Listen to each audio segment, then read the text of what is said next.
panel that seeks to benefit from the opportunities provided by South-South cooperation to promote sustainable development priorities of small island developing states in the Caribbean.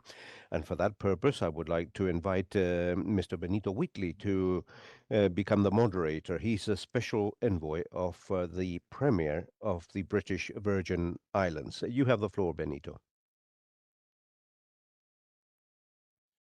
Thank you very much, Mr. Chair. Good morning, Excellencies, distinguished delegates, colleagues, ladies and gentlemen. To this session on implementing the Antigua and Barbuda agenda for small island developing states through South-South cooperation. Before I go into my prepared remarks, let me just thank Jose Manuel for his commitment, his dedication to the Caribbean. He has ensured that we are a priority on ECLAC's agenda, and that should not be forgotten. So we look forward to continuing to work with him and his team on Caribbean priorities and issues. Allow me to begin with a simple but important proposition. Caribbean issues are regional issues, and regional issues are increasingly global issues. What the Caribbean is confronting today is not peripheral to the international development agenda. On the contrary, it sits at its very center. The realities faced by Caribbean SIDS, climate vulnerability, recurrent disasters, financing pressures, exposure to external shocks, and structural development constraints are among the clearest tests of whether the international community can move from recognition to action and from commitment to implementation. That is precisely why the Antigua and Barbuda Agenda for SIDS, the ABAS, is so important. It gives us a framework that already reflects intergovernmentally agreed priorities. The task before us, therefore, is not to revisit the need for a framework, but to accelerate its implementation in ways that are practical, strategic, and responsive to the realities of the Caribbean. This panel invites us to do exactly that. The Caribbean brings a very particular urgency to this discussion. Ours is one of the most disaster-prone subregions in the world. In recent years, we have witnessed the impacts of major hurricanes, volcanic activity, earthquakes, and increasingly, the severe economic and ecological consequences of recurrent sargassum influxes. These are not isolated events.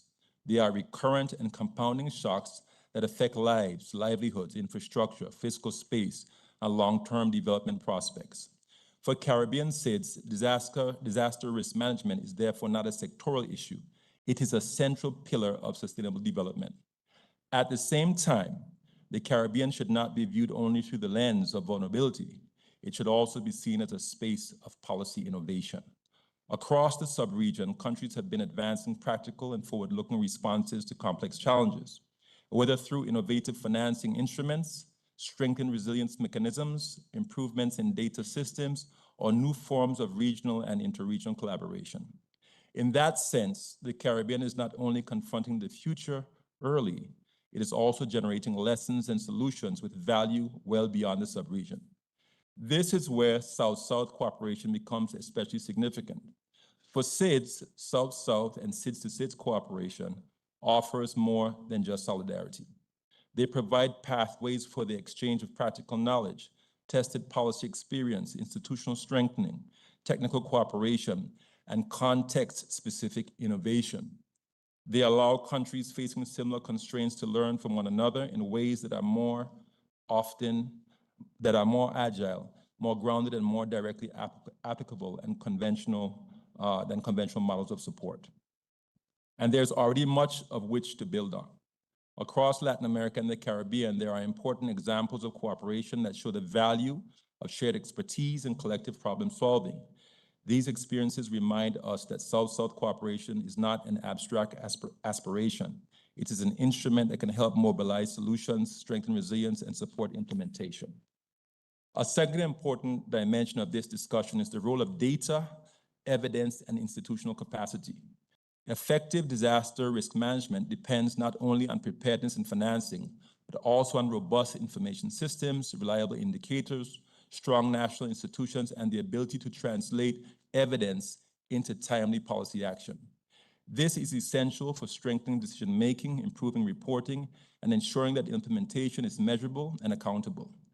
In a context of overlapping risks and constrained resources, better data and stronger partnerships around data are indispensable. A third point is the importance of regional coordination and collective action. No Caribbean country can adequately address these challenges in isolation. The scale of the vulnerabilities we face requires cooperation across countries and across institutions. It requires stronger platforms for dialogue, better alignment of efforts, and a sustained focus on implementation. It also calls for partnerships that enable the strategic mobilization of human, financial, technical, and technological resources in support of resilience building.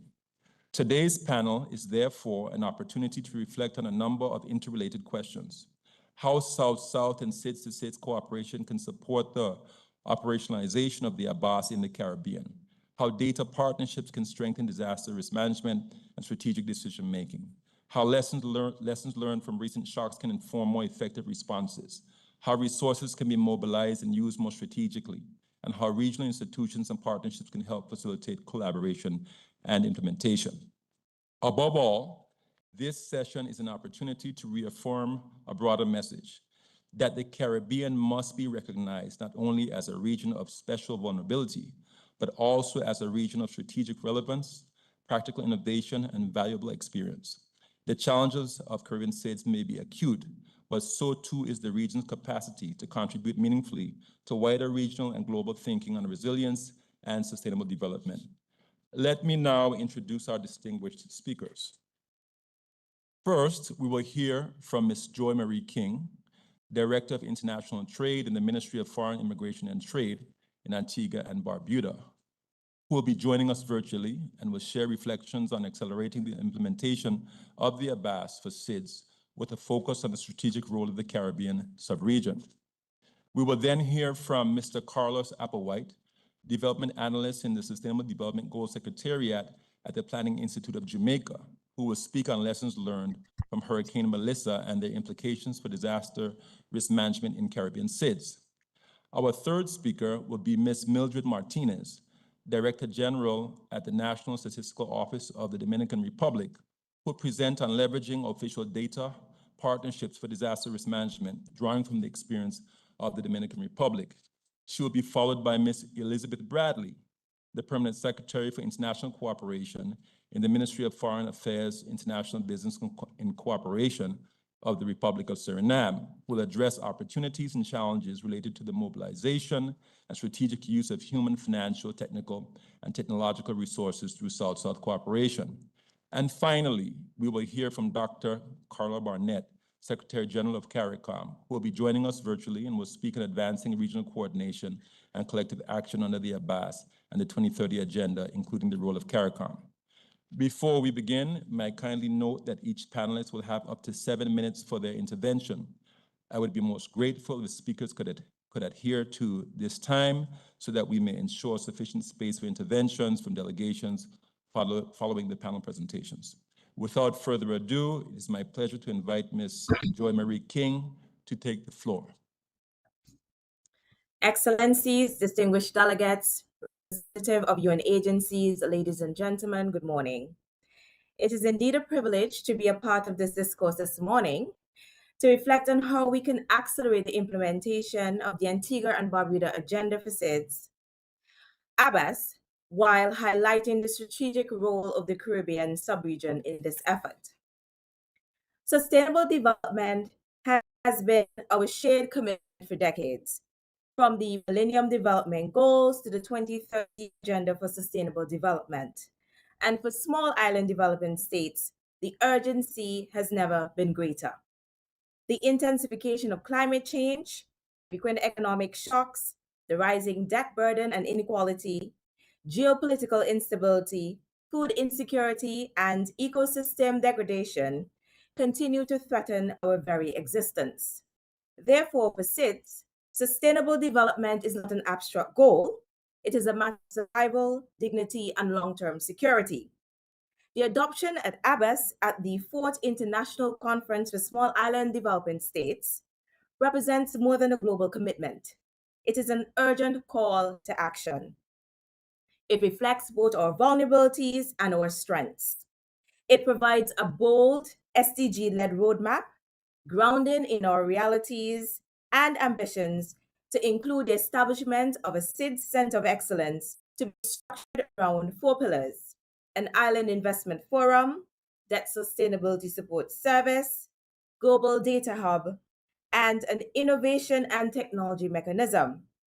But a roadmap alone does not deliver results. Its success depends on one critical factor: acceleration. We must move from commitment to implementation, from ambition to measurable and sustained impact. In this regard, the Caribbean sub-region stands at the forefront. We are not starting from scratch. The Caribbean has a long history of shaping and advancing SIDS priorities on the global stage, building on frameworks such as the Samoa Pathway. Over the years, we have developed institutions, partnerships, and practices that position us well to lead in this next phase. Today, we are ready to leverage that experience to advance not only ABAS, but the broader 2030 agenda. A key driver of this acceleration lies in strengthening regional cooperation. Through institutions such as CARICOM and the BCS, we have created platforms for coordination, policy alignment, and shared implementation. These mechanisms allow us to pool resources, reduce duplication, and maximize impact. In a global system where scale often determines influence, regional unity is one of our greatest strategic assets. By aligning national development strategies with the ABAS priorities, particularly in the areas of climate change, resilient infrastructure, and sustainable ocean management, we can achieve results more efficiently and at a greater scale than through fragmented and bilateral approaches. Regional cooperation, therefore, is not just a simple option, it is a necessity for small states seeking to overcome structural constraints. At the same time, the Caribbean serves as a natural laboratory for innovation. Across our region, we are piloting practical, scale solutions that respond directly to our vulnerabilities. We are expanding our renewable energy systems to reduce our dependence on imported fossil fuels and by extension, increasing energy security. We are advancing blue economy models that balance economic growth with ocean sustainability. We are promoting climate smart agriculture to enhance food security and building resilience in the face of changing weather patterns. These initiatives not only address our local challenges, they are generating knowledge and experience that can benefit other small island developing states and vulnerable countries within the global community. In this way, the Caribbean contributes directly to the global process on sustainable energy, climate action, and ocean conservation. However, Excellencies, ambition without financing will not deliver results. Access to adequate, predictable, and affordable financing remains one of the most significant barriers facing SIDS. Despite our vulnerabilities, many of our countries are excluded from concessional financing due to outdated income-based criteria that fail to capture the realities of our exposure to shocks. The Caribbean must therefore continue to advocate for reforms on the global financial architecture, one that recognizes vulnerability, supports resilience, and provides fair access to resources. Partnerships with international financial institutions are essential, but they must evolve to meet the needs of SIDS. We must also embrace innovative financing mechanisms, including climate funds, blended finance, debt for nature swaps, to unlock the resources required for transformative change. At the same time, we will continue to amplify the SIDS voice in global processes, advocating for meaningful progress on climate finance, debt relief, and the operationalization of loss and damage arrangements consistent with the Addis Ababa Action Agenda. Equally important is investing in our people and strengthening capacity. It possesses a wealth of knowledge and experience in areas such as disaster risk management and reduction, climate adaptation, and ocean governance. By strengthening regional knowledge sharing platforms and advancing South-South cooperation, we can position the Caribbean as a hub of innovation and best practices. By learning from one another and working together, we accelerate the development and implementation of solutions that are practical, scalable, grounded in shared realities. Capacity building is not an auxiliary effort. It is essential to sustained progress. Another critical enabler of acceleration is digital transformation. Improving our digital infrastructure and strengthening our data systems across the Caribbean will enhance decision making, improve service delivery, and enable more effective monitoring of the progress under the ABAS. Reliable, timely data allows us to identify gaps, allocate resources more efficiently, and ensure accountability. Digital tools also open new opportunities for innovation, entrepreneurship, and inclusion, particularly for young people, helping to build more dynamic and resilient economies. Above all, accelerating ABAS implementation must remain people-centered. By investing in the youth, empowering women, engaging communities, we ensure that development is inclusive, equitable, and sustainable. Education, skills development, and access to decent work are fundamental to building resilience and unlocking long-term growth. When people are empowered, they become active agents of change, driving progress within the communities across the region. The Caribbean also plays an important role in bridging and linking the ABAS with other United Nations frameworks, including the Paris Agreement and the 2030 Agenda for Sustainable Development. This will allow the enhancing of coherence and avoiding fragmentation. Integrated and aligned implementation across these frameworks will multiply impact, strengthen efficiency, and enhance overall outcomes. Excellencies, accelerating the implementation of ABAS demands urgency, partnership, and accountability. It requires us to move decisively in the face of growing risks. It calls for genuine multilateral cooperation, grounded in solidarity and shared responsibility. And it demands that we hold ourselves accountable for delivering results that make a tangible difference in the lives of our people. The Caribbean is not only calling for support, we are committing to leading by example. Through deeper regional integration, stronger partnerships, innovative solutions, and sustained political will, we are ready to translate vision into action and commitments into outcomes. Thank you.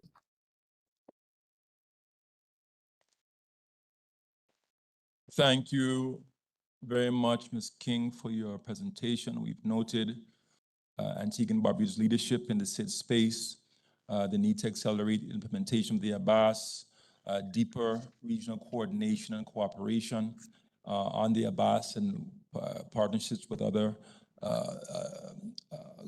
countries and development partners, innovative financing and its importance, and of course, addressing the loss and damage issue for SIDS. I would now like to invite Mr. Carlos Applewhite to make his presentation. You have the floor, sir. Thank you, moderator. Let me first start by extending sincere gratitude to the UN system and to the ECLAC team, who, after the passage of Hurricane Melissa, immediately mobilized support for the country of Jamaica And I've been asked to give even sincere thanks as well to Dr. Omar Bello and his team, who completed the damage and loss assessment following the impact of the hurricane, and completed it within a matter of months. And many of the lessons learned and recommendations that I'll be sharing this morning come from that report. So once again, thank you to the ECLAC team and the broader UN system for the support provided in the days following the aftermath of Hurricane Melissa. So once again, thank you. Excellencies, delegates.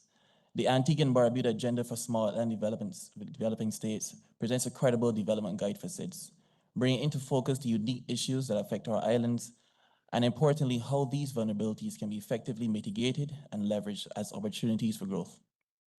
Jamaica welcomes the implementation of the ABAS, recognizing the relevance of its principles, including scaling up climate action, supporting and building resilience in natural disasters, while building economic resilience and harnessing technology.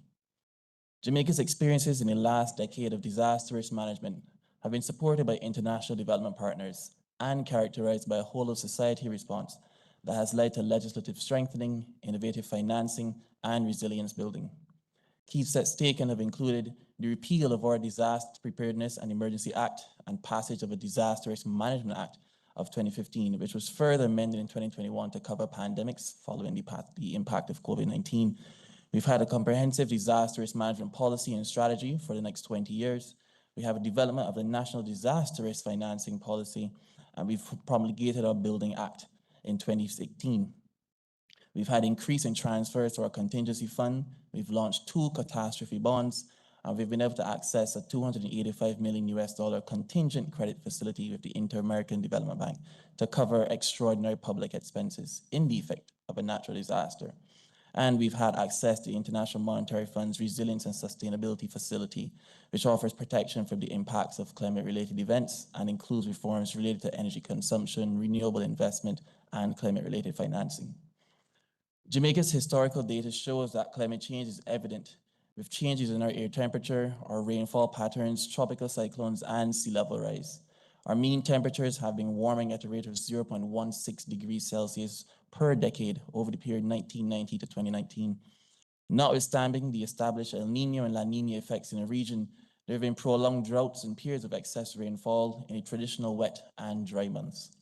These effects are compounded by the increase in the number of named storms passing along a track within 200 kilometers of the island, peaking at 22 for the period 2000 to 2019, which is up from 7 in the period 1980 to 1999 and 10 in the period 1960 to 1979.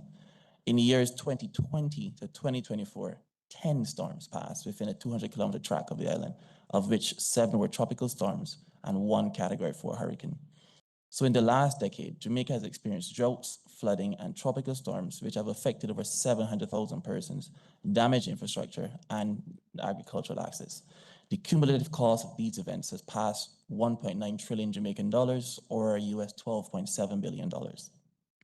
The damage and losses associated with the passage of Hurricane Melissa on October 20th, 2025 was estimated at 1.95 trillion Jamaican dollars, or US 12.2 billion of that total previously mentioned. That was the equivalent of 56.7% of our gross domestic product for the year of 2024. We confirmed 24 deaths, 13 persons were reported missing, and approximately 340 injuries. In addition, the post-disaster public health conditions significantly exacerbated human impacts, including a declared leptospirosis outbreak with 30 confirmed cases and 12 associated deaths. Over 85,000 homes were damaged or destroyed, affecting approximately 261,500 persons island-wide. Hurricane Melissa has brought with it many lessons, but today I identify 4 takeaways. One of which, layered disaster risk financing. Our disaster recovery machinery was immediately triggered with domestic resources mobilized from years of contingency saving and the layered disaster risk financing framework. The impact of Hurricane Melissa triggered our tropical cyclone and excess rainfall policies from the Caribbean Catastrophe Risk Insurance Facility, resulting in a payout of around US $91.9 million.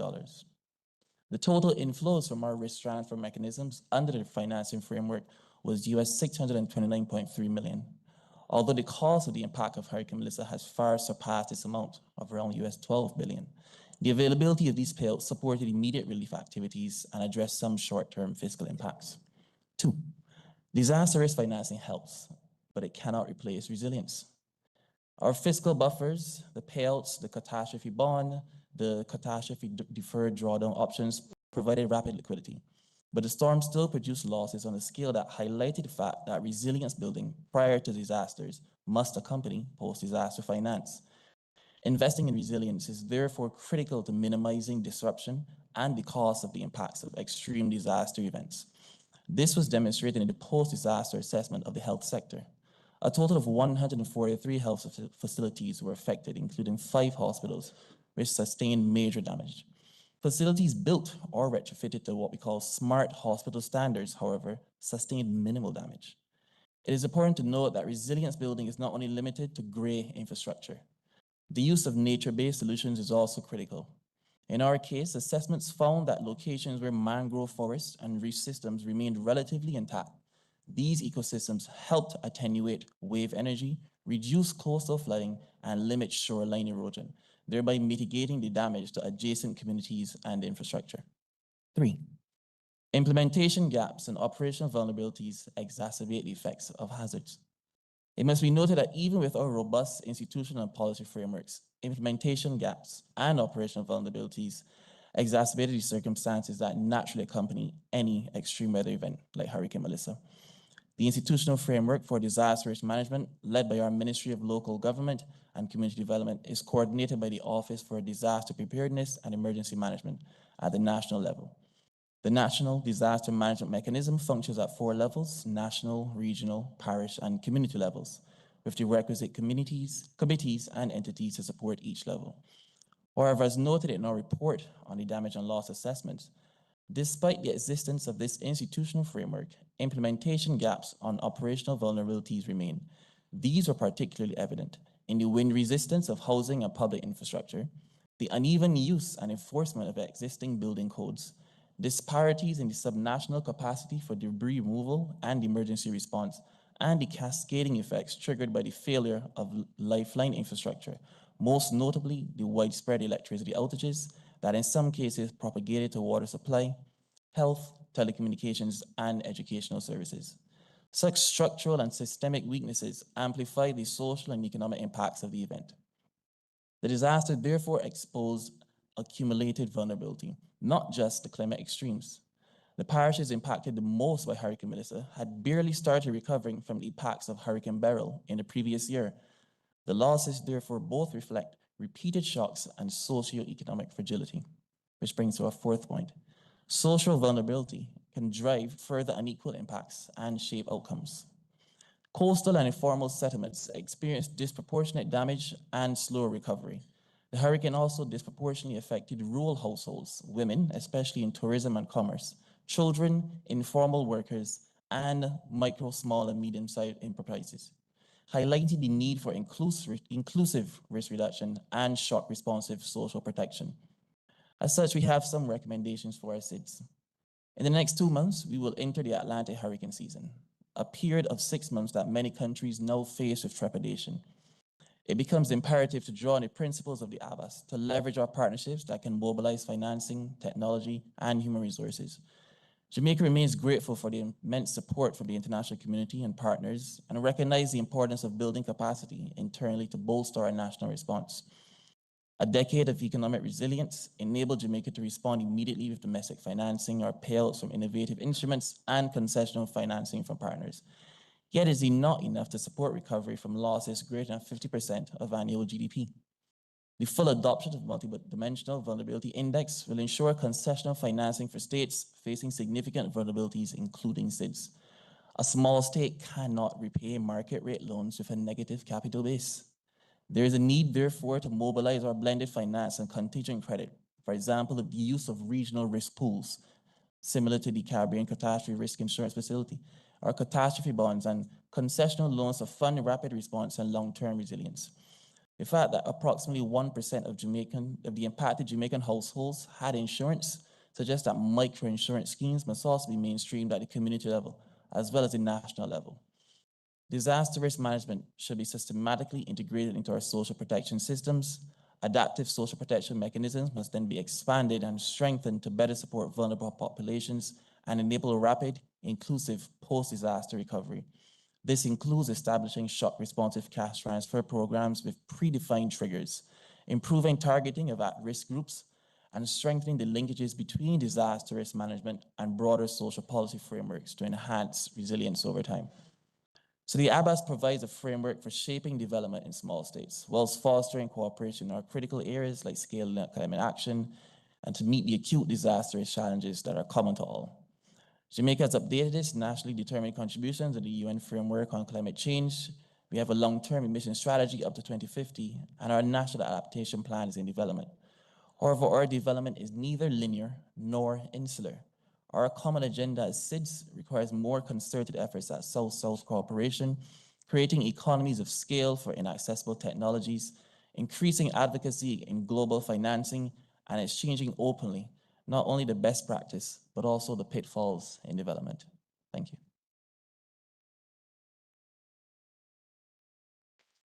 I thank Mr. Applewhite for his presentation and note Jamaica's impressive leadership with its multi-layered approach to risk management and risk mitigation. We've noted your point on investing in resilience before a storm and after. And of course, the unequal effects of natural disasters on communities depending on where they are located. I would now like to invite Ms. Elizabeth Bradley to take the floor and give her presentation.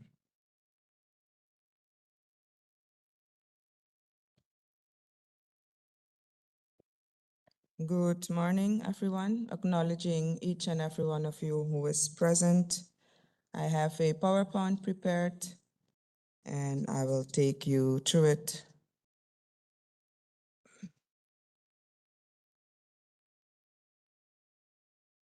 Apologies, I see that we are queued up for the presentation by Ms. Martinez. Let me then just invite Ms. Martinez to give her presentation.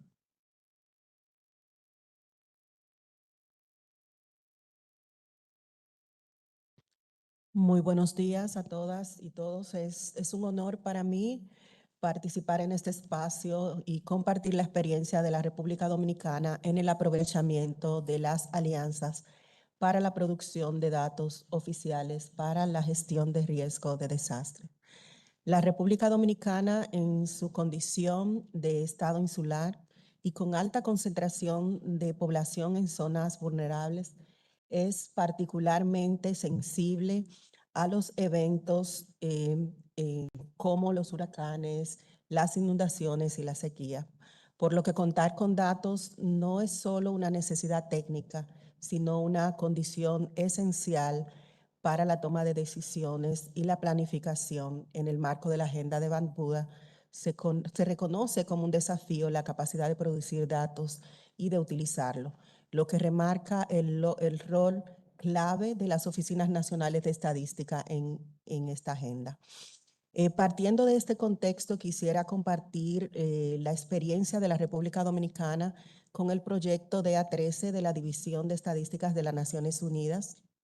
Este es un proyecto que nos permitió particularmente la construcción de un indicador clave, que es el indicador 13.1.1.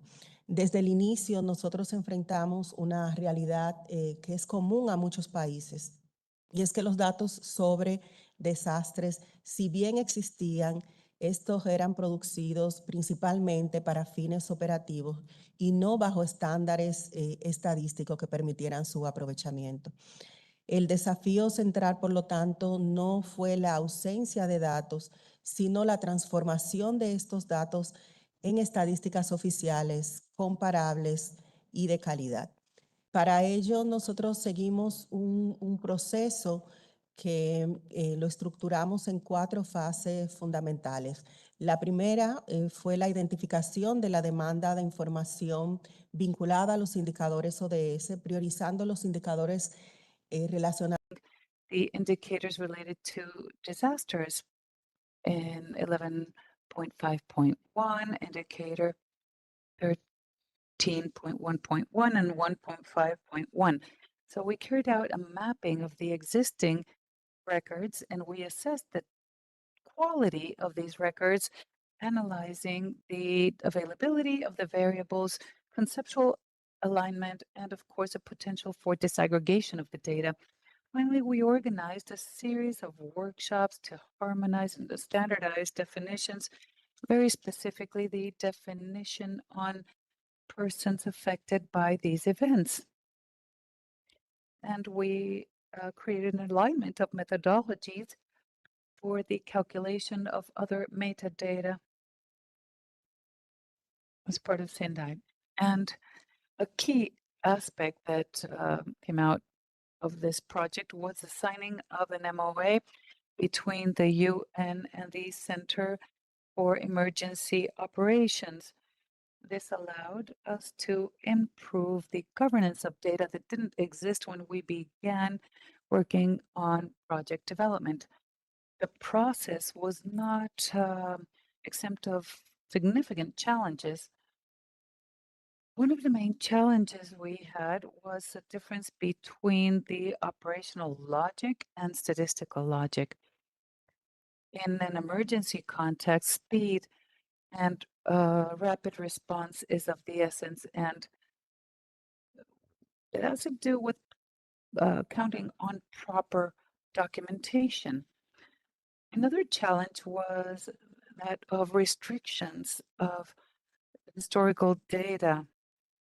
They were inconsistent between institutions, and there were significant challenges in terms of disaggregation.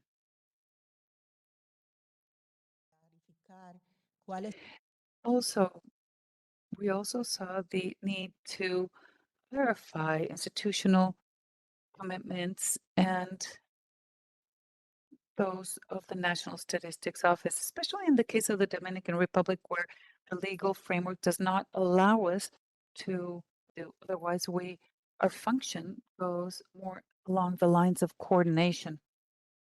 So this experience has left us 9 lessons that we would like to share with you this morning. Governance is just as important as methodology. Second, it is more effective to strengthen existing systems than creating new ones. It is important to work based on existing sources and improve them. And finally, technical dialogue is key to generate trust.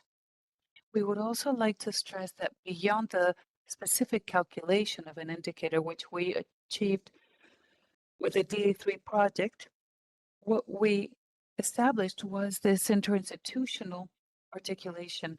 We have an environmental unit that was recently created as part of the project that was created in 2021 and has promoted the documentation of statistical processes in agreement with international standards. We've been able to transfer this to other experiences that go beyond the indicator calculations.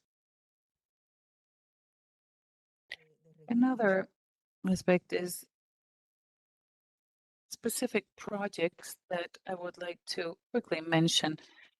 One is a project that we carried out to take advantage of the generation of statistics on water with the objective of carrying out a diagnosis, but also generating a cooperation mechanism between all of the Dominican Republic water agencies throughout the territory. This allowed us to consolidate partnerships that are still existent today. This has contributed to the exchange of experiences between countries in the region by means of the articulation of ECLAC and strengthening the principles of South-South cooperation and the production of environmental statistics. Another example I'd like to mention in regards to this better use of sources, and the ambassador mentioned it yesterday, is an exercise we carried out for experimental statistics referring to sargassus. For us, sargassus represents a phenomenon that is increasingly affecting our coastline. and economic and social sectors significantly, especially through tourism.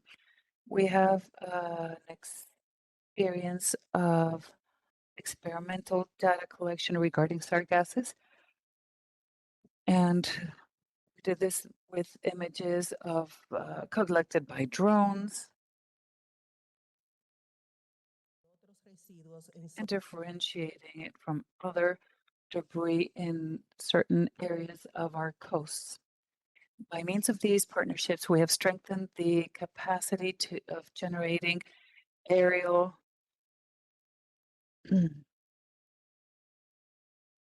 imaging, and of course with other participants and stakeholders, civil society among them. We have other interesting examples that we will leave with you. One is the experience of the monitoring and measurement system as part of the INCE, but I would like to advance towards the pillars of successful experiences that we've identified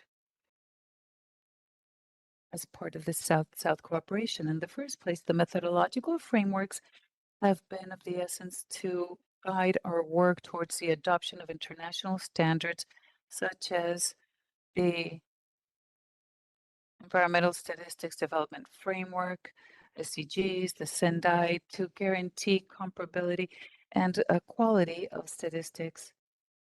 Likewise, the strengthening of capacities, technical capacities, and the development of skills in production, analysis, and dissemination of environmental statistics. It is not a focus on the production only of statistics, but it includes all of the agencies that produce these statistics. Furthermore, the exchange of experiences between countries, sharing best practices, lessons learned, and methodologies with other countries in the region by means of workshops. This is shared learning. And finally, the support to dissemination and communications, recommendations for the elaboration of products such as yearbooks, infographics, and atlas in order to promote a better understanding of information. We understand that by means of the adoption of these cooperation frameworks, they've been possible thanks to the support of ECLEC, but this has allowed us not only to adopt the frameworks, but also to structure these areas in a specific manner within the Department of Environmental Statistics to strengthen the production of statistics. This cooperation has also been reflected in the exchange of knowledge at a regional level, including technical assistance that we have provided other countries. And these efforts are reflected as well in specific products that have been offered and put at the disposal of other countries. This is the experience we wanted to share with you this morning. We see huge possibilities in South-South cooperation, especially in these scenarios where we see that the proper use of resources are of the essence, and of course, sharing these common experiences. Thank you. I thank Ms. Martinez for a very note Dominican Republic's wake on experimental statistics and sargassum, your work toward environmental statistics at the international standard, the importance of the governance of statistics, among other things. I would now like to invite Ms. Bradley to make her presentation. You have the floor, ma'am.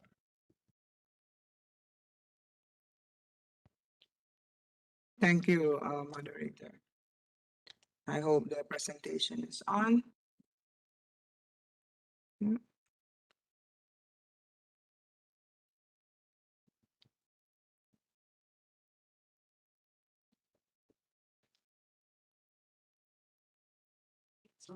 This is the Yeah.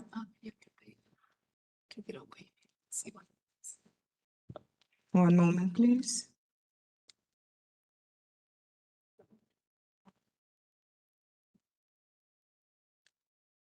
All right. Once again, good morning, colleagues. For our SIDS and coastal countries, vulnerability is not theoretical, it is structural. Flooding, coastal erosions, climate shocks continue to test our systems, our infrastructure, and the livelihood of our people. In the Caribbean, disasters are rarely one-off events. They return sometimes before recovery from the last shock is complete. That is exactly why the Abbas for SIDS matters, because it acknowledges a simple truth. No country in our region can build resilience alone. Resilience has to be regional, and cooperation has to move beyond words into action. In Suriname, one of our national priorities has been strengthening on how we collect and manage disaster data. Suriname has worked to centralize disaster-related information, particularly around flooding and climate risks. Institutions such as the National Coordination Center for Disaster Relief now coordinate how data is gathered and shared across government agencies. During floodings in the interior regions, for example, information on affected communities, damages, and urgent needs are collected quickly and shared with national and regional partners. That data supports immediate emergency responses, guides recovery planning, and helps meet international reporting requirements. Reliable data is not only paperwork, it is what allows decisions to be timely, coordinated, and effective. Suriname actively leverages South-South and SIDS-to-SIDS cooperation to advance the Abbas across the Caribbean. Through regional institutions such as CARICOM, SDEMA, the ACS, national priorities are aligned with regional systems.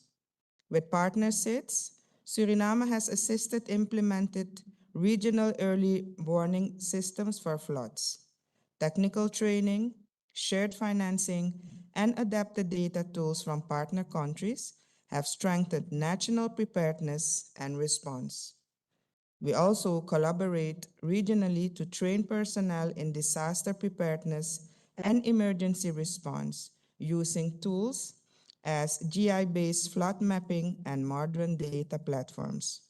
Cooperation becomes meaningful when it delivers results.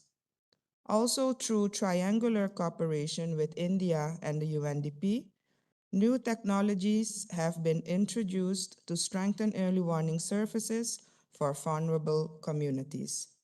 Partnerships with Brazil have supported environmental monitoring capacity, while cross-border collaboration with French Guiana strengthens information exchange and regional preparedness.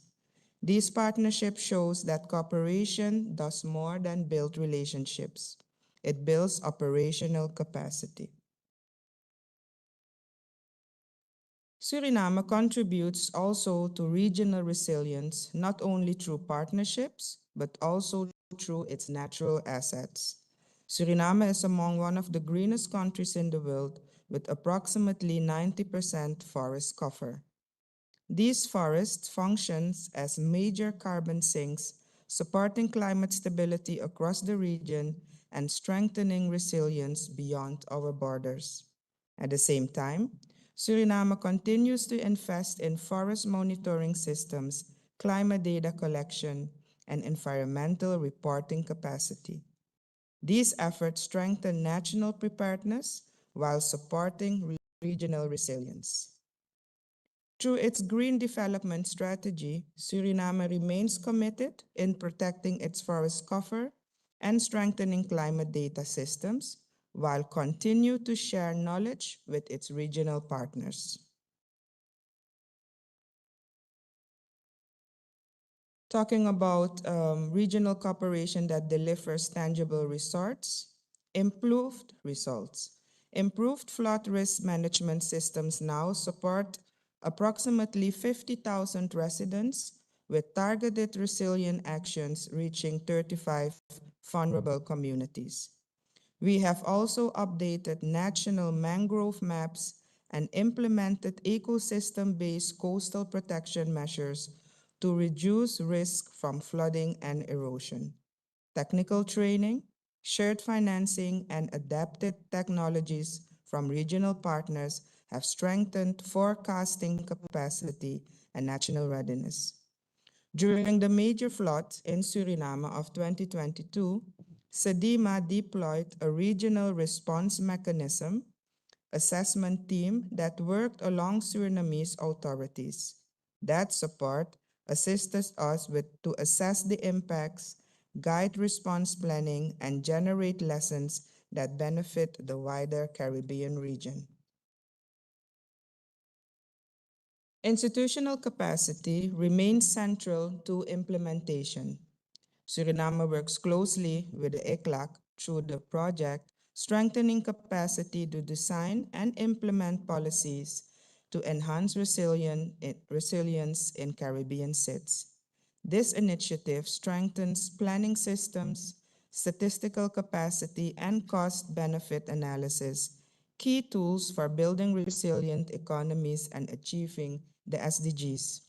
ICLAC has also supported technical capacity, including consultancy support for the 2025 FIANA report, and discussions are ongoing on support for a multimedia SDG campaign.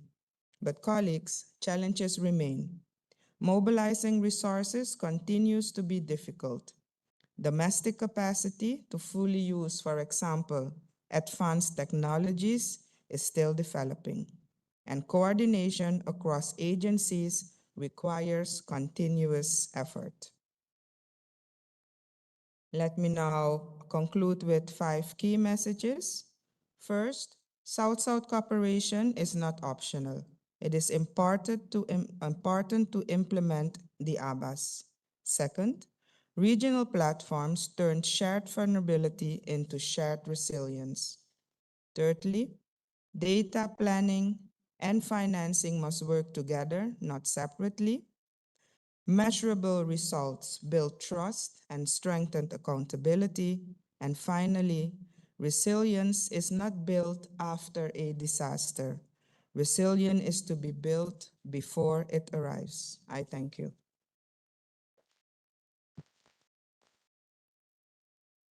I thank Ms. Bradley for her presentation. We note the national experience of Suriname and the partnerships it has struck to build up its resilience in response to natural disasters such as the flood that occurred in 2022. I would now like to invite Her Excellency Dr. Carla Barnett, Secretary General of CARICOM, to make her presentation. You have the floor, SG.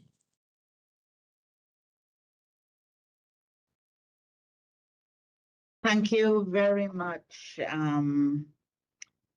Ambassador Wheatley. I'm tempted to call you what I normally call you by your first name, you see, but this is an official setting. Okay, we can hear you now. I want to say a few words on this matter. I want to begin by quoting from paragraph 32J of the ABAS, which says South-South cooperation, including SIDS to SIDS cooperation and the triangular cooperation, are important means of implementation for the Antigua and Barbuda agenda for SIDS.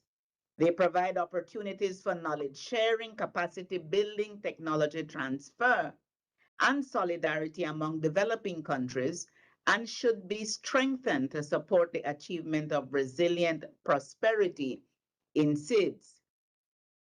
I want to begin by saying, first of all,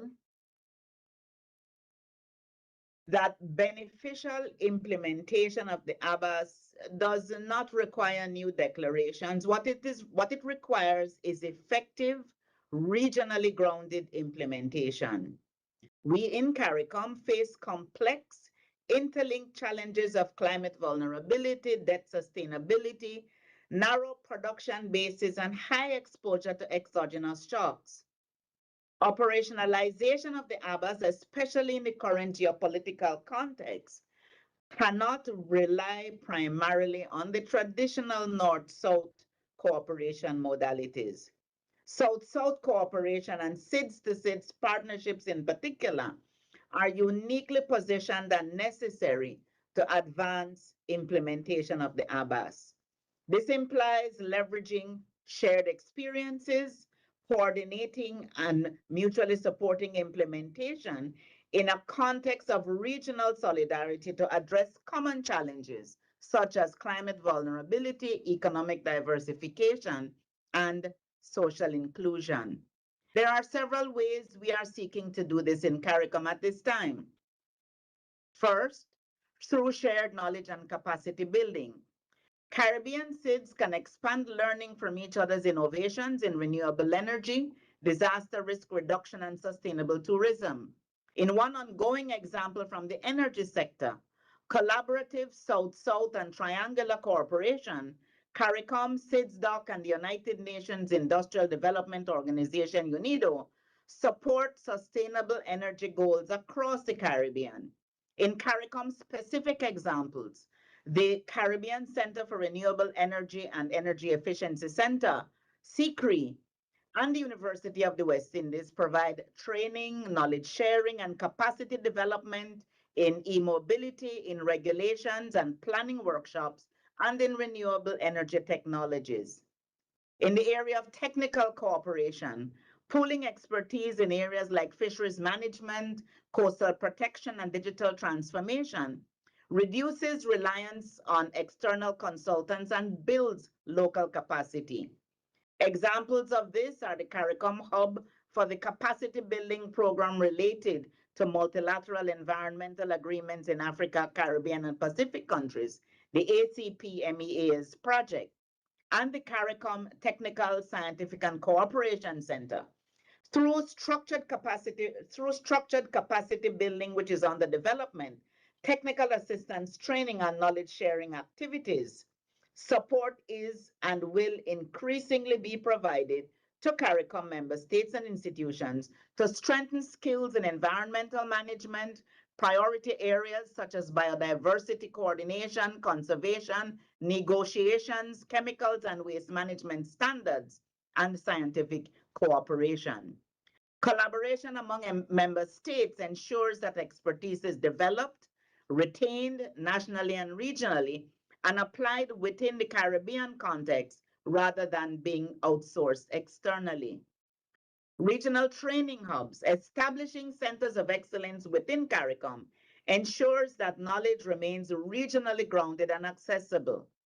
So, for example, the CARICOM Energy Knowledge Hub was created to manage and share data that is accurate, dependable, of high quality, and readily available and accessible throughout the region for energy planning, decision making, and raising awareness among countries of the region.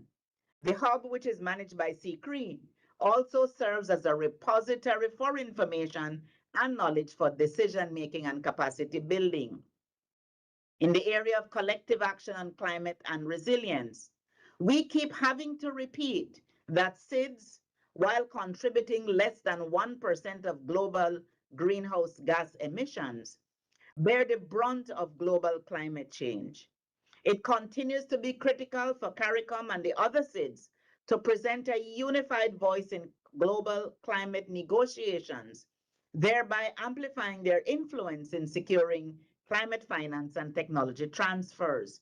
Within this umbrella, there is much scope for collaborative projects on mangrove restoration, coral reef protection, and resilient infrastructure, which allows countries to scale up solutions that are proven effective in similar ecological contexts.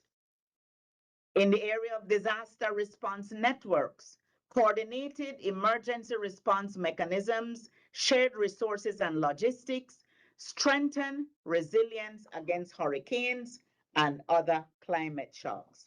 Within CARICOM, the Caribbean Disaster Emergency Management Agency, SEDIMA, their regional response mechanism exemplifies a best practice model of South-South cooperation that is directly relevant to the implementation of the ABAS.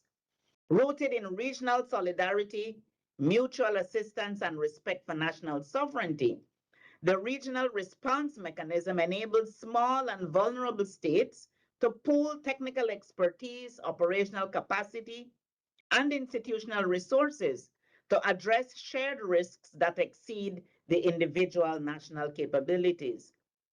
The regional response mechanism, with its agreed protocols for activation and coordination, demonstrates how SIDS can collectively deliver timely, demand-driven support while strengthening national ownership and resilience. In the area of economic integration and innovation, in this environment of global political and economic uncertainty, the importance of groupings such as CARICOM, leveraging collective potential to address economic shocks, is even more evident. This is demonstrated through, for example, ongoing development of regional value chains linking agriculture, fisheries, and the creative industries across it so that countries can reduce import dependence and enhance food security. Joint marketing of multi-destination packages promotes the Caribbean as a unified brand, thereby diversifying tourism flows and revenues. And collaborative investment in ICT infrastructure and fintech solutions would accelerate economic diversification and inclusion. In the area of institutional strengthening and governance, CARICOM has made significant strides in expanding collaboration with each other. Most recently, for example, we saw the governments of Belize and Guyana sign a memorandum of understanding to strengthen cooperation in forest conservation and climate resilience. We've also seen MOUs between Guyana and St. Kitts and Nevis to foster economic cooperation and collaboration. It's important to recognize that within the CARICOM context, under our protocol on enhanced cooperation, it is now possible for groups of countries to collaborate on the implementation of single market and economy and other policy initiatives that are agreed to move ahead and not have to wait for everybody to be ready to move at the same time. Since the SIDS global advocacy is key for achieving implementation and impact.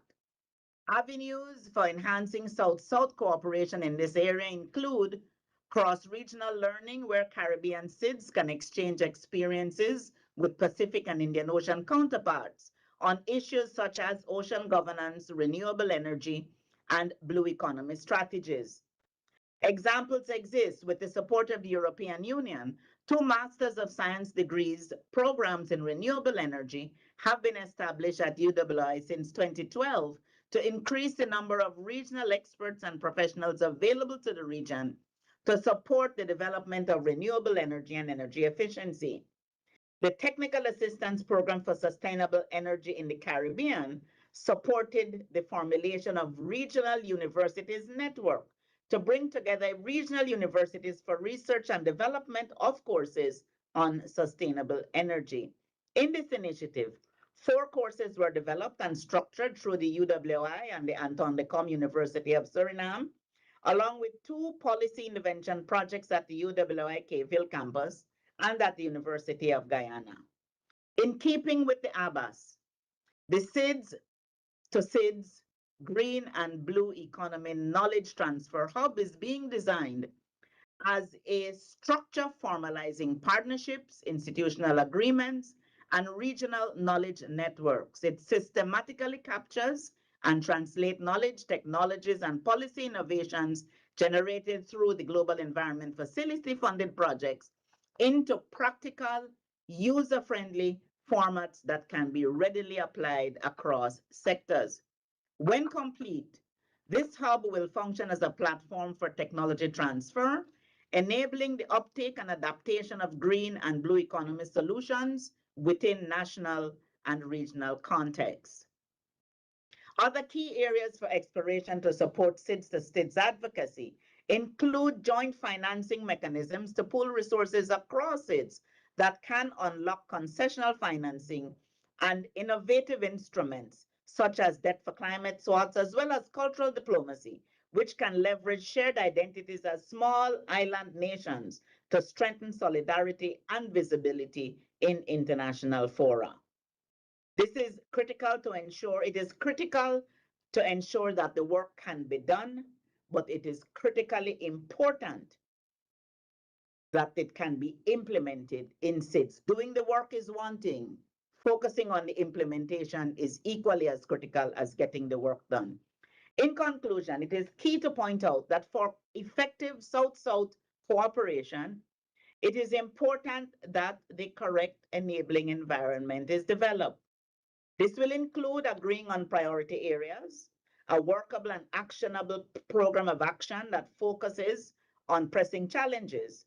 It goes without saying that resource mobilization that secures funding from international partners must ensure that SIDS priorities are not only acknowledged, but critically addressed through initiatives to be implemented. It cannot be only the priorities of our international partners. And finally, my conversation here has shared a snapshot of regionally designed and executed best practices within CARICOM and the wider Caribbean region.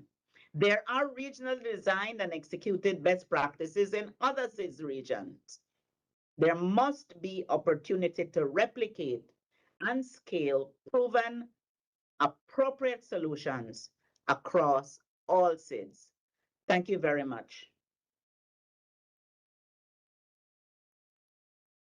I thank the distinguished Secretary General for her presentation. We have noted the multiplicity of activities in the CARICOM space around which cooperation is happening on energy, fisheries, digital transformation, technology transfer, biodiversity, and climate change. This brings our presentations to a close. With that, I would like to thank all of our presenters once again and hand back to the Commission. I believe we'll now have the delegation, responsible delegations. Okay, thank you very much. I'll be happy to do so. We would now like to invite delegations to make interventions. These should be of no more than 3 minutes. The floor is open. I'd like to recognize the distinguished delegate from Cuba. You have the floor, sir. Muchas gracias. En primer lugar, agradecer a los panelistas por la información de calidad, con profundidad que nos han brindado. Señor presidente, distinguidos delegados, nos encontramos en un momento crucial para los pequeños estados. For small island states, the Antigua and Barbuda agenda is not just a document, but a roadmap that recognizes the specific vulnerabilities of our countries and offers an action framework to transform them, to turn them into opportunities for the Caribbean. This agenda represents the possibility of working together with our own voice and with solutions that can be adapted to our own realities. And Cuba firmly supports the implementation of this agenda as a key element to address the vulnerability of the small island developing states. We'd like to highlight the importance of South-South cooperation and triangular cooperation as a strategic mechanism to share solutions, to strengthen capabilities, and to multiply successful experiences in our region. These approaches allow us to progress with more autonomy and solidarity, building responses that will reflect our own priorities. It is key for the conclusions of this forum should include concrete commitments to support the small island developing states in consistency with regional priorities. Cuba's solidarity with the countries in the Caribbean is constant in spite of the threats to the countries that accept collaboration in healthcare.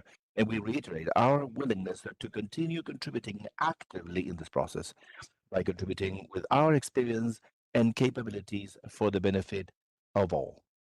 However, we cannot ignore the fact that the financial economic blockade against Cuba constitute the biggest obstacle for our country to fully leverage the opportunities that are offered by this Antigua and Barbuda agenda. This full blockade deprives Cuba from foreign funding, increases the cost of any infrastructure, and limits the technology acquisition that are absolutely necessary to face the climate change and guarantee better supply, energy supply, and safe sanitation. The magnitude of the challenges faced by small island developing states demands specific financing that is also adaptable and accessible and adapted to their vulnerabilities regarding economic crisis and climate change. Without the support, it would be impossible to guarantee the sustainability of our development strategies. Likewise, we defend the fact that small island developing states must have a voice and reinforce representation in multilateral contexts because that's the only way in which they will be able to reflect their priorities and their realities. Cuba reaffirms that the implementation of the Antigua and Barbuda agenda must be a collective effort that places justice, equality, and solidarity at the center. We are convinced that with political will and international cooperation, we'll be able to turn vulnerabilities into opportunities and ensure a sustainable future for our peoples. The voice of the Caribbean must resonate strongly in multilateral arenas. Cuba reiterates its commitment to work together with small island developing states and the whole international community so that the Antigua and Barbuda agenda becomes a true change instrument. That's the only way in which we can guarantee that our peoples will not be defined by their vulnerabilities, but by their creativity, resilience, and hope, so that never again a people is condemned to suffering because of unilateral decisions that are against international law. Thank you very much. I thank the distinguished delegate from Cuba for his intervention. I now invite the distinguished delegate from Curacao to make her intervention. You have the floor.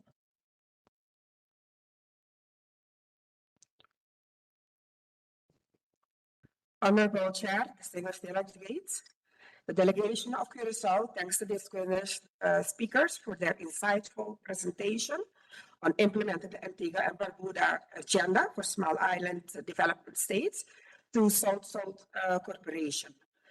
Curacao strongly supports this approach as cooperation among small islands development states offers valuable opportunities to share knowledge, technology, and best practices tailored to our unique challenges.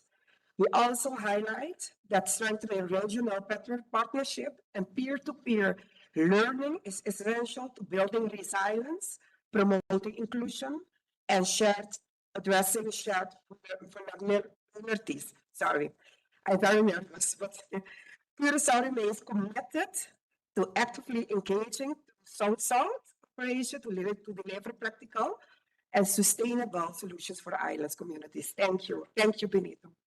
Yes.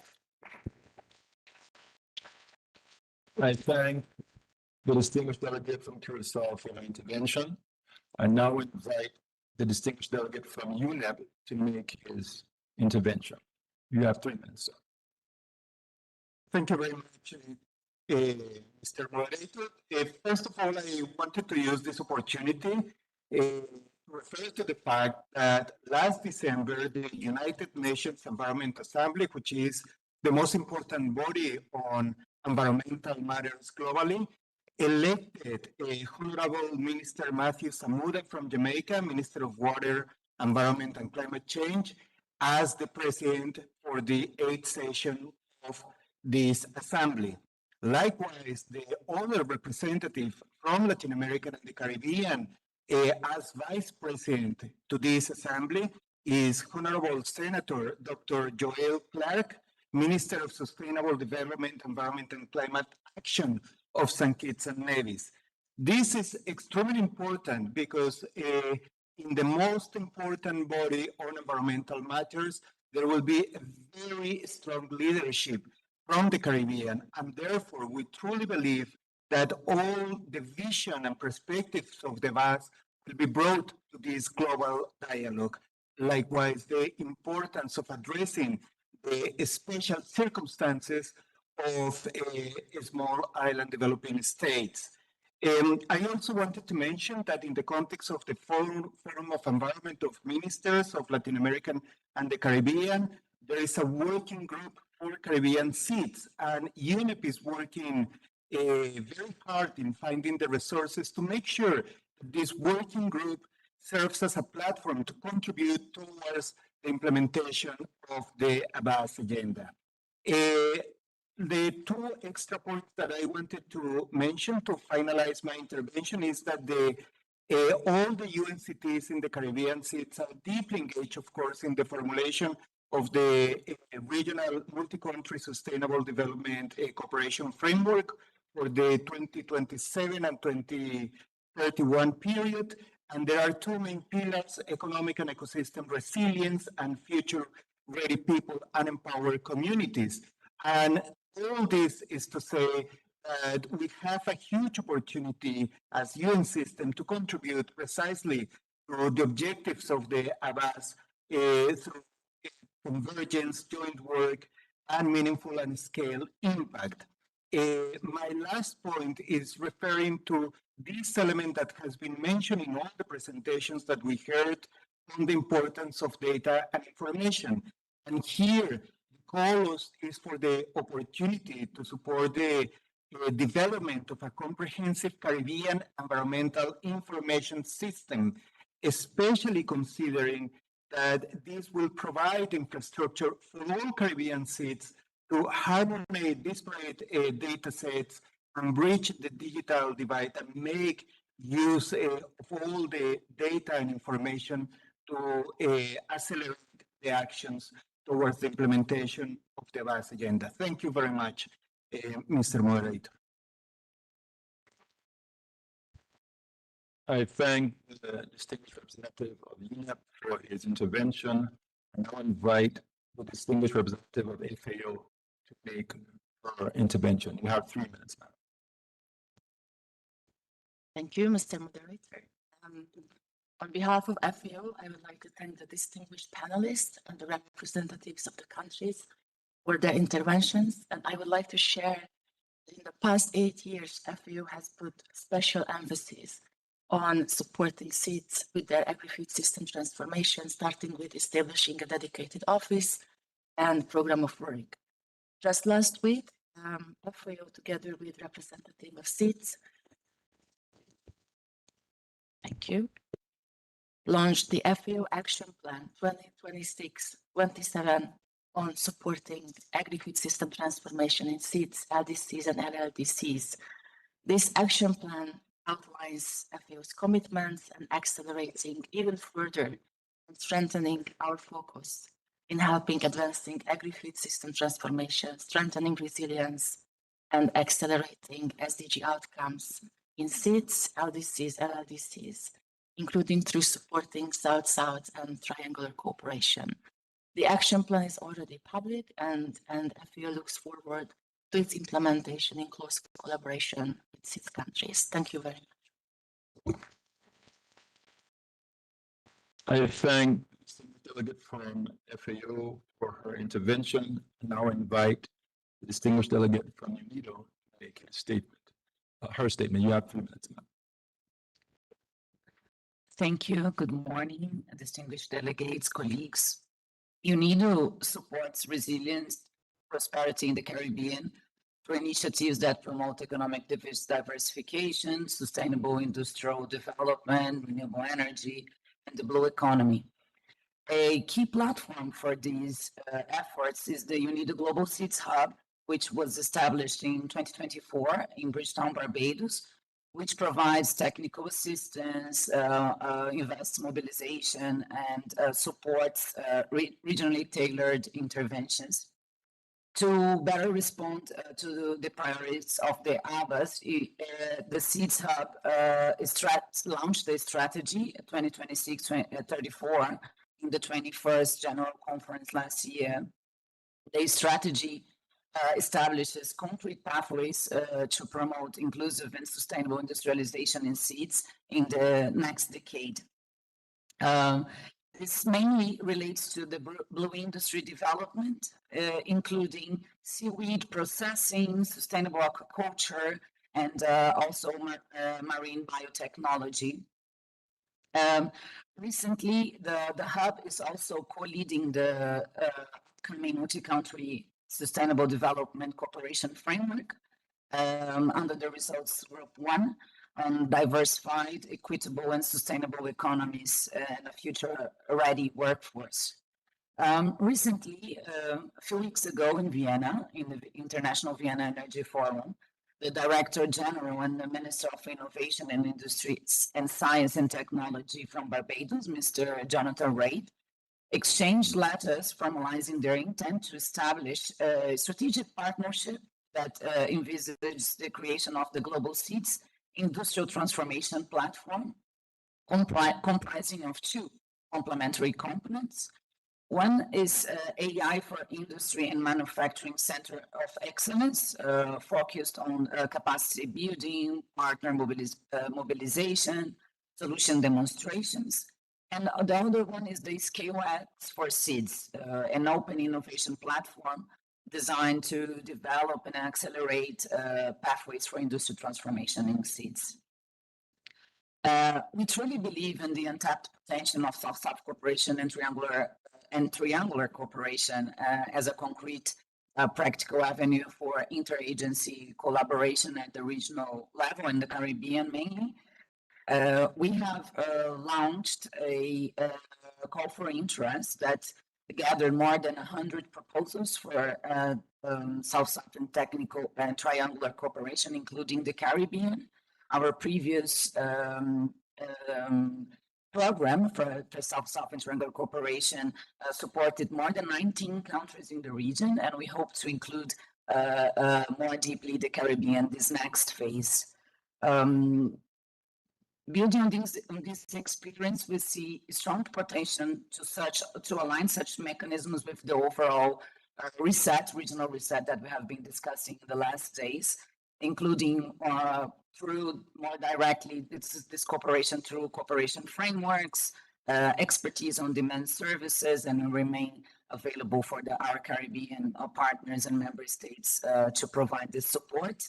At the core of our approach, again, is the industrial policy, trade, and investment and employment for the Caribbean. Thank you. I thank the distinguished representative of the UNIDO for her intervention. Now invite the distinguished representative of the UNIDO to make his intervention. You have 3 minutes, sir. Gracias, buenos días. Una disculpa, preparamos. Good morning. I'm going to shift to Spanish. We prepared our intervention in Spanish. It's an honor to be part of this space dedicated to the implementation of the agenda of Antigua and Barbuda, a roadmap that reminds us of the sustainable development of the small island development states. Is about resilience, justice, and shared future. And as Mr. Benito Wheatley mentioned, that what affects the Caribbean affects the world. From UN Women, would like to highlight that there will not be full implementation of this agenda if we do not place gender equality at the center of South-South cooperation. In May 2024, UN Women co-organized a forum on gender equality in Antigua and Barbuda before the 4th International Conference of the Small Island Developing States, with more than 40 countries participating. And this forum made a call to delegations to guarantee that priority is given to gender equality and human rights of women through the integration of these principles in the national plans and policies. This forum led to a key reflection in small island developing states. So women and girls are at the first line of the impact of the socio-natural disasters and economic impacts. But also women are community leaders, and they carry the solutions that are deeply rooted in their territories and their cultures.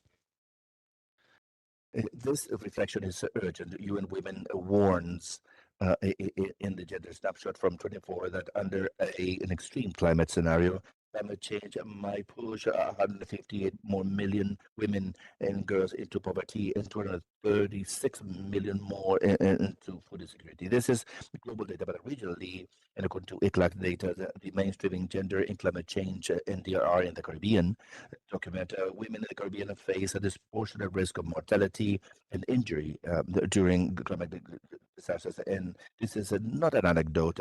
It's an inequality that is systemic and it's an inequality that is structural. At the same time, women represent more than 60% of employment in tourism, one of the sectors that are one of the most exposed to climate shocks. And this is how we see the key connection between climate change, worsening livelihoods with gender inequality. If we add the fact that women devote twice as much time and even more to non-remunerated care work, and that after the disasters, the burden increases drastically.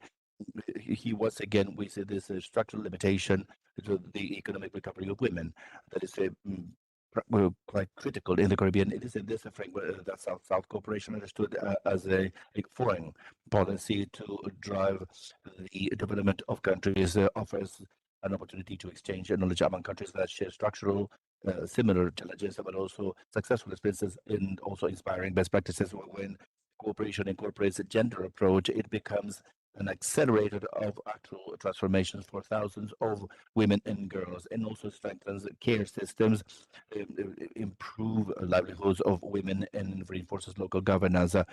Antigua and Barbuda agenda lead us to think about resilience and solidarity. Three key messages to close. Vulnerability is not natural, it's structural, and it has to do with gender inequalities. Climate change is also an economic crisis, and it has a gender bias. Resilience has to do with investing in women, not only protecting them. So today we reaffirm our clear commitment to work with the governments, with the UN system, civil society, and communities so that South-South cooperation can also be a feminist, transformative, and rights-based collaboration. The idea is to build a collective power with women at the core of the solutions. Thank you. I thank distinguished delegate from UN Women for his intervention. I now recognize the representative of the British Virgin Islands. Just up for that purpose. The British Virgin Islands would like to thank ICLAC and the UN system for their support. It has been unwavering. In our view, the future of development cooperation rests two pillars: the Abbas and South-South cooperation. The Abbas because it is our document. It is 4 sits by sits. It reflects our priorities.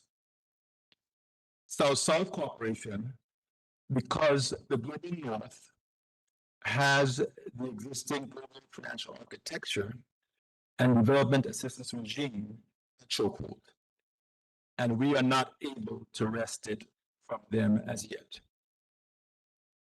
South-South cooperation will help us to get around some of the current strictures of the development system and to address development challenges through reform cooperation that is tailored to our specific needs as developing societies. Triangular cooperation will also be in the mix. These forms of cooperation may better position us to implement the Abbas.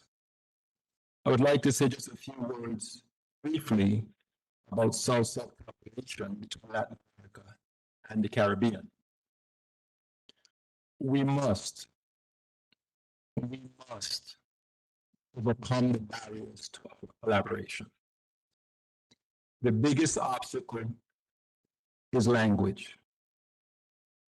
We must work much harder to improve our ability to communicate at every level: government, business, civil society, and people-to-people contact. We need more exchanges to become more familiar with each other and how we do business. The Caribbean on its own is too small to influence many of the external factors that affect us. But with Latin America as a partner, we stand a better chance of success. There are already partnerships between the Caribbean and Brazil, the Caribbean and Mexico, the Caribbean and Colombia, the Caribbean and Chile. We need more. So let us commit to working closely together for the benefit of our entire region. I thank you.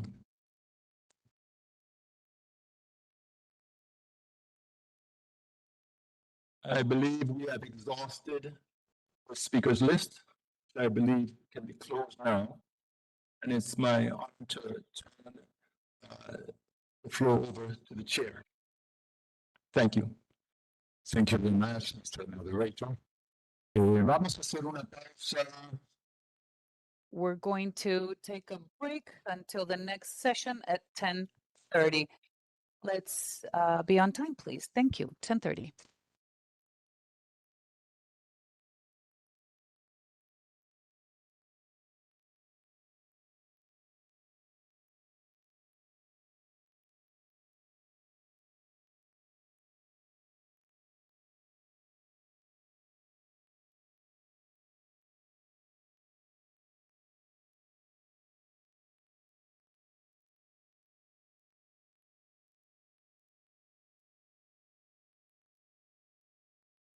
Oh, it's not on anymore.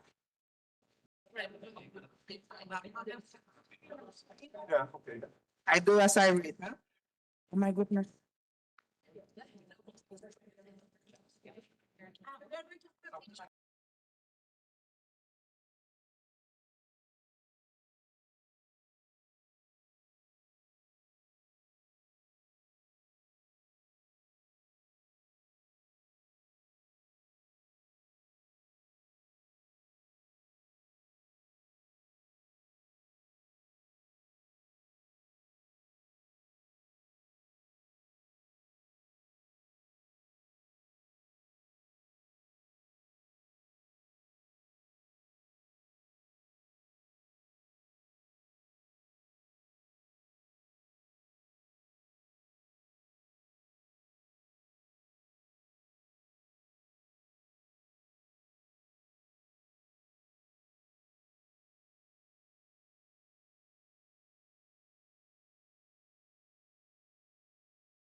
Buenos días, muchas gracias por su puntualidad. Vamos a empezar. Good morning. Thank you for being on time. We'll begin with the next session entitled Clean Water and Sanitation. We will now review SDG 6, Clean Water and Sanitation, and the general objective is to share experiences and good practices in order to accelerate the implementation of SDG 6 in the region and identify actions in order to face up to common challenges. To act as moderator of this panel, I'd like to offer the floor to Rosene Orellana, who is Assistant Director General and Regional Representative for Latin America and the Caribbean of the Food and Agriculture Organization of the United Nations, FAO. Please go ahead, Rene. Thank you very much. Good morning. I'd like to greet the chair of the forum, Jorge Felix Rubio, General Director for Economic Affairs of Peru. Also greet José Manuel Salazar, Executive Secretary of ECLAC. It is also important to also greet all authorities present, excellencies, ministers, diplomatic representatives and representatives of UN agencies. Today, we're going to be dealing with a very important issue, a crucial aspect, which involves a very ambitious agenda by 2030. This will involve the intervention of several distinguished presenters who will be presenting a scenario and an evaluation as from their own countries and as from the region. Dear authorities of Latin America and the Caribbean, dear colleagues of the UN system, the representatives of civil society, of academia, of science, and of regional entities. It's an honor for me to speak to you, to act as moderator on SDG 6 within the framework of the 9th meeting of the Forum of Latin American and Caribbean countries on sustainable development. In order to enrich this dialogue, this will involve the presentation of 4 distinguished panelists whose experience reflects the diversity of government perspectives, technical, international, and academic perspectives that this space requires. So we would like to greet Ruth Quevedo, Vice Minister for Water and Basic Sanitation at the Ministry of Housing, City and Territory of Colombia, David Fariña, who is Director General for Protection and Conservation of Water Resources from the Ministry of the Environment and Sustainable Development of Paraguay, Hernán Chiriboga, representative in Chile of the Inter-American Institute for Cooperation on Agriculture, ICA, and James McPhee, who is a professor in the Department of Civil Engineering at the University of Chile. Thank you very much for your participation in this session devoted to an issue that is not sectorial or peripheral, but rather structural. Water is an essential condition for development in Latin America and the Caribbean. Without water, there's no public health, no production of food, no safe energy, no functional ecosystems, nor is there intersectorial resilience. Today, the evidence is clear.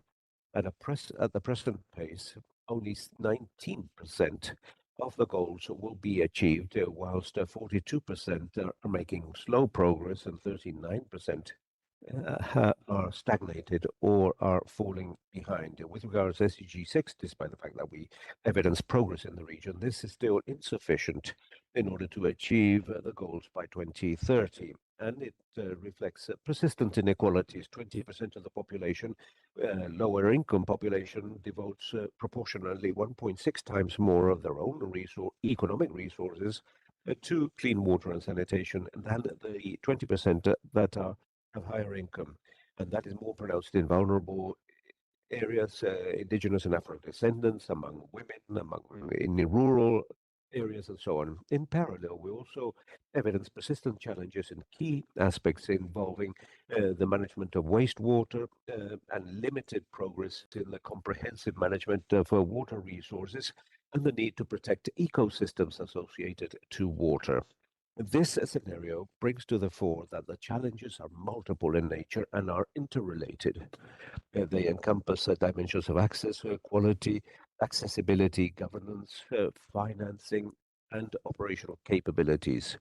Likewise, and even when services are available, their provision continues to represent a burden which is proportionately higher for the most vulnerable sectors. At the same time, the global context means that we have to deal with water in a much more comprehensive manner. Agriculture represents approximately 72% of world extraction of drinking water. The availability of renewable water per capita has continued to drop, and climatic variability intensifies the frequency and intensity of droughts and floods, increasing pressure on territories. Within this context, the management of water needs to go beyond sectorial approaches and move towards a governance based on interdependence between water, agri-food systems, energy, ecosystems, and territorial cohesion. Within this perspective, I would like to share six strategic guidelines that could enrich this dialogue. First of all, it is fundamental to optimize the use of water in agri-food systems.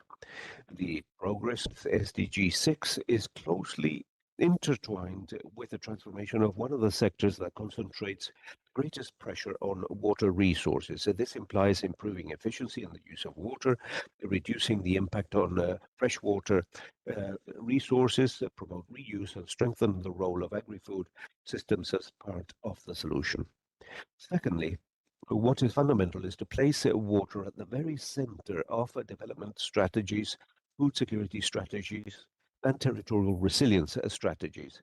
Water must be consolidated as an element that articulates public planning, the reduction of rural poverty, the adaptation to climate change, and the stabilities of these sectors. Thirdly, we need to strengthen investment in concrete solutions faced with the water stress and the construction of resilience.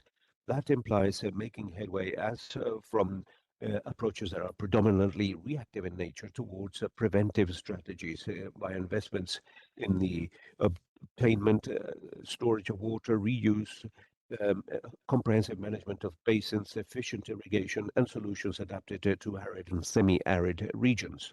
Fourthly, we need to consolidate an inclusive water management of territories and of basins, and this implies promoting participative and equitable processes that integrate small producers, local communities, indigenous peoples, women and youth in decision-making processes, and also to strengthen institutional arrangements at the level of basins, including those of a trans-border nature. Fifthly, we need to strengthen information systems, monitoring systems, and public capabilities for water management. Within a context of increasing pressure on water resources, informed decision-making requires robust information systems, geospatial monitoring, digital tools, and institutional capabilities enabling evidence to become policies, investments, and accountability. In sixth place, what is fundamental is to mobilize scale financing to bridge the gap between commitments and implementations. To accelerate compliance with SDG 6 not only implies a greater financial resources, but also a financial architecture that is much more effective and coordinates public investment, concessions, strategic alliances, private investment, innovating mechanisms, and portfolios of projects based on results. Now, all these guidelines are not exhaustive, but rather are an invitation in order to strengthen the scale, the speed, and the coherence of our actions. We need to increase scale because fragmented efforts are insufficient. We need to speed up the pace considering how close the 2030 horizon is, and to reinforce coherence, acknowledging that water must be managed as a strategic element that upholds a new sustainability perspective involving equality and resilience in the region. This working group is basically an opportunity to go beyond the diagnosis. It may contribute to identify replicable experiences, to deal with institutional challenges, develop concrete formulations to contribute to the achievement of SDG 6 in Latin America and the Caribbean, looking at the high level forum. We need to advance towards operative agreements that enable us to bridge implementation gaps. Now, that implies not only managing scarcity, but also strengthen the governance of the water transition based on evidence, equality, financing, and inclusion. And we must also, dealing with the agenda, water agenda also involves reflecting upon the development model that we seek to consolidate, and also on the reduction of persisting inequalities in our territories. With this spirit in mind, I would like to warmly welcome our panelists, and I would like to invite you all to hold a constructive dialogue geared towards results based on cooperation. In order to begin, please allow me to invite Mrs. Ruth Quevedo, who is Vice Minister for Water and Basic Sanitation of Colombia, who will deliver a presentation based on triggering questions. She is an economist from the Universidad Nacional de Colombia and holds a master's in urban and regional planning.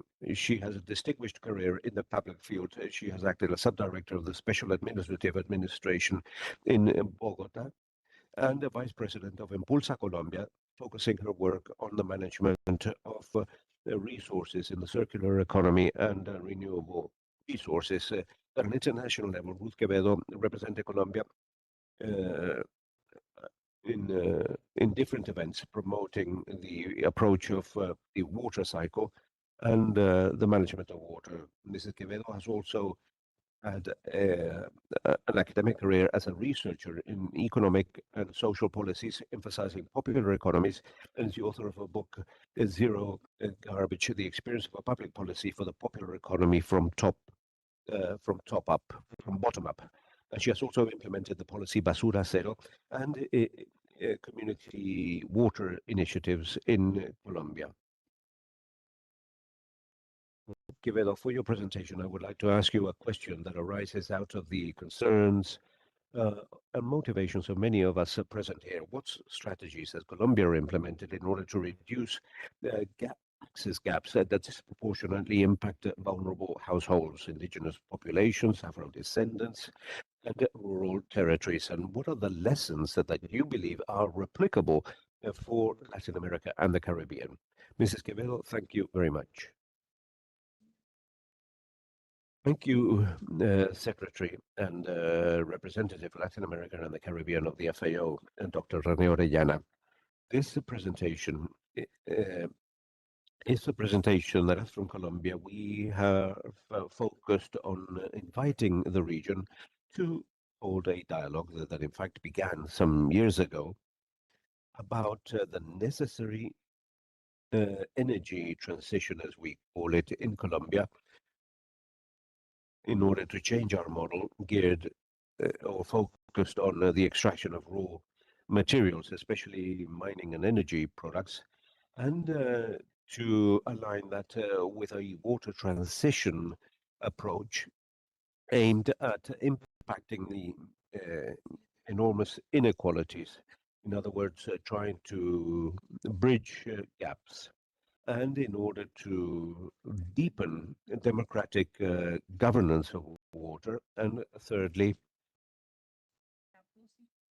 have an impact upon the possibility for our territories to be planned around water. It's a difficult and complex scenario, but necessary, especially faced with the present reality of the advance of sustainable development goals, and especially the one related to clean water and basic sanitation, focused on the human right to water and sanitation. I would like to say that, first of all, we have to acknowledge that our region of Latin America and the Caribbean concentrates a third part of the fresh water in the world, and that places us in a different position compared to other regions. In other words, we're talking of scarcity, but in actual fact, we have a tremendous availability of water, and the problem that we have identified has to do with impacting social relations, both with regards to production of water and also the management of water, because there are processes and dynamics that lead to concentrated or to a concentration in decision making when it comes to access, use, and even increasingly when it comes to the control of water. Latin America, as Eklak has stated, is one of the regions that faces the most conflicts associated to water. More than 80% of conflicts within the region are in one way or the other linked to water issues. And when we look at water demand aspects, and here in Colombia, we're expressing in millions of cubic meters per year what is our demand, we find that indeed the sector of agriculture and post-harvest, and also the sector that demands water for energy production are the sectors that are generating or that are generating the largest number of implications. So when it comes to water, water balance in Colombia implies that we have less than 20% demand vis-a-vis our availability of water. But I would like to specifically refer to the issue of agriculture. When we look at regional statistics that have been provided to us in this progress report of Sustainable Development Goals, we find that agriculture has not really changed. In fact, has not moved a single point in the indicator of change in terms of the efficient use of water resources. And therefore, the water transition invites us to conduct a productive transformation benefiting a more efficient use of water in these different sectors. In other words, I insist the problem in our region is not a problem of scarcity, but rather of abundance in the midst of tremendous inequalities. In Colombia, this model has been expressed in limitations, especially in terms of the expansion of access in rural sectors compared to urban sectors. And I would like to quickly discuss this issue because I want to move on to the new paradigm or the management, democratic management model for water that Colombia is proposing. We believe that one of the key elements is recognizing water community management, public matters management, and to recover that vision, that share of public affairs as the community, as government matters, and also water as a common good, as long as in terms of that collective water management. This scenario brings us to recognize water as main constituent of life, as an allocation that needs to be focused on equality, justice, recognizing the ecologic boundaries of watersheds, a comprehensive vision about integration, comprehensive vision that must guide institutional transformation with a territorial approach and a broad engagement of the peoples, farmers, indigenous peoples, all of them rooted in the land, in the perspective of a result that will provide us with more sustainability, more social cohesion, and minimizing conflict, and of mutual care. And in that sense, our invitation from Colombia is that the Sustainable Development number 6 not only should focus on the technical aspects or infrastructure aspects, but it should also impact the social relations that are impacting water. Our country has been proposing a reorganization of the territory around water. The National Development Law has proposed the need to recover the lost space that the presence of humans has created on fundamental water ecosystems. That we have 50% of dry land. We are part of the protection of the Amazon region. We know that there are river systems that allow us to have water in long distances, so that the whole Andean forest systems are key. So this action, concrete action, should also help recover strategic systems for water. Finally, Colombia has been building regulatory development. First of all, Decree 960 that has recognized community water management has been also, a law has been approved that is about to be sanctioned, which is the community water management law, with which the state has transferred capabilities and subsidies to community management boards in the public-community partnership to foster territorial approach, democracy, and the construction, the community-based construction of the systems. These are some of the elements that I will not dwell on. We've also seen the emergence of Decree 670 that strengthens recycling units. These are people who do environmental recovery, who are vulnerable. Many of them are present in all our countries. With this decree, we've also produced a Decree 2671 that formalizes and provides access to the social protection minimum for people who work in recycling. In this sense, Colombia is recognized at the avant-garde in terms of inclusion for environmental recyclers. And we've also adopted the Escazú agreement through law 2273 from 2022. They were being providing comprehensive protection to environmental advocates. We have completed this change in water transition with a set of regulatory developments that include the recognition of indigenous peoples in environmental management, the recognition of farmers as especially protected by the state, recognition of the people who do recycling, the recognition of water management individuals, and we are developing new rate frameworks that consider community water management, providing fair tariffs, not only in terms of community management, but also in terms of management by corporations. We have recognized the vital value of water and therefore the summary of this regulatory development, which we believe that the state, as an invitation from Colombia, building water justice for us has at least four major challenges for the region. Resuming the state role in including the recognition of the public and community alliances. Secondly, strengthening regional integration, collaboration, the solidarious exchange among our countries, driving innovation, science, and reviewing technologies that we've been implementing, recognizing community-based and traditional technologies, and deepening north-south financing, in which we consider that the water effort that we've been conducting in the south for the demand for food and services of the countries from the north should also have an impact on a financial benefit, capacity mobilization and resources mobilization to the southern countries. Thank you very much.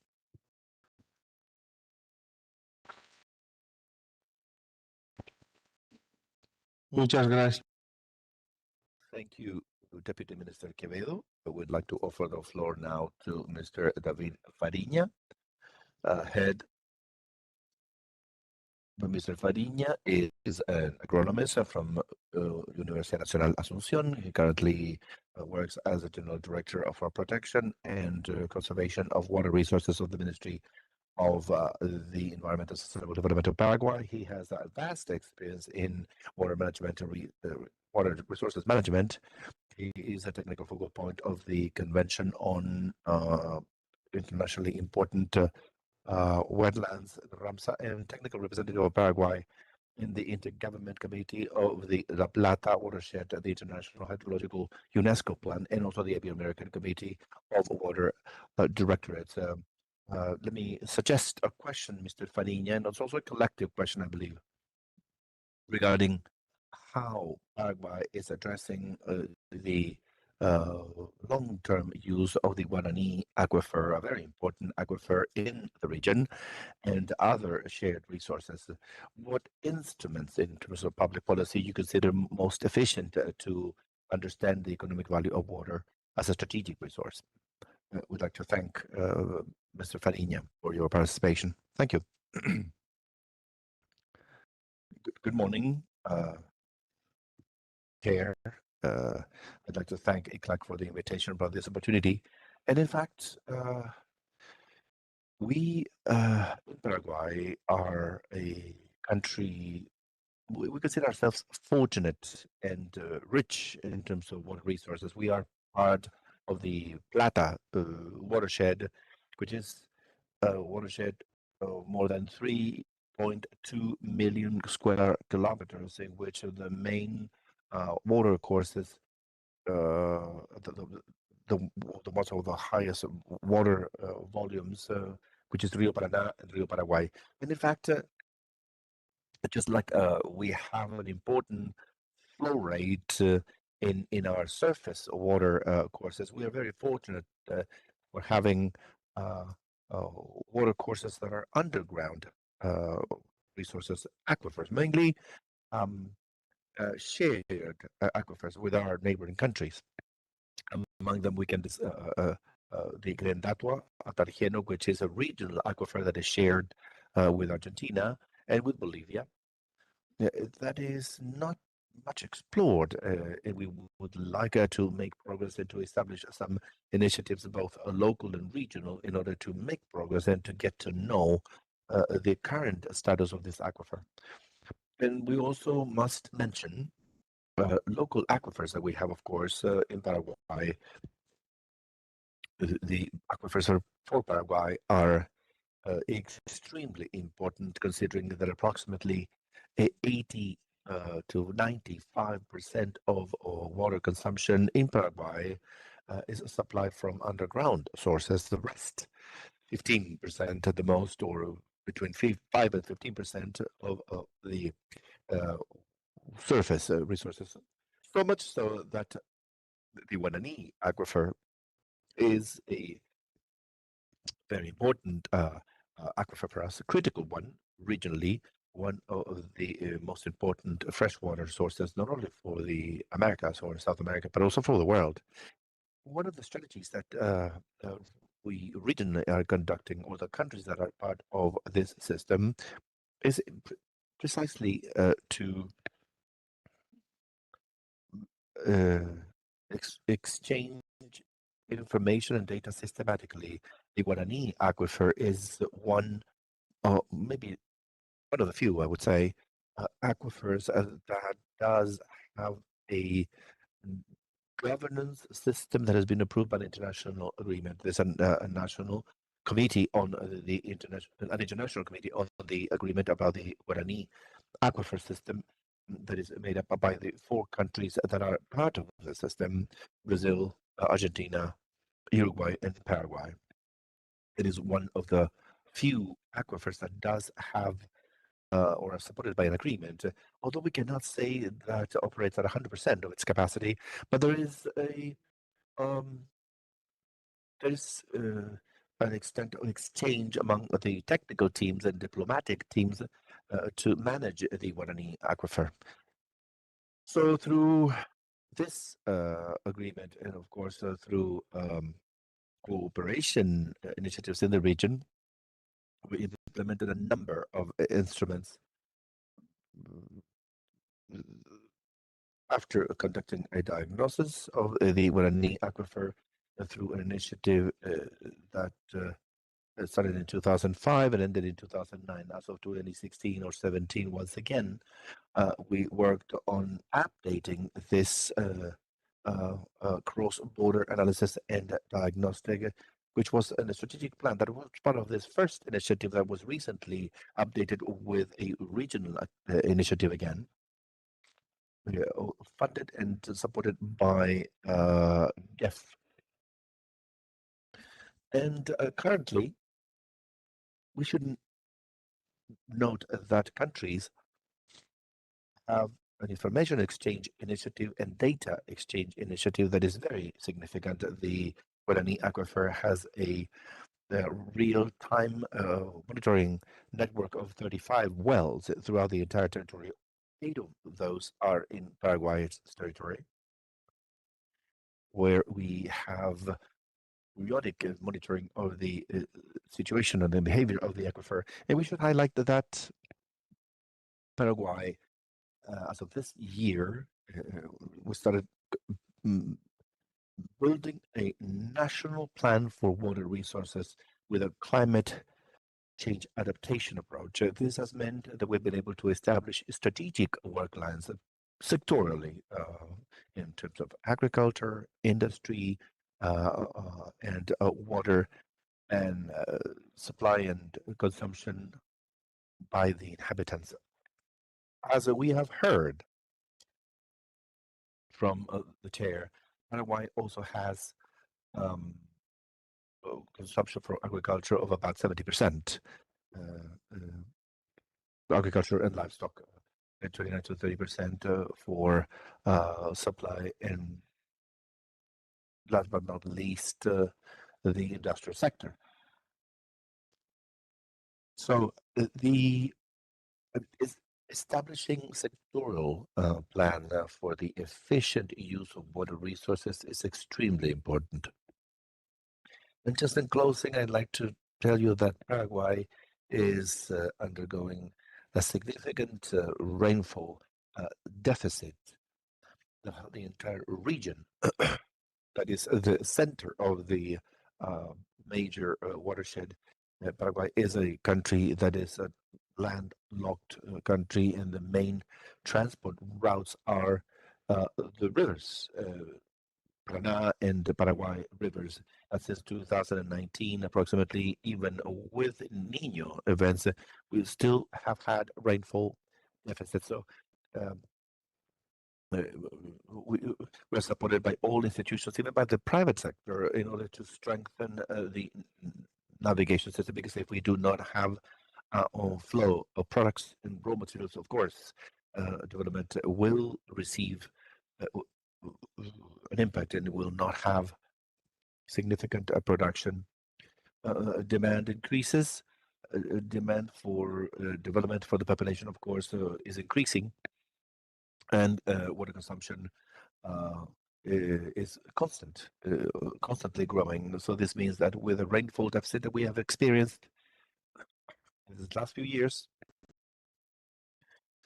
we may encounter conflicts in terms of water supply for communities by recharging the aquifers. And we need to say that the Guaraní aquifer Es un acuífero protegido.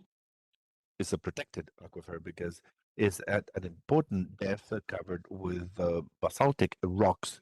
But today we have an increase in terms of the availability of technology, and underground water is being used for irrigating crops. So today, the strategy that Paraguay is proposing in managing the Guarani aquifer and all the neighboring aquifers is automating information exchange, and of course having an updated governance and coordinated with all relevant institutions. And we believe we are going to be able to achieve that through the construction of a water resource national plan in Paraguay. Thank you very much.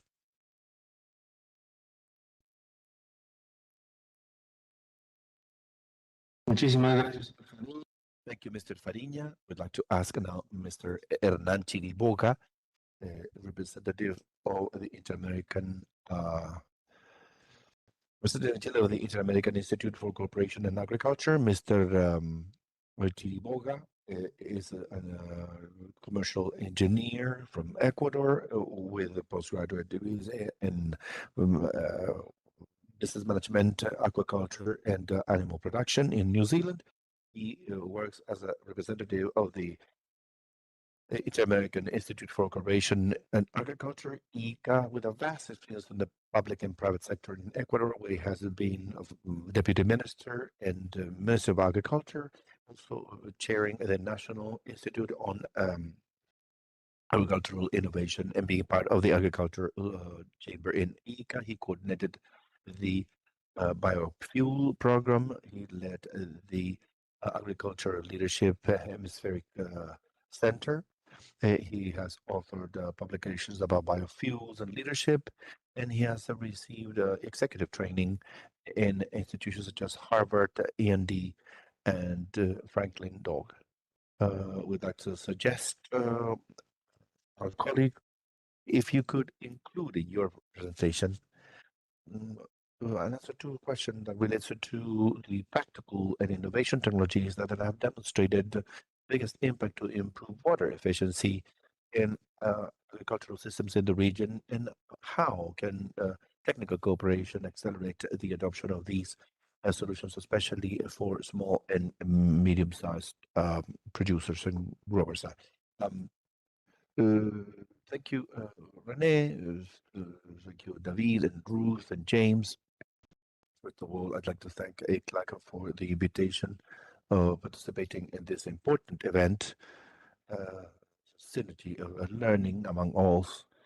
I'd like to state that ICA, under the new administration of Dr. Muhammad Ibrahim that started in January, has prioritized the issue of water and for agriculture.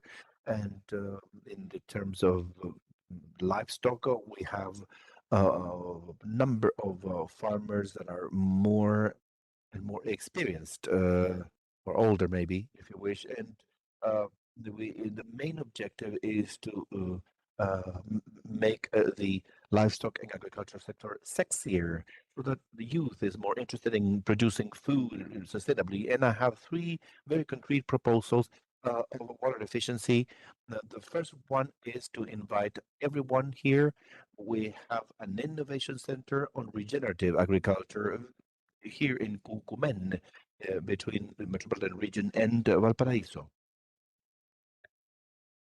We've implemented 25 works, conservation works for the soil, from rainwater collection, because there is, it's an area that stores a lot of water in these pockets, reservoirs, geomembrane reservoirs, and that is where we store all the rainwater that is collected. We have captured 350,000 liters, and with that we produce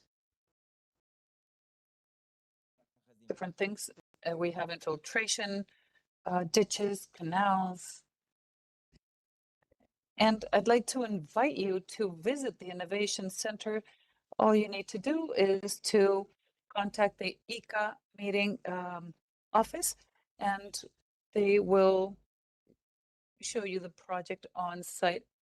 It is 25 works for soil conservation, and the idea is for the area's farmers to see, and visitors to see how we can improve this, what we can do to better use this resource. And we're working together with Alinea on the cultivation of rice. As you know, rice is a huge consumer of water and issues methane.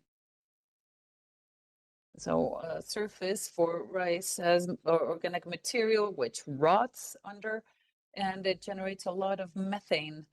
So rice is a very bad element for climate change. So we've elaborated a proposal, sustainable rice intensification, and what it does is attempt to grow rice as you do with barley, with irrigation, not by flooding. And very interesting results have been reached. We've reduced the amount of water that rice uses when it is grown with flooding. So it is huge in terms of savings, water savings. And what we've measured in methane, well, it's reduced methane emissions by 25 to 30% in the initial stages where it was measured more manually. Now we have electronic devices that you place within the crops, and it measures the methane emissions. So we started applying that 2 months ago, and with the INEA, and we hope to begin to have a greater reduction of methane. Why has it not been massified? Well, because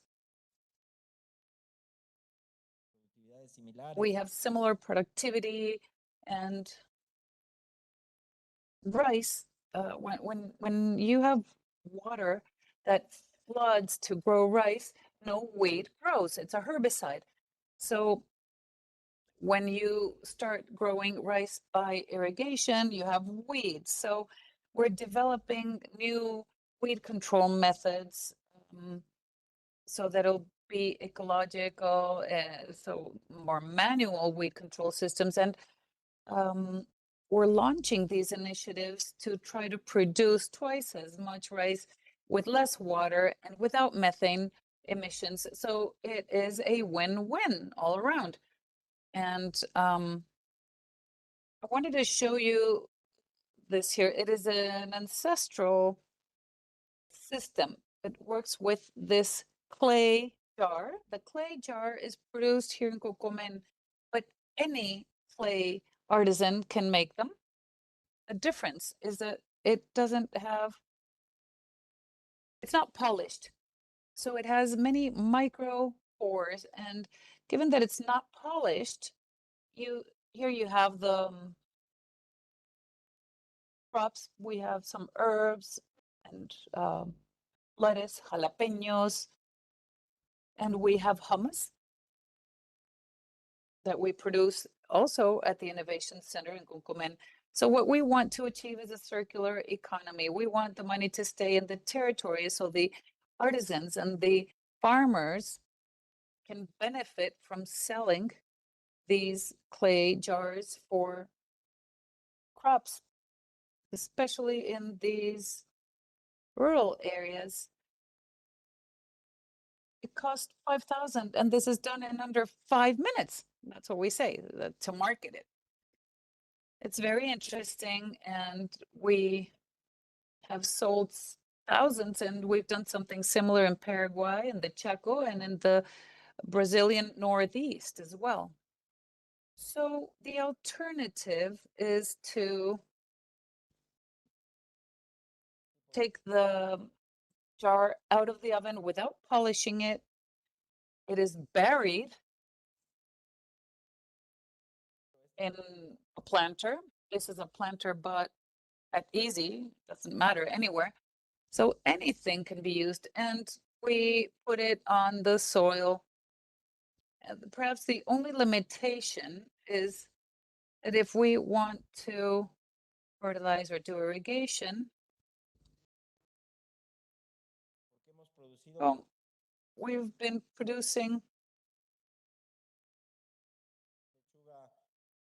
se consume 14 litros. we know that it's 14 liters from the moment of water from the moment that it is sown until it is collected. And we have economized water, economized debris and wastewater. So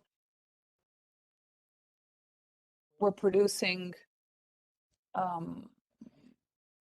a sort of spinach with ocean water, salt water. So what we do is we can bury this jar in the planter, and you put 4 to 6 plants. And when they have the source of water here, there is an underground dispersion of water. And you can put this in a kitchen, near a window. You can produce anything you like. You can have, you know, chives and arugula, tomatoes, anything you like. So it is a very specific proposal. I'd like to leave this and donate it to my friend Rene so that he can take it home or to FAO, anywhere he likes. So I want to give him our little planter with the herbs.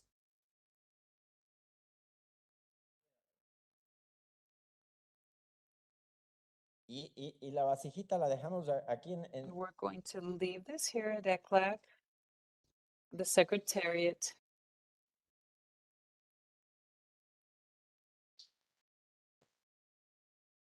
Esas serían las tres propuestas que tendríamos como. So these are our 3 proposals for water reduction at an agricultural level. It's very concrete, applicable, low cost, and it can be produced in, you know, in neighborhoods. We hold workshops. Solo hay que ponerle agua cada 8 días. But we only add water every so often.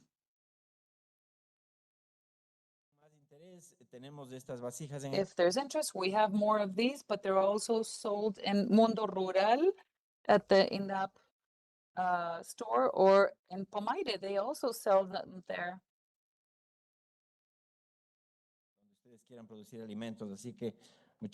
They're very helpful for you to grow. Thank you for your attention.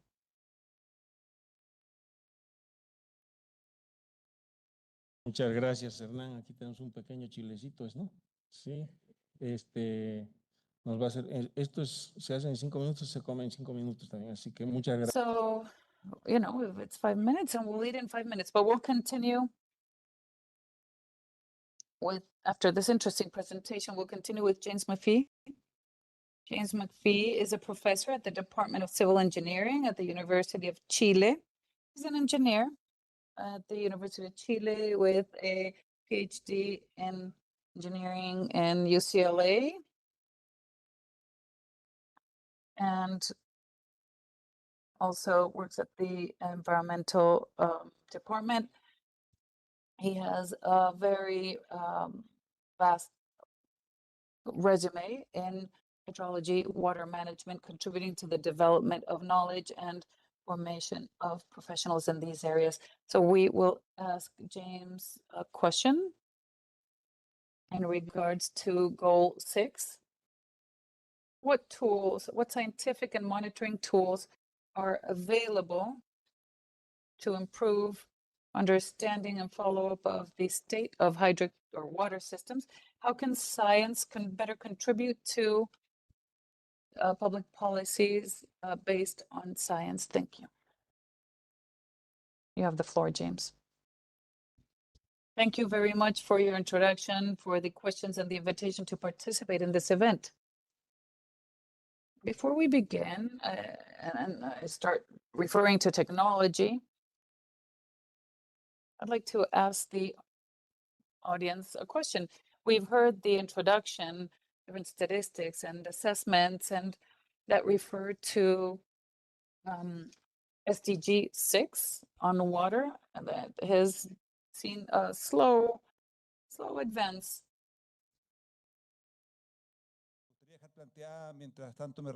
I'd like to ask a question, which is why? What is the reason? How do you explain this objective that would seem to be so important and critical, and that it hasn't made any progress, or hasn't made the progress that the countries would like to see and that their inhabitants deserve? I'd like to leave that with you for a moment, and then now I'd like to refer to the Chilean experience in terms of the situation of access to water, to sanitation, and the care of water systems. It's not necessary for everyone to know this, but Chile has some macro indicators that are quite renowned in terms of access to potable water. Over 90% of the population has access to drinking water, and sanitation. 80% of the population more or less has that, or maybe a little more, and the percentage of treatment of residual waters is very high in Chile as well. So this situation was not always the same. Of course, Chile had serious difficulties in access to water and sanitation.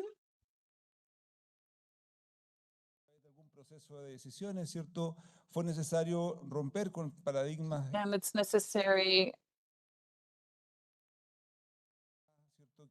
to have these public-private partnerships that allowed Chile to have more investment in infrastructure for water treatment, sanitation, and access to water in general. This is accompanied with a strengthening of institutionality in Chile, and to take charge of the counterpart and follow-up and oversight of private parties that have provided potable water and sanitation to cities. The rural population is an ongoing concern. Chile has had a policy that I would call successful in strengthening the capacities of rural communities to have access to water. Al saneamiento del agua residual a nivel rural y también, como veíamos, And access to water and sanitation in rural areas is different. Close to cities, it's normally linked to a vulnerability that is quite significant, which is access to housing. Access to potable water is linked to the vulnerability linked to housing. So Chile has deficits and very relevant challenges in this sense. Speaking of technology, I'd like to go back to other advances. And as a stakeholder in the system that doesn't have all the information, we see that there's a difficulty in, we could say that it's an activity that we can prioritize.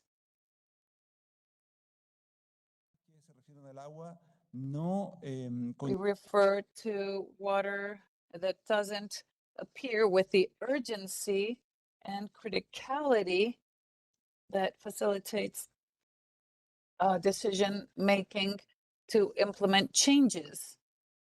And there are other elements that have to do with the realities of our cultures and models that may not work in other societies. In Chile, we could say that it is a cordillera, a mountain range with another country stuck to it. Our mountain range determines our hydrological reality and somehow simplifies the analysis, even though it includes risks and challenges. In Chile, most of the water used for consumption and production comes from the melting of water. And this water coming from glaciers is threatened by climate change and global warming.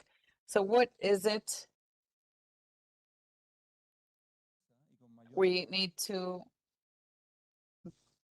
work with certainties, with the urgency that this requires, with the adaptation of our glaciers and our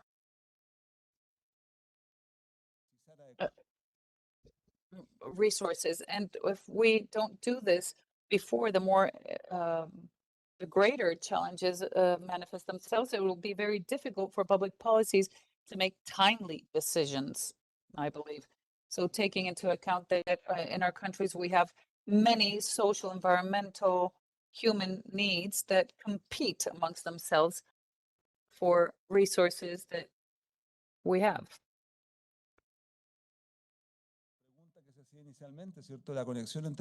So this connection between academia and public policies has to do with a responsibility of strengthening, improving and strengthening our science. And it makes sense to call them to make certain decisions and prioritize. The community makes decisions.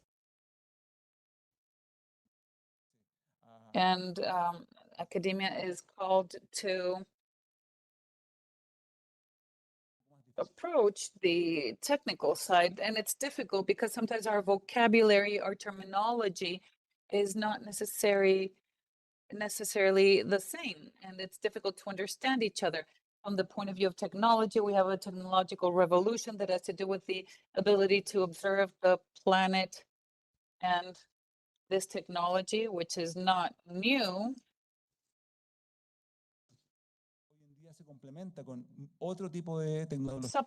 is supplemented today with other technologies that allow us to detect changes in the surface, changes in the volume of water bodies. We can monitor that in areas that are difficult to access from, and we can monitor from space. And it includes knowledge and observations that can be readily available for our states to make decisions. So what we've seen is that it's possible to monitor the volume of glaciers, of ice from space and snow, and that has been extremely relevant for the communities that depend on these water resources, be it at a human scale or for agriculture, and allows them to be better prepared when there is a situation of scarcity. For example, the 16-year drought that Chile experienced. So where are we still lacking? Well, for example, in the Guarani aquifer, we're talking about underground waters. Underground waters are still showing vulnerability. And in Chile, for example, the adaptation mechanism is more used during, or was used during mega droughts. Today, we have a deficit of many levels of our aquifers. And although our system has been able to work, we see that when it happens again, that resource that we had available will be less available, and we don't know how we're going to address it. So we have some observation technologies, and we are able to communicate territories that are quite vast with the satellite technology and the possibility of observing our planet from space with better levels of detail. And of course, as part of the observations made by the state, the government of Chile has been very active, very successful in implementing and supplementing this and expanding its water monitoring network, and of course must now advance to include these new technologies. Finally, I would like to call your attention, because despite the fact that not all water resource systems that you refer are linked to glaciers or to the biosphere, it's important to mention that UNESCO, as from this year, is promoting the Decade of Action for geospheric science that seeks to promote knowledge, to strengthen research and monitoring, to support with adaptation measures, and all this has to do with the accelerated meltdown of glaciers and of snow. And in Andean countries, this is of course extremely relevant in countries that don't rely heavily on the meltdown of snow for water. This is very relevant because the increase in sea level, which goes hand in hand with this biosphere geosphere processes, will impact our coastal areas, often linked to desalination plants, the treatment of wastewater, of drinking water, and so on, in coastal areas, and so on and so forth. So that is the outlook that I would like to share with you. Thank you very much for the invitation. We thank all presenters. We have heard important contributions for a debate that we will now hold, and I would like to ask our colleagues for a final 3-minute round to share your criteria about the presentations, the proposals, the evaluations that have been made. First of all, I'd like to highlight some main ideas. We have spoken about democratic governance of water in the case of Colombia, territorial planning of water, the water transition towards efficiency, acknowledging the community management of water, promoting community alliance and alliance with the public sector, a paradigm of water such as a common good. And this is an important perspective that guides public policy, the criteria of water justice, which is an important criteria and that has to be discussed in operational terms.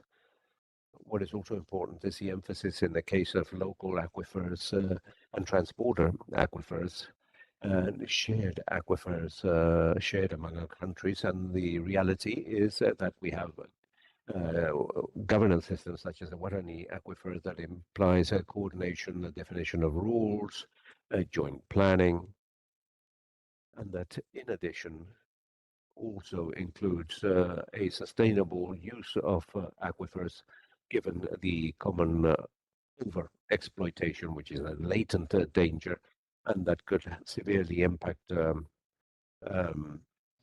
underground water. And what is also important is efficient irrigation and to work with technology in scalable pilot programs, as we have seen with ICA, with mobile orchards or plantations that can enable their socialization and expansion into other rural and urban areas.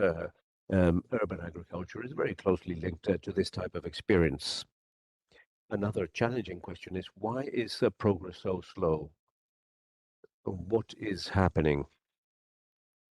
All countries have a commitment there. What are the limitations, the barriers that we're facing? Is it a question of model, of vision, of technology, of financing?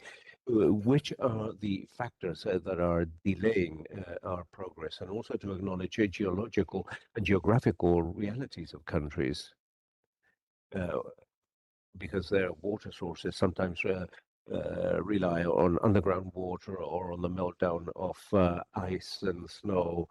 This all implies different accesses and different availabilities of water, and there science and technology through the use of images, of satellite images, and through land studies and soil studies are important. The language of academia and science is not the same language as that of public policies, and therefore we need a dialogue. We need to establish a bridge between what is mentioned by science and technology, and also in terms of perspectives of public policies and of water policies. And this is something that we have to discuss when it comes to the design of policies and regulations in our countries. I think with this summary, I would like to suggest that I would like to suggest that we allocate 3 minutes to each presenter to listen to some of their reactions, beginning with Ruth Quevedo. Well, we thank all the presenters in this very important panel. I believe that the message of the progress report on the achievement of SDGs is something that has to be borne in mind in the sense that climatic action and what in Colombia, and this is something that the UN rapporteur also mentioned, the water about the water transition. These are all urgent elements that demand practical and concrete solutions. I very much like the presentation delivered by our colleague from ICA, because we are in a process of coming together regularly in order to establish a diagnosis with data that does not evolve. And this summary of information provided to this forum reveals that we continue with 50% irrigation water that is not managed. We maintain a deterioration of systems linked to water.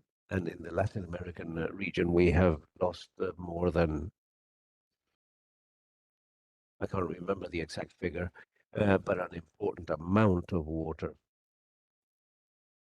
So we are making an effort, Encontrar which I feel means that we need more mechanisms so that our decisions may involve effective mechanisms so that we can change the indicators. Effective action, I believe, is a very important issue.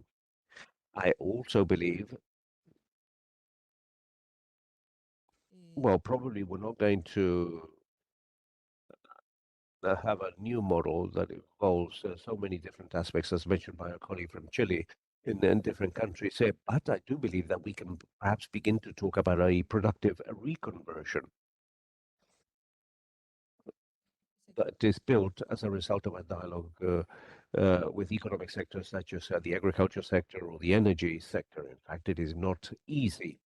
And there are also synergies, but I believe that this is a necessary dialogue. And also with countries that demand our food and also our raw materials. Because if we think about this with a future perspective, which is the way in which we must, I believe, think about our public policies at present, water will be necessary for life itself and and that will be the case in all territories in the world. And Latin America preserves water, preserves the largest amount of supply and the ecosystems that produce water. And thus we are placed in a geostrategic position that we must identify, acknowledge. And I believe that this is a transparent multi-stakeholder dialogue. And we must move in that direction if we truly wish to preserve life. And I conclude with this. In Colombia, we have we have questioned ourselves about these definitions of water as a common good, and we have held a very interesting discussion about whether, and we ended up with a definition by the Arhuaco people. And our President Petro talks about the heart of the world, because if you go to the territories of the Arhuaco territories, you find some fundamental wisdom, a universal spirit. And because they say that water is the blood of land. However, we have reduced water to a very Western and pragmatic vision. And we have reduced that simply to a resource, a merchandise, an asset. But we don't think it's just that. We believe that water inhabits us. So we are water. And therefore, unifying the water paradigm involves us all, involves humanity as a whole. And that is a message from Colombia and the message of President Gustavo Petro, not only in this forum, but throughout the world.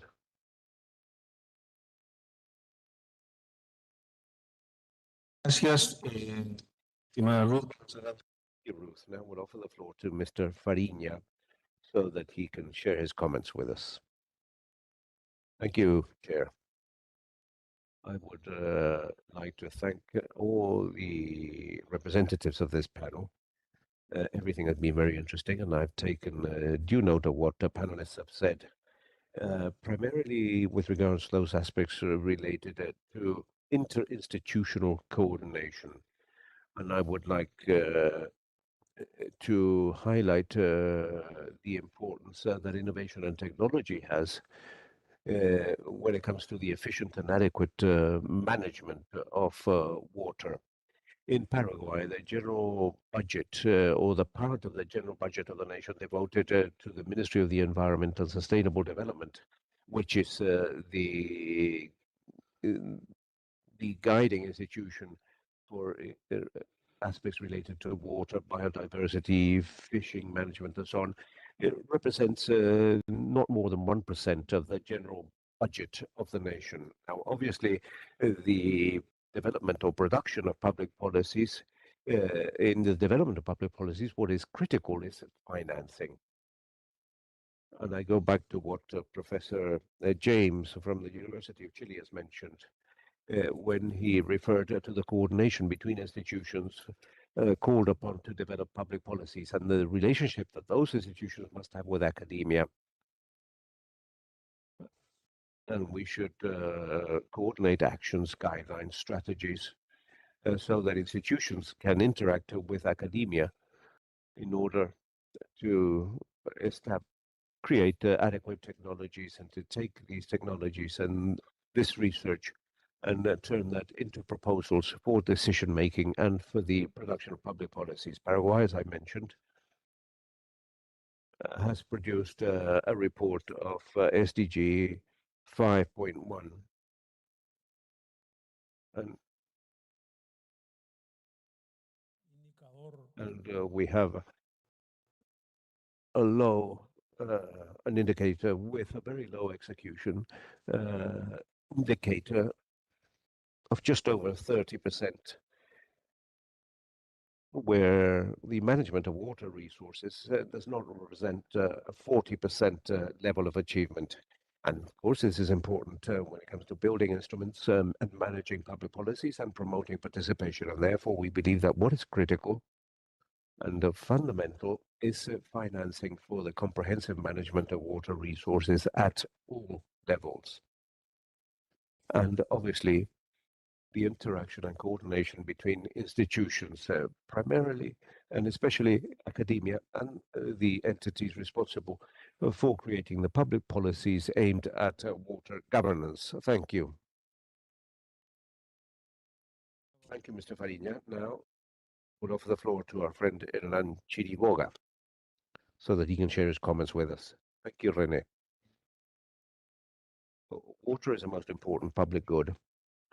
Throughout our lives, we wouldn't be able to survive 24 hours without water. We can, of course, survive without electricity, but the fact is that if we lack water, things become critical. We are water, as was mentioned by my co-panelist, and we must look after water. And in my view, the biggest weakness lies within the educational system, in the creation of awareness, especially among the new generations when it comes to looking after water.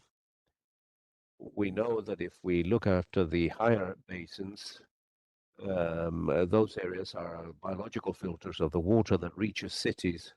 If we plant forests with natural species, obviously, hopefully in the higher basins, that will generate the water cycle. We will reduce droughts, and we will better adapt to climate change. And as for MICA, we have promoted these 3 strategies from the farm that has 25 means or measures to adapt to climate change. In Argentina, for example, they're producing these half moons to capture water and to overcome drought.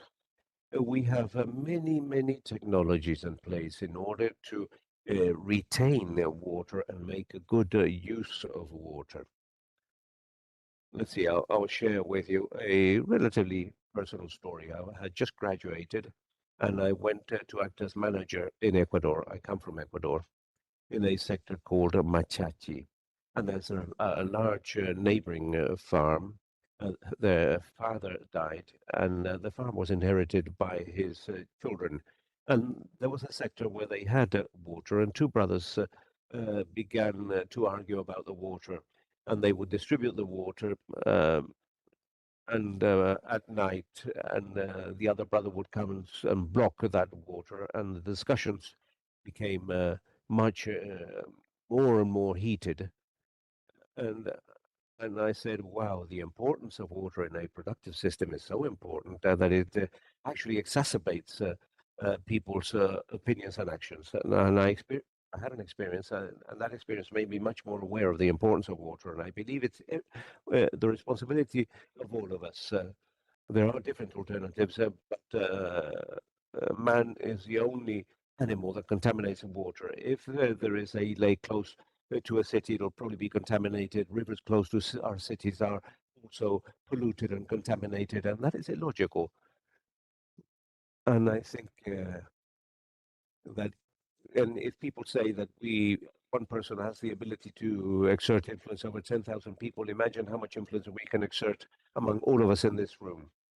And I believe that there are different alternatives, and and our duty is to contribute our grain of sand in terms of creating awareness about an effective use of water, so that we can make this very necessary change. Thank you, Hernan. Now I'll ask our friend James McPhee to share his final comments with us. Thank you. I like the phrase in the sense that water is the blood of land. Blood connects the body And the same thing happens with water. Water connects the territory. It transmits energy, mass, and also information. And in that sense, I would like to underscore that whenever we talk about public policies, it's impossible to think about water policies as a policy that is separate from other public policies. And you, as state representatives, are surely very aware of that. But it's still something that we should mention. So whenever we talk about housing policies, for example, we're talking about water policies. When we talk about agricultural and livestock policies, we're talking of water policies. When we talk about energy policies, we're also referring to water policies, and that is tremendously important. So that and states should remember that, because everything is often connected via water. Another idea that I would like to rescue from what is being discussed here has to do with water justice, and that is not emphasized sufficiently. Whenever the water systems are stressed, and many of our systems are practically always stressed, the most heavily impacted are always the most is always the most vulnerable population, and therefore efforts, I believe, should always be focused on that dimension in order to correct the problems that are often generated when we manage systems in terms of averages and big figures. And finally, as an academic, I cannot but say that it's very difficult to look after, preserve, and preserve what one does not know adequately. And therefore, the emphasis on knowledge, on data, on the information that that data provides, and the knowledge that comes from that information is, I believe, extremely relevant. Water ecosystemic services, often focused on man, is a concept that enables us to guide efforts in order to foresee the impacts and consequences of the actions of people, and that the climate change that we're experiencing at present, what all that will imply, because often the value of science and the value of knowledge is questioned, and I want to state this in very strong terms, in the sense that that science, that knowledge plays a role, are important and must be taken into consideration when we discuss all these issues. Thank you.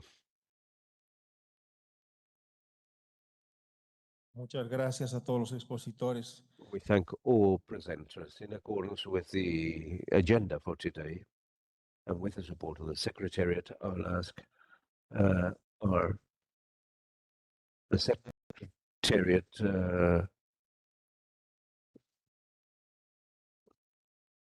to, on behalf of the Secretariat, to invite all delegations to express your opinions. So please, we'll give you 3 minutes. Brazil. Buenos días. Good morning. Excellencies, ladies and gentlemen, Brazil, considering its average water abundance, faces asymmetries. There are areas with structural water stress, and semi-arid region in the northeast of the country, and other areas where the intensive use of water, particularly for irrigation, is a significant. Quality of water is also a challenge to large urban centers and intensive agricultural land. The country has a solid and participatory institutional framework for the sanitation and the management of water resources that recognizes water as a fundamental right. However, there's still the challenge of addressing multiple territorial realities and guaranteeing effective inclusion of isolated populations and traditionally absent in decision spaces. Updating the sanitation and water framework in 2020 represented a turning point by strengthening the regulation that attracts the private investment combined with reactivation of public investment. This reform allows us to make more consistent progress towards universalization. Access to drinking water went from 89 in 2006 to 98% in 2023. However, sanitation managed safely reaches close to 60%, which means a challenge that we are still facing with priority. Brazil is distinguished by analyzing and disseminating all indicators associated to SDG 6. Monitoring includes gender, race, breakdown, and territorial breakdown, allowing to identify with precision structural inequalities and to guide the public policies. The focus with significant gaps in data. 6 billion people live in the favelas, where more than half of them do not have adequate sanitation. Besides, there's a significant difference of 12 percentage points in access to safe sanitation among white population and non-white population. Although integrated water resource management is participatory, the levels of social engagement are still considered low to moderate, which reinforces the need to strengthen governance. These vulnerabilities are worsened in the context of climate urgency. Therefore, we understand water as a key pillar of the adaptation strategies in the face of extreme events. Water justice initiatives also guide our international cooperation. Brazil actively engages in the Guarani Aquifer Agreement in comprehensive monitoring of the Amazon watershed and its treaty in multilateral spaces such as COP30. And we have reaffirmed that the preservation of biomass is absolutely necessary for protecting rivers, and that managing water must be integrated to the access to water and sanitation in context of climate and environment. We invite the international community to guarantee effective implementation means respecting the state's sovereignty and promoting evidence-based solutions. Brazil is a country of significant natural diversity, populational diversity, and development levels, which demands differentiated responses. Hence, we reaffirm our commitment with international cooperation, both to receive as well as to share best practices that will contribute to improving the livelihood conditions, healthcare, and the development of our people. Thank you very much.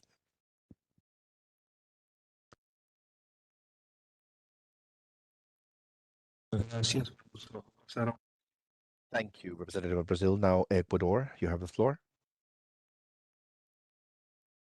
Thank you. Greetings to all delegates and to the panelists, and also thank you for your very interesting presentations. Ecuador has experienced a significant progress towards the achievement of SDG 6, causing 70% of the population to use drinking water services, safe services, and 85% of the population has access to sanitation facilities. Sanitation coverage managed safely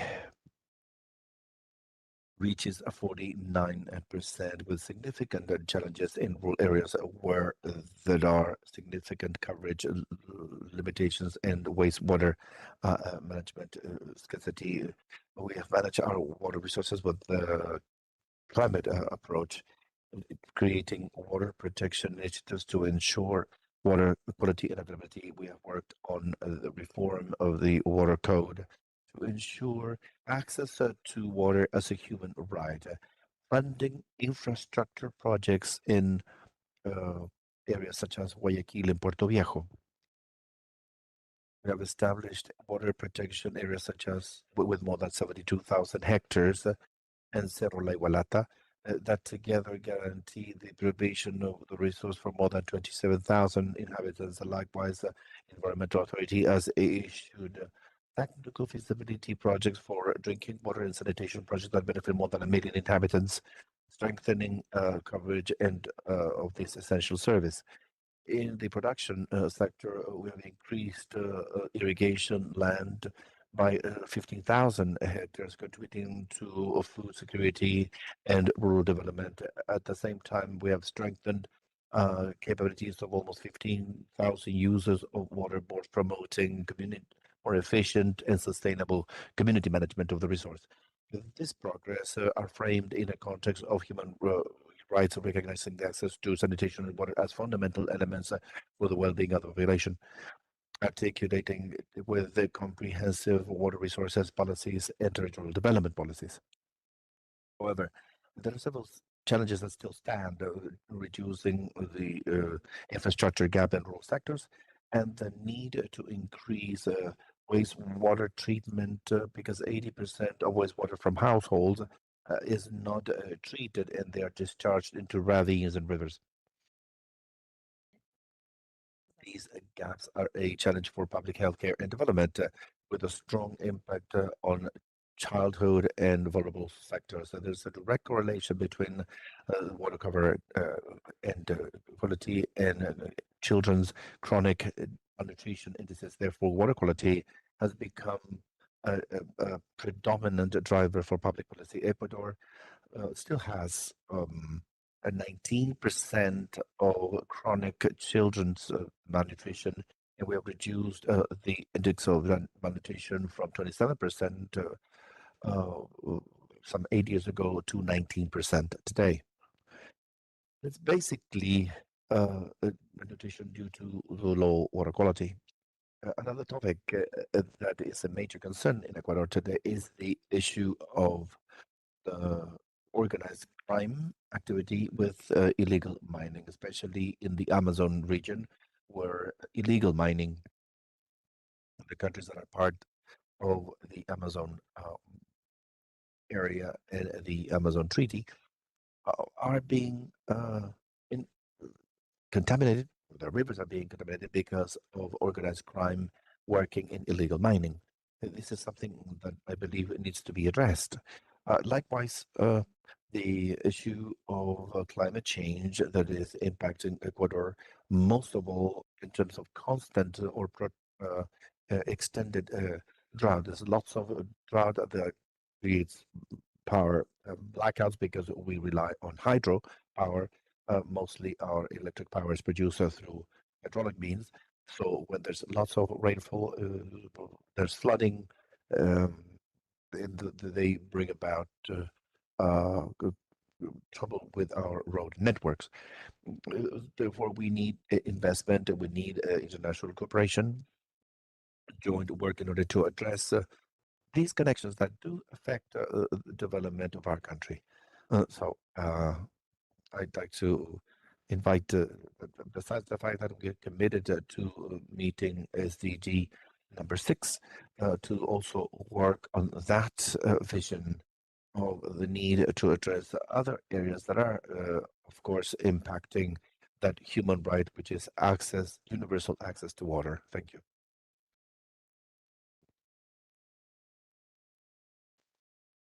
Muchas gracias, Ecuador. Thank you, Ecuador. We'd like to offer the floor to Suriname now. Suriname, you have the floor. Thank you. Water is often described as one of Suriname's greatest natural blessings, but abundance alone does not guarantee access, quality, or fairness. The real test of SDG 6 is simple. Can people depend on safe water and sanitation every single day, no matter where they live? Our second national review shows progress, but not enough. Today, 56% of our population uses safely managed drinking water services, but only 25% has access to safely managed sanitation. Wastewater treatment also remains limited, with about 24% of domestic wastewater safely treated. We are working to closing these gaps. Expanding water infrastructure in rural and interior communities remains a priority, even though distance, terrain, and low population density make every kilometer of pipeline more expensive than it would be elsewhere. We are strengthening cooperation, coordination between institutions, improving water supply systems, and advancing integrated water resource management so that investments are not fragmented but aligned. At the same time, we are protecting the ecosystems that sustain our water systems. Our forests, wetlands, and watersheds are not abstract environmental concepts. They are the foundation of long-term water planning. But progress is constrained by financing, technical capacity, and growing climate pressures. Flooding, saltwater intrusion, and environmental degradation are already affecting water quality and infrastructure. Without sustained investment and stronger governance, today's gain would easily become tomorrow's setbacks. Partnerships, therefore, remain critical, partnerships that deliver results, not just merely meetings. We continue to work with regional and international partners to strengthen governance, improve data systems, and expand sanitation coverage. Community participation, especially among indigenous and tribal people, remains central to building solutions that last. SDG 6 is not about infrastructure alone. It is about dignity, public health, and resilience. When water and sanitation systems fail, progress in health, education, and economic development quickly follows. I would like to thank the contributions of the panelists, especially the one of Mr. Hernan Chiriboga of ICA, which again shows me that there is a lot more to do with water than delivering it to people alone. We stay committed to accelerating progress on SDG 6 with a clear understanding that water security is national security and that sustainable water management is essential to achieving the 2030 agenda. Thank you.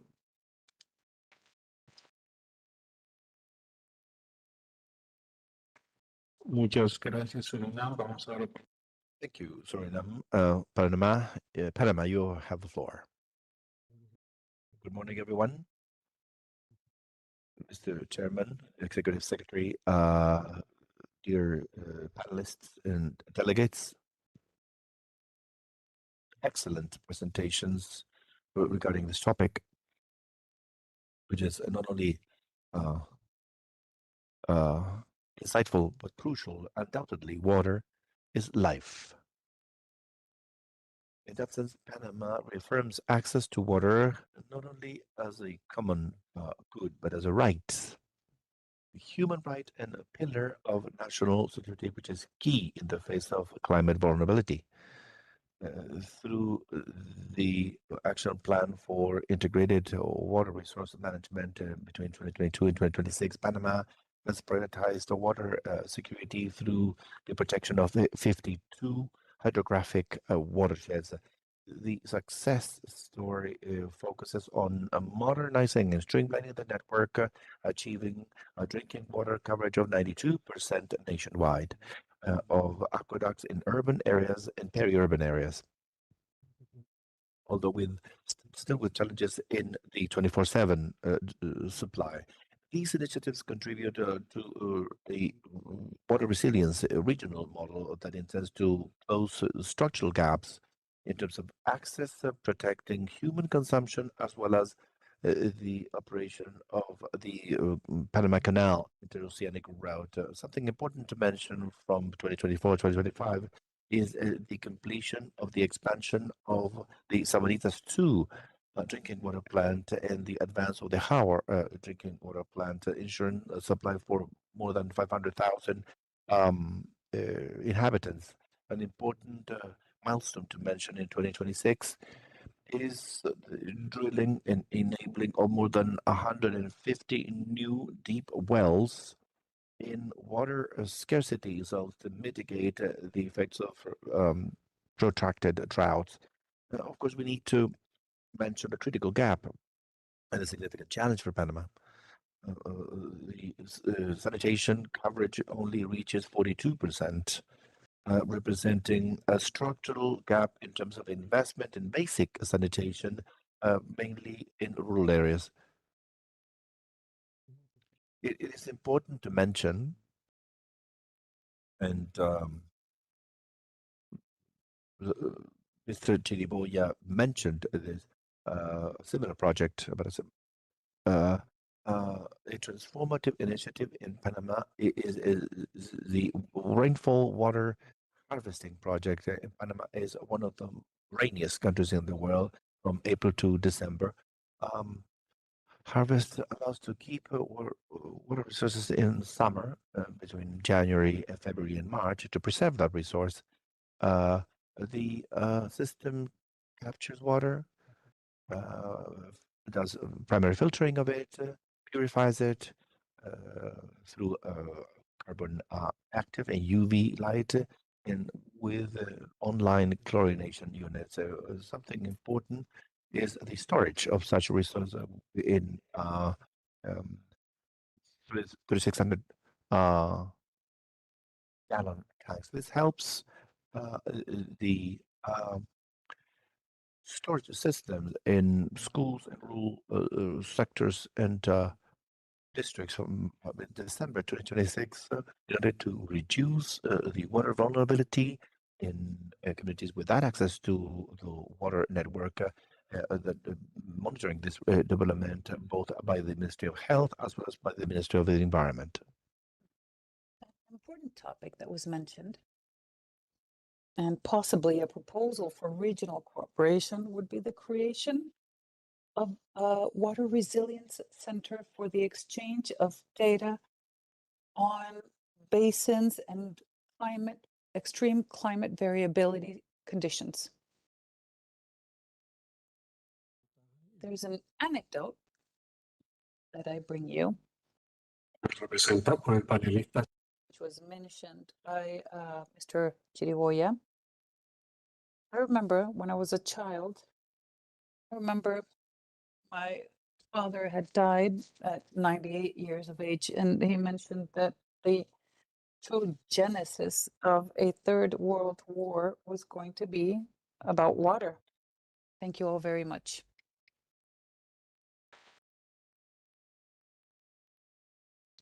Muchas gracias. Vamos a palabra ahora a México.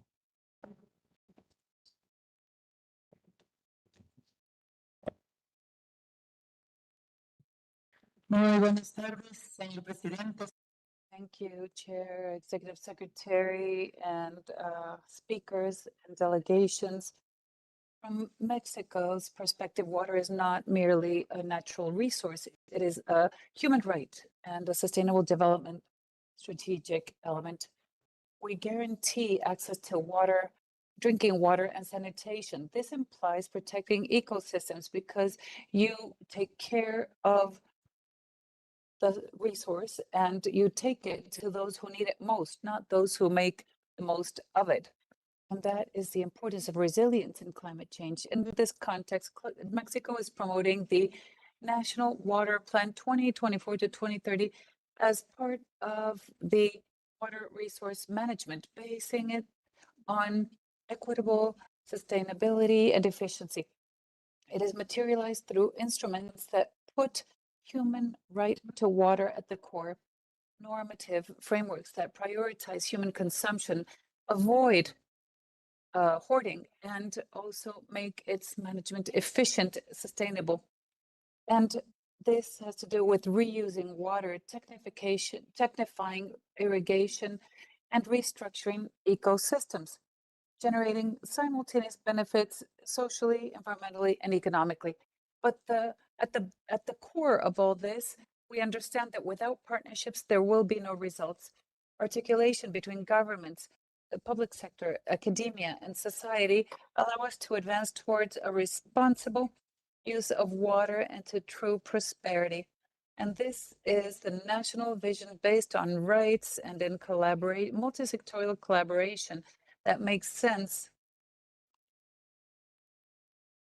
En nuestro país, Durante décadas, el agua fue tratada bajo una lógica de In mercado. our country, water was treated under a market logic as if it were subject to appropriation or accumulation.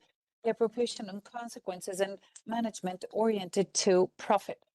I come from the second smallest state in Mexico, but the best hidden treasury.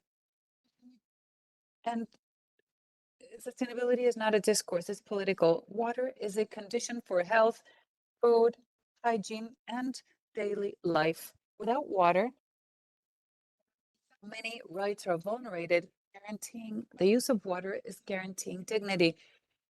Based on this, we have reorganized territorial planning, putting water security at the core, understanding that soil needs to be managed with resilience and sustainability. We have also strengthened protected areas that not only preserve biodiversity, but also protect the systems that make life possible. For example, the Canoas Matatlan corridor, La Campana. We have promoted mechanisms that advance towards an environmental justice, and where those that put pressure on resources will be responsible for it, and ecosystems are recognized and supported. These territories, almost mythical, women that protect water or defend water. The state implemented this tax on greenhouse gas effects. It is the 9th to adopt it, and the first to adopt flexibility mechanisms that balance competitiveness with the protection of ecosystems. This represents a significant advance in the internationalization of environmental costs and the transition towards a low carbon economy. This is built with a global vision. Projects with international financing have allowed strengthening community capacities, promoting sustainable means of life, and participative governance where the territory is not imposed, it is built with its people. The state has taken on its role in guaranteeing strategic effects. And for example, La Colina has renegotiated debt, improving better conditions, economic conditions for the sanitation plant, automating irrigation and restructuring accounts. This has to be said clearly. It is not only about works, it is about guaranteeing sustainable access and resilience for the future generations and their access to water. In our communities, this is translated into green growth in an urban area that seeks to conciliate its development with nature and people's daily lives. Water can no longer be understood as a privilege or merchandise. Advancing towards hydric or water resource protection is social justice. There is no well-being without water or any possible development without dignity. Guaranteeing water is guaranteeing life. Thank you all very much.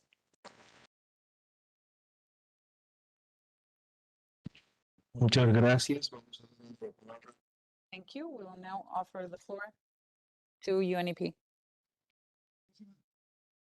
Thank you very much, moderator. I would like to refer to a very important point that has been mentioned in the presentations that we've received and by the delegations. Although in Latin America and the Caribbean, it is still a region with a significant wealth of hydric resources, we still have a huge loss of biodiversity and ecosystems. And sometimes in this region that has the most threats to defenders of the environment in our territories. And within this framework, the Forum of Ministers of the Environment in Latin America and the Caribbean, in their past region, under the leadership of the chairmanship of Peru, made a key decision last year. First, we need to put water at the center of all our discussions. We need to guarantee that water has the visibility it requires within the context of water security, but also energy, food, and productive security in our region. And In addition, we need to put water as a connector of these obligations that we have agreed on. And the Rio Convention and all the adaptations. And of course, certification and recovery of land, productive land and soil. And in this sense, they decided to formulate and advance this in a huge regional strategy for the restoration of ecosystems at a larger scale, which are critical to provision and regulate water. It is an initiative that regulates all countries in the region. It is ambitious and puts this connection to water as part of well-being and prosperity in the region. In this sense, we are working on designing accelerators to achieve this large-scale proposal, but mostly and most importantly, the governments always refer to financing that we have seen that the global funds will be lacking, and it requires the connection with productive sectors and multiple other sources, as well as requiring much innovation. These will be a key component, but there will also be a need for what was mentioned earlier, how to properly calculate this provision, this role that ecosystems have in the regulation and provision of water. How can we monitor this in time? What role can local communities have, indigenous peoples, in the care and in this restoration and conservation of natural wealth in connection with water? These are all questions that will be addressed in the implementation of this regional plan for restoration of ecosystems.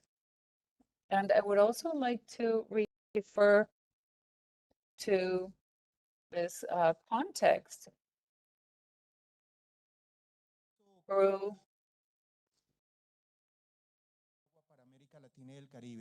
summoned the Water Summit, and it has a roadmap that has over 8 principles to manage water, and they are available for consultation and the implementation of all countries. It also supported the Second Andean Forum that is so important in this call to strengthen data systems, monitoring, planning, regional planning, etc. I would finally like to refer to the importance of considering everything related to contamination and water management. Of course, the countries face enormous challenges coming from multiple sources and in terms of residue and all, and looking at challenges such as mining and illegal extraction in the Amazon and heavy metals and others. And finally, this component is having a perspective of universal rights. And finally, where water can be what brings us to advance in the care, where you include nature, putting water at the center, and as I mentioned, is a base for prosperity and the well-being of the region. Vamos a dar la palabra ahora a Maya Takashi de la FAO. We will now offer the floor to Maria Takashi from FAO. Thank you. We've heard in the panels links between all these. We understand that the culture represents 2/3 of the extraction, and it is key to contribute to the prices of water and hydric efficiency, and of course to the production and consumption of the environmental impacts associated with production of water and use of water. So we maintain public tension at the highest level to strengthen access policies with information and reliable data that is updated, reliable, and evidence-based. How promotes the investment of FIDA, for example, that we've collaborated with, and sustainable care of water, especially in dry areas, dry and semi-dry, arid and semi-arid areas, where we have focused to guarantee a resilient and stable management of resources. And this also has the importance of inclusive governance of water with agri-food systems, with an active participation of small producers, men, women, indigenous peoples in decision making.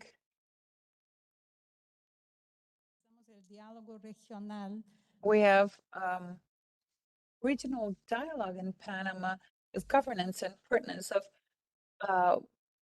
land. And of course, replicating these experiences of dialogue in our countries. And we have water management, and of course, we need to look at aquaculture as an ongoing effort, including continental fishing, aquaculture, and of course, the restoration of water ecosystems. We have supported countries in urban territories, and we thank ICA for offering solutions where we recognize the use of water, the importance of reusing treated residual waters, and the importance of increasing climate resilience.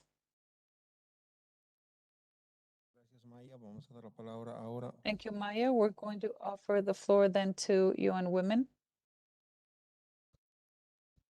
Thank you for the space and for allowing me to take the floor. We believe that this is one of the main enablers of sustainable development, and we see it as a mirror of structural inequalities that persist in our societies. Speaking of water and sanitation is speaking of human rights and equality. It's important to insist that water is not just a resource. Access to water is a human right and an enabling condition for equality, for health, and for the entire agenda. A gender snapshot of UN Women shows that when access to water is limited or uncertain, this is transmitted from generation to generation. So the UN report on the development of hydric resources stresses that although there have been some advances, there are very clear signs. First is the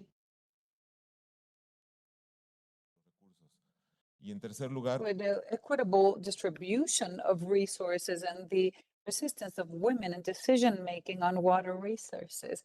This is not a matter of equality, it's a matter of efficiency. We cannot manage water without the full participation of those who form part of this decision regarding their daily livelihood. The lack of access to water directly impacts health, exposing women and girls to avoidable diseases. And of course, it is essential for the production of food. And in our region, it's very clear, women continue to be the main responsible ones of, and when water is scarce and sanitation is inadequate and infrastructure does not arrive, they are the ones that have the greatest risks for their health and security, employment and participation in decision making. So investing in sanitation, it does not have multiplying effects for men and women, but also for communities. This investment with gender perspective, increasing the healthcare and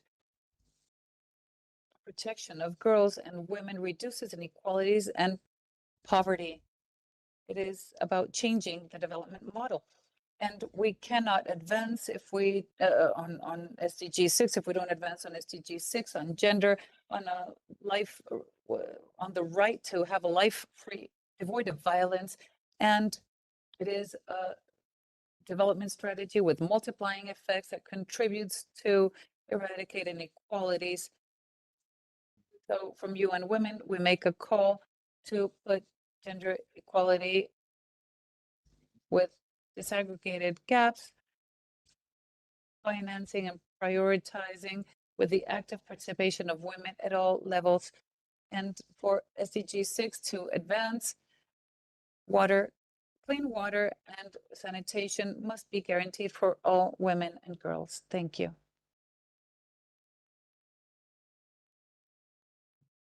Muchas gracias para el representante de ONU Mujeres. Thank you very much to the representative of UN Women. We're going to leave the floor with Juanita Ariza from Civil Society of the Forum. Thank you. You have the floor.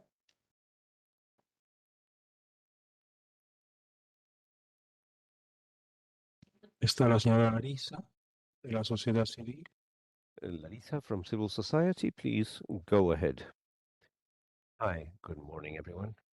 Special greeting for all country delegates and the social and environmental organizations that accompany us, and of course, greetings to the UN system. I am the focal point for the ecological and environmental focal point of the participation mechanism, and I'm the director of the National Network for Water in Colombia. It's a great pleasure to be here with you to talk to you about the need to implement measures at all levels in order to guarantee the comprehensive development of the objectives that are underway, but in addition to the plans, policies, and projects that will enable us to establish a pathway, a roadmap in order to achieve SDGs by 2030. It's important to highlight that the water governance in Latin America is characterized by an institutional fragmentation that weakens state capabilities in order to plan, regulate, and effectively respond. Extreme events associated with climate change, the pressure on aquifers and basins, disorderly expansion of productive activities increase risks to water, food, energy, and fiscal security of countries.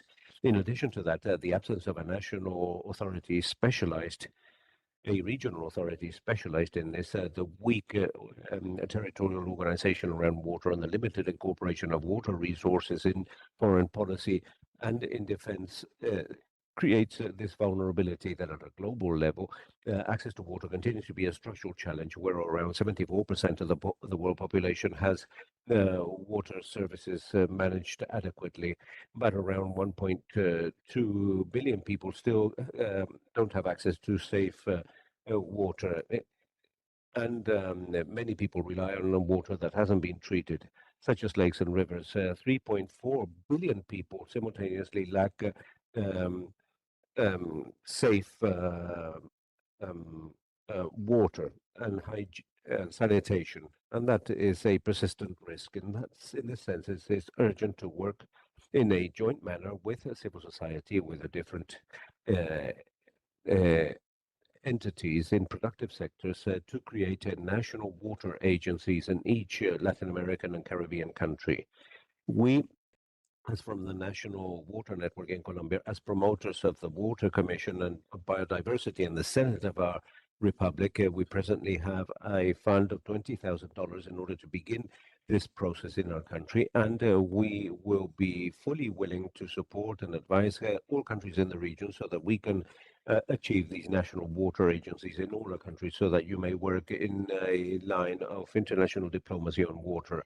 And also the urgent recognition of the UN Convention on international water courses and transport of waters is a cross-cutting diplomatic element that will enable us to integrate the region in the acknowledgement and adequate management of our national basins, the Amazon River, Orinoco River, Rio La Plata, and the different hydrographic basins that are born in the Andes Mountains is the structure for our regional water security. What is also fundamental is for all civil society organizations to to replicate our example and create the water and biodiversity commissions in your senates, in your congresses, in your local authorities in order to guarantee the effective access to the participation of citizens in decision making, not only in terms of implementing the Escazú agreement, but also in terms of the implementation of the whole legal framework in place at a national level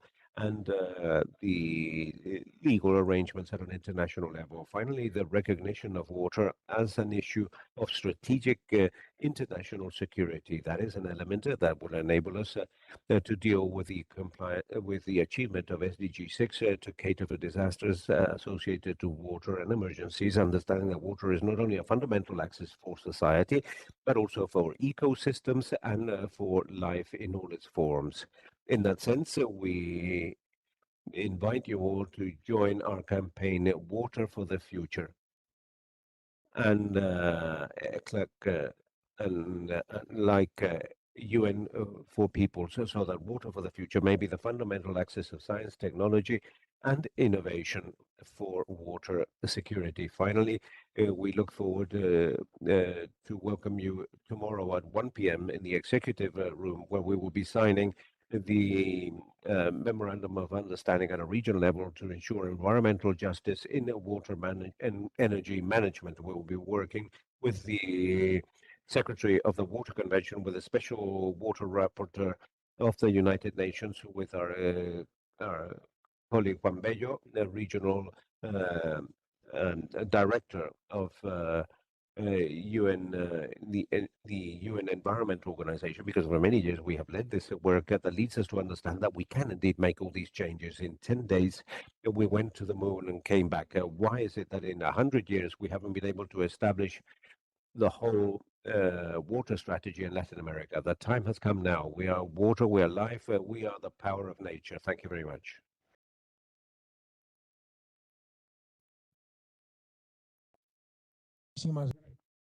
Thank you, Juanita. We would like to thank all of you that are present for your participation.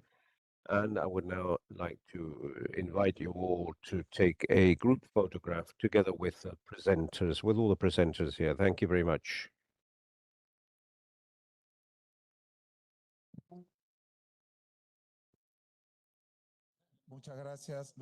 Thank you very much. We will resume at 2:30 to begin with the next session. Thank you very much.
Hola.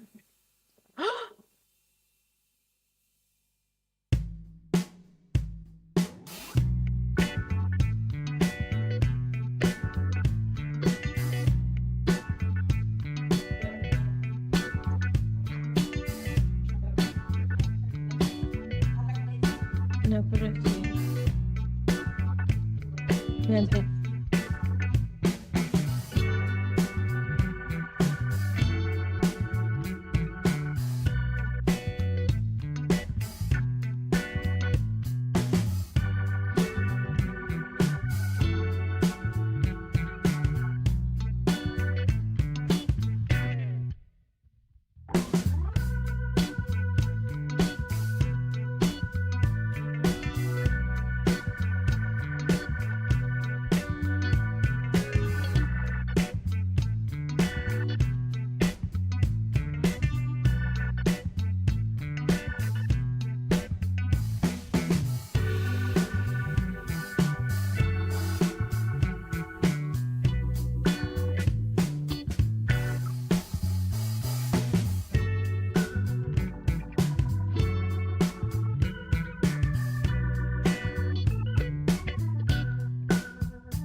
Buenas tardes.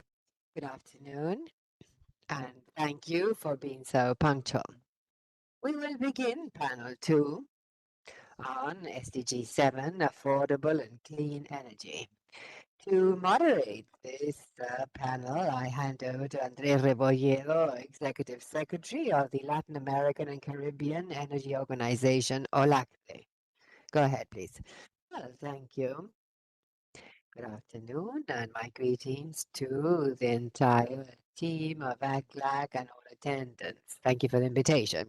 Yes, in fact, this is the panel that will see SDG 7, what is happening in Latin America and the Caribbean with regard to energy. Today and in current times, probably this is at the heart of our discussions, not only from the technological viewpoint, but especially geopolitical.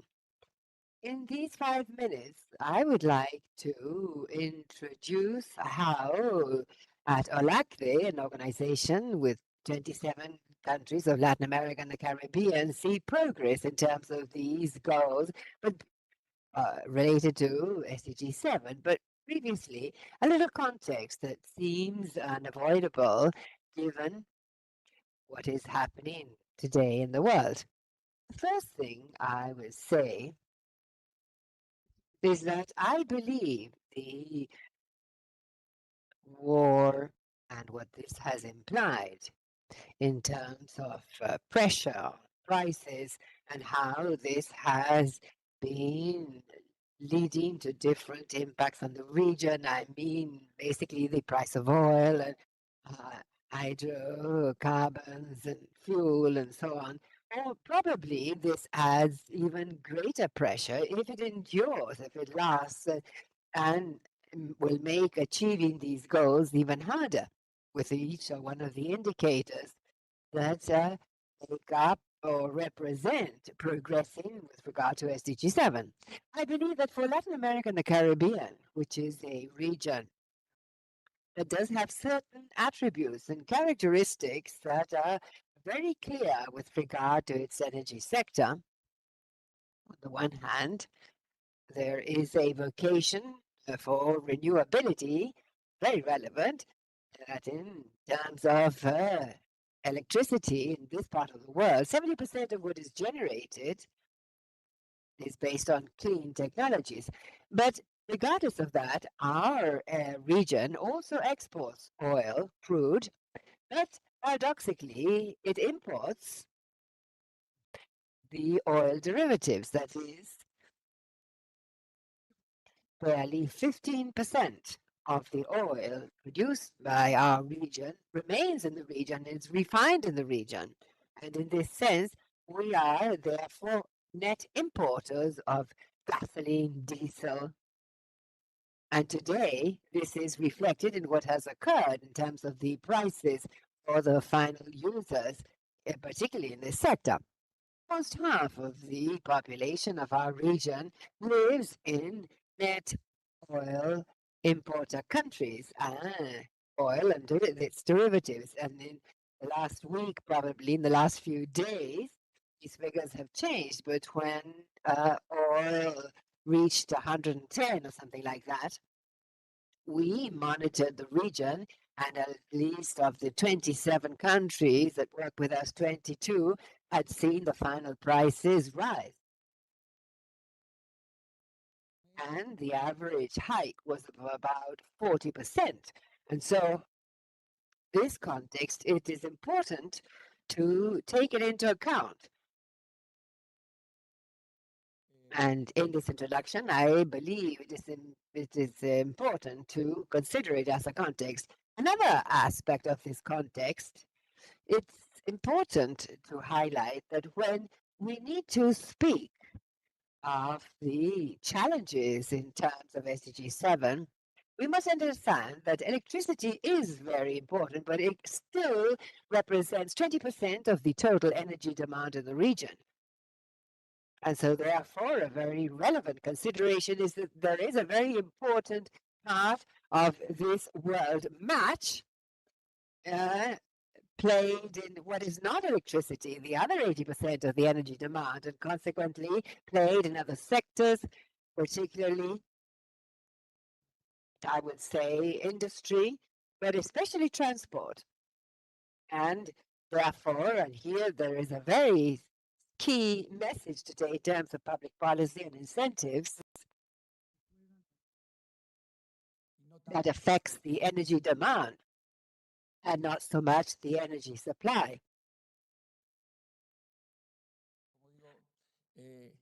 Describir como un elemento de contexto. And that is what we consider to be important in terms of the context.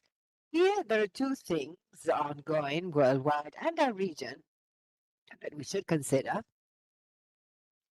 On the one hand, greater renewability, on the other part, the greater electrification of consumption. The transport industry, for example, I think that in 26 we're going to see a major leap in terms of the inclusion of the electric fleets. In our region, there are already more than 400,000 private vehicles in the region and 8,000 electric buses, which implies an important saving today, especially in the light of this rise in the price of fossil fuel. And also the discussion as to what extent may we electrify industry? How much can we achieve technologically in terms of using electricity, in terms of heat, and how far will electricity play a role? And so then we should consider with molecules low emissions. Well, this is very important. Then regarding the indicators, 3 important points. In terms of renewability, approximately 70%, 68.5% or 69%, it depends a bit on the month, also determined by the climate variability in the region.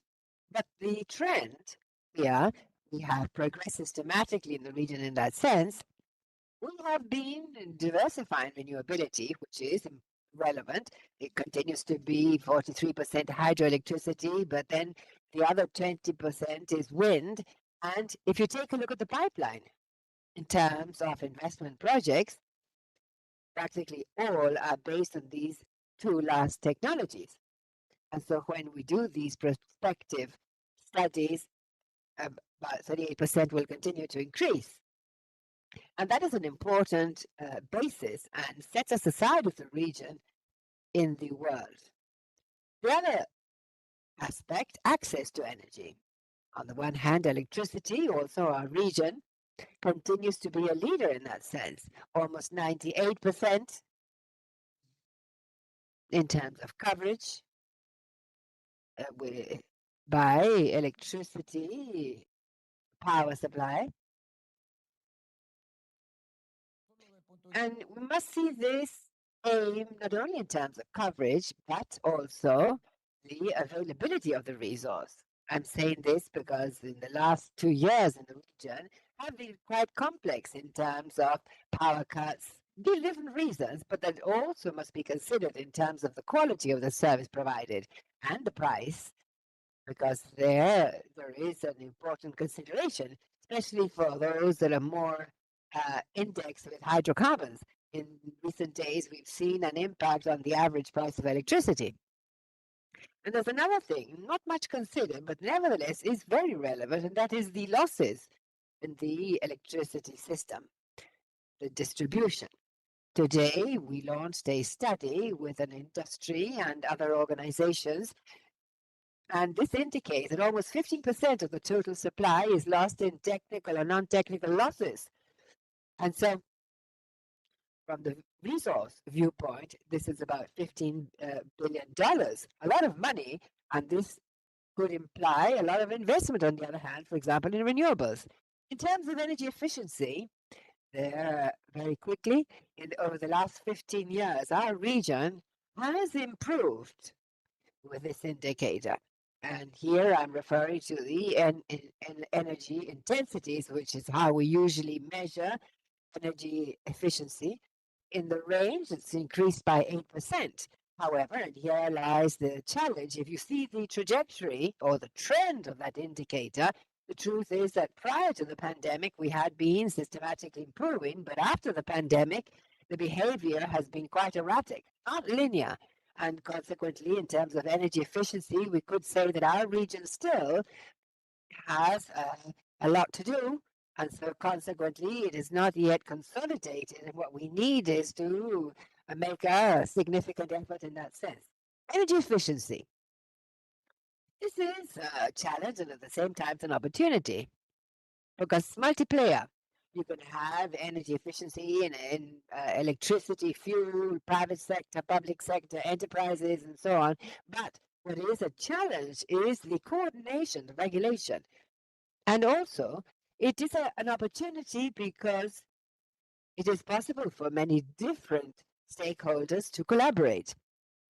And then lastly, just to put this up for our conversations, our region must be more efficient in terms of energy, but must continue to grow in terms of the electricity supply. Electrification. To illustrate this, in the last 2 years, we've seen an uncoupling between the electricity demand and the economic growth. Electricity demand has been growing twice as fast as the economic growth. And so growth in the region of around 2%, but the electricity demand is 4%.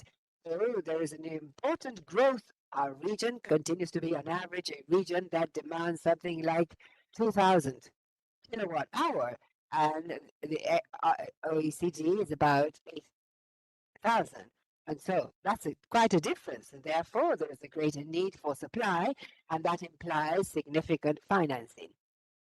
Well, those are the key elements that I believe may assist our discussions.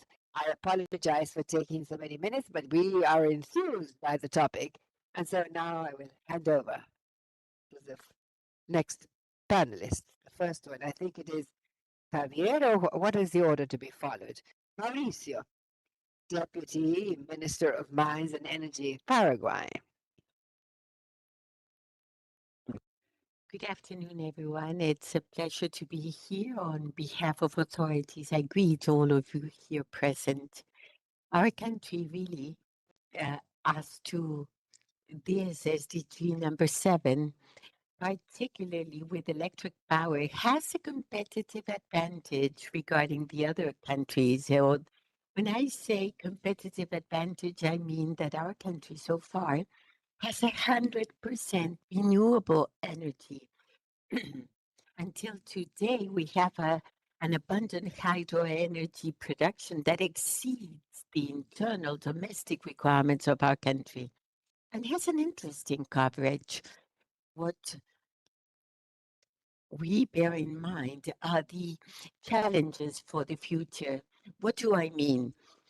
I refer to what recently Andrés Rebolledo was saying as to electric power consumption in the world.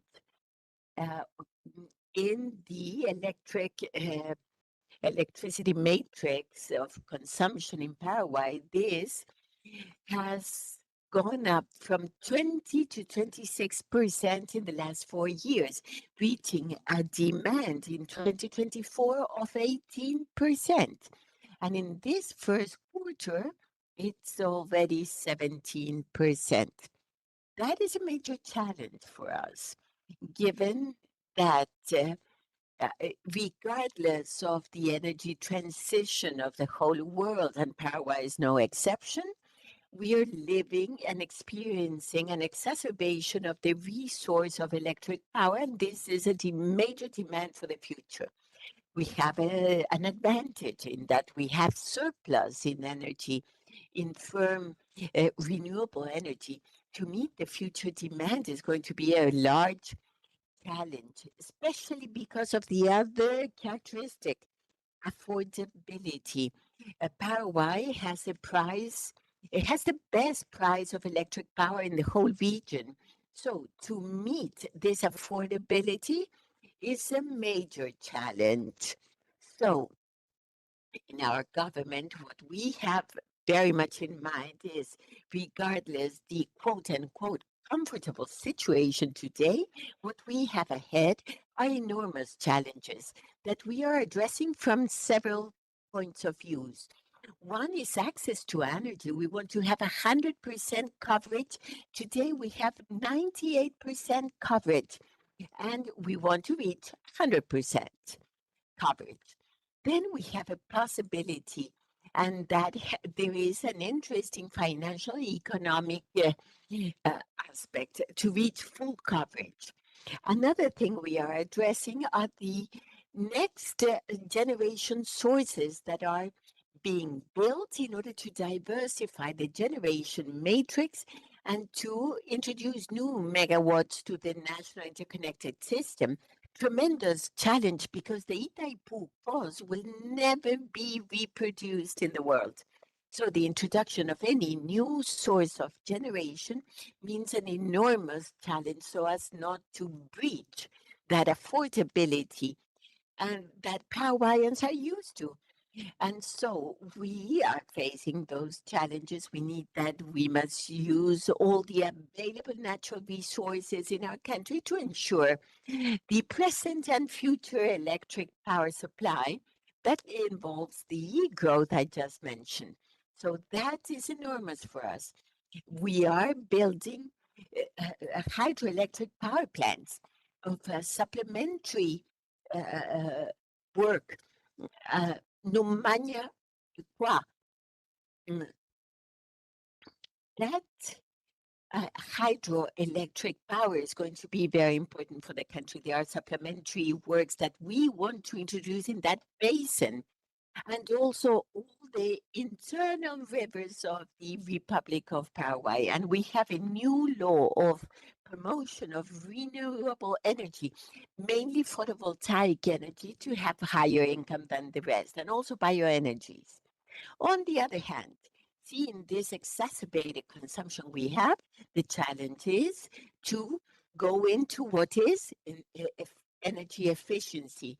Unfortunately, we don't have it installed in the culture of our country because always there has been an abundance with tremendous affordability. So for our country to get into our system energy efficiency will involve a lot of education, permeability for citizens at different levels for this exacerbated demand may really have a balance or reach a balance between supply and demand, because that consumption of 17% according to the figures is unparalleled in the world.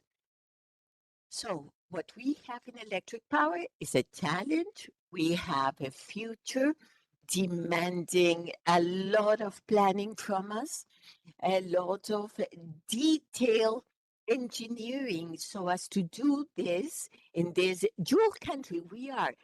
Because dual country, I mean because we have a surplus of renewable energy. And in the world, these major consumers of intelligence, of energy, AI and hydrogen, place our country as highly reachable and, or rather very attractive. And therefore, with the growth of consumers, the commitment of our country is has this challenge to see those needs and of the major consumers. I see there is a complication of the electric power consumption versus the economic growth of the region. It's not a minor issue. And these major consumers came to settle in the world in a full way. I don't think this will move backwards. And categorically, we have an important element: biomass, bioenergies, biomass in particular. And we have addressed most seriously and the certification of bioenergy for using lumber coming from reforestation.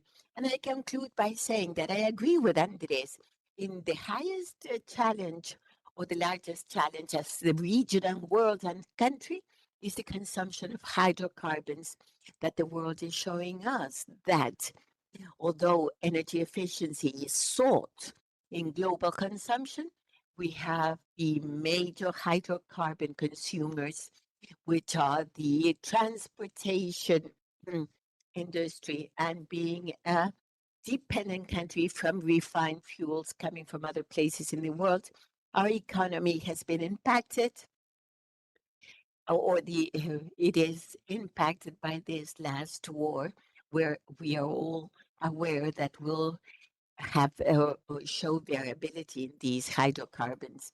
Hydrocarbons continue to be 70% of the consumption matrix in the world. It's difficult for us to achieve variability. All efforts as a country, as a region, and the world are addressing this for it to change, but we need to pay attention to energy efficiency, to sustainable transportation, so that this affordable, sustainable energy may have a greater impact than the one we have today. I conclude by saying that before the important compliance we have today of this SDG, we have enormous challenges ahead. We are taking them very seriously in our government, in our state. Thank you very much for this space.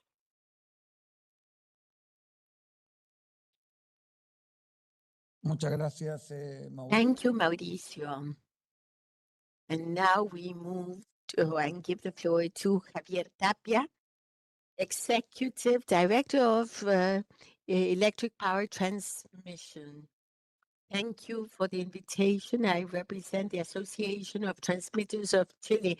In Chile, electric power transmission is a competitive segment, and therefore there is a large group of enterprises dedicated to this segment of transmission, different from other countries where it is a state player, the one that holds the whole transmission. What I wanted to share is that how discussion in electric power is displacing from installed capacity, from generation or concern for generation, to the capacity we may have to adapt ourselves systemically. And that involves a discussion on electric grids that we have in our different countries. We have changed the objectives. Now we have access objectives to light. In Latin America, we're quite well. Minister was saying, yes, we want to aspire to 100% coverage. Yes, and that discussion of the 100% was to an electrification and consumption. We have changed the road of electricity to one linked to growth and development, to one where climate objectives start to increase in significance, and we want all of this with the efficiency of low prices. In Latin America, where we have good levels of renewable energy, solar and wind is already competitive. The 20% of wind and solar energy versus 45% of the hydro, but that 20% is increasing, and it's increasing constantly. And why? Because it's competitive. And those low generation costs, not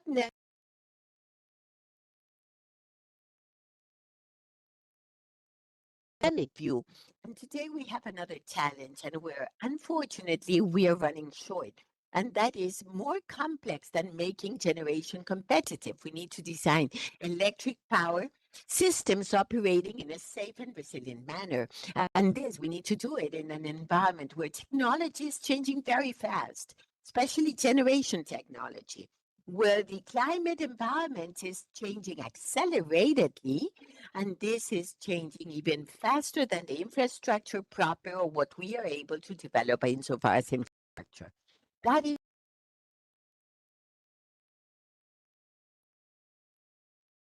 according to TB data, sees to leverage 33 teras of solar energy. This is a lot of energy that we are not leveraging because of not developing the networks or lack the data.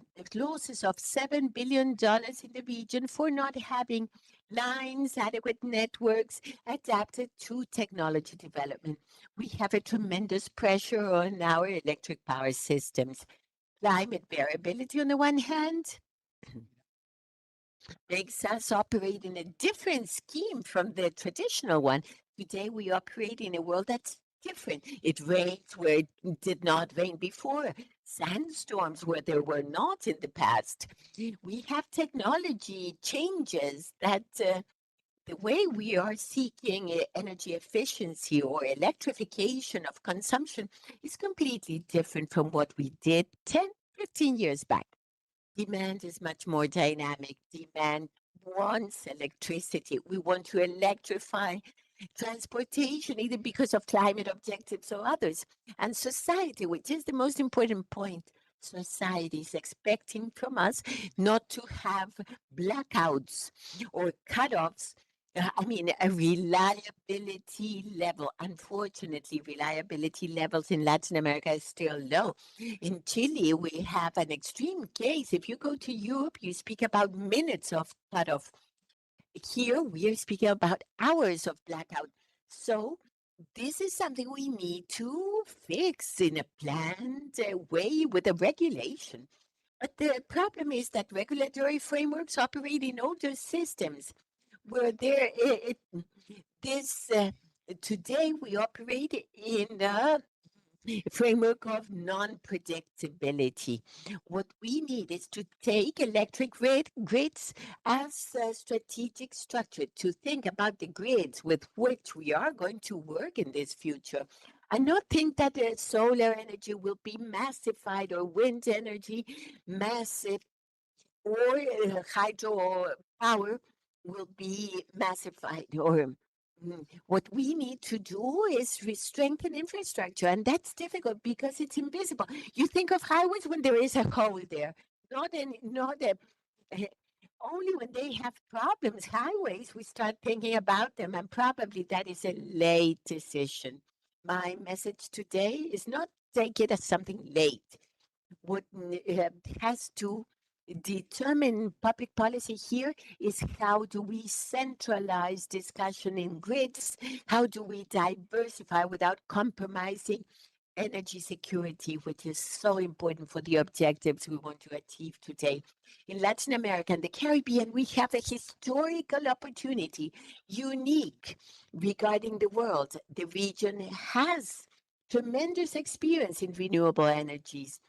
The region has experience in access, a clean matrix, regional coordination and integration. Let us make the most of that to develop that in better transmission grids. As one last data, we should be investing between $6 to $8 billion a year in transmission in the region, and we are only investing $3 billion.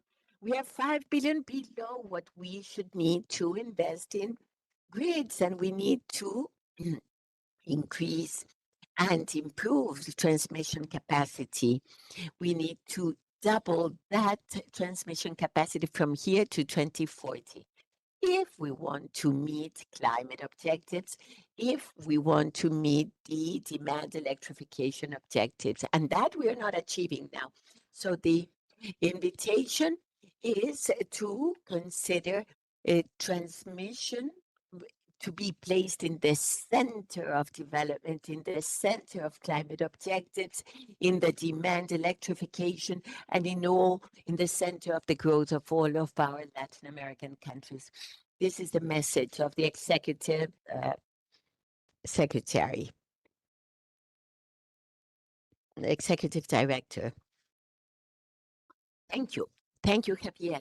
And now I would like to recognize Maria Jose Lubertino, Ecofeminist Network of Latin America. I'm one of the co-facilitators of the civil society participation mechanisms of Latin America and the Caribbean. Thank you, everyone, for the opportunity to have a dialogue with you.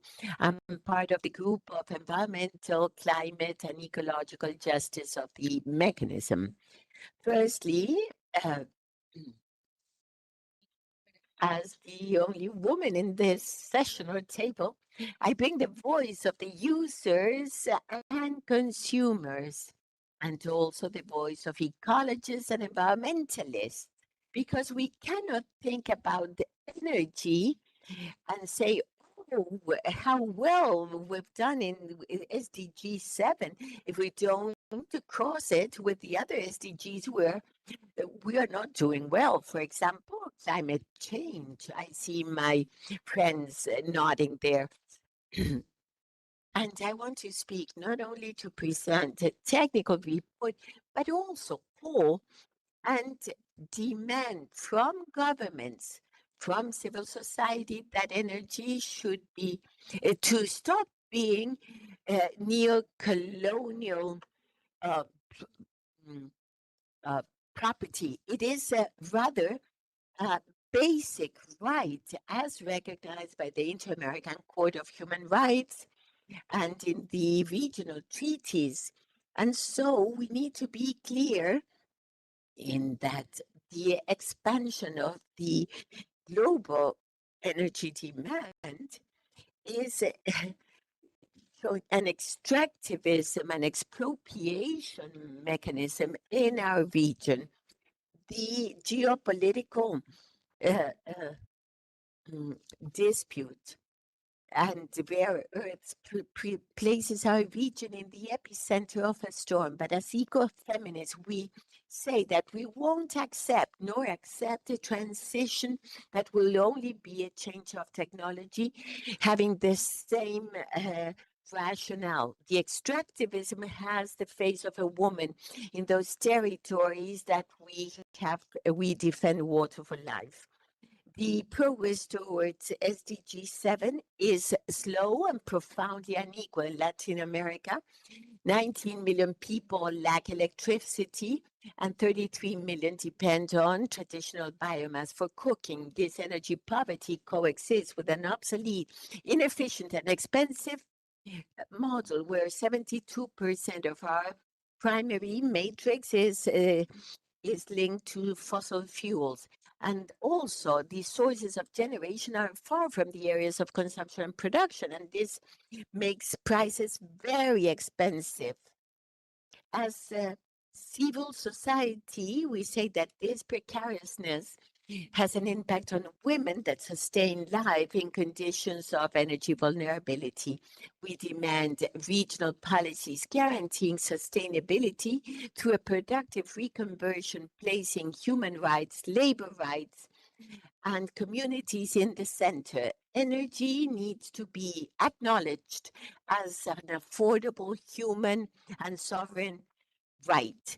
In the next days, we'll attend the first international conference for transition beyond the fossil fuels in Santa Marta. And we want to thank this initiative to the government of Colombia. We will be there with 47 other countries. The Caribbean and Latin American network of ecofeminists will be there. Santa Marta simply cannot be another opportunity of empty promises, as we have seen for many other climate change conferences and events. Rather, it should be an opportunity for the Global South to ratify a fair transition, a just transition. We also, in parallel to this, demand of the countries in the region respectfully to ratify the Escazú Agreement. This is very important for us. The effective application of the Escazú Agreement is very important because there will be no energy transition unless we protect the environmental defenders. Santa Marta will be a place where we actually will be able to shield our protected areas in Latin America and where we will also shield fire consultation. Our presence there aims to ensure that decisions are not made behind the community's backs. COP30 was actually a landmark moment in that it established more solid human rights language for climate change. The transition paths were recognized as a way to include free, prior informed consent, but having this on paper is not enough. We need to make all of this operational. The Belén mechanism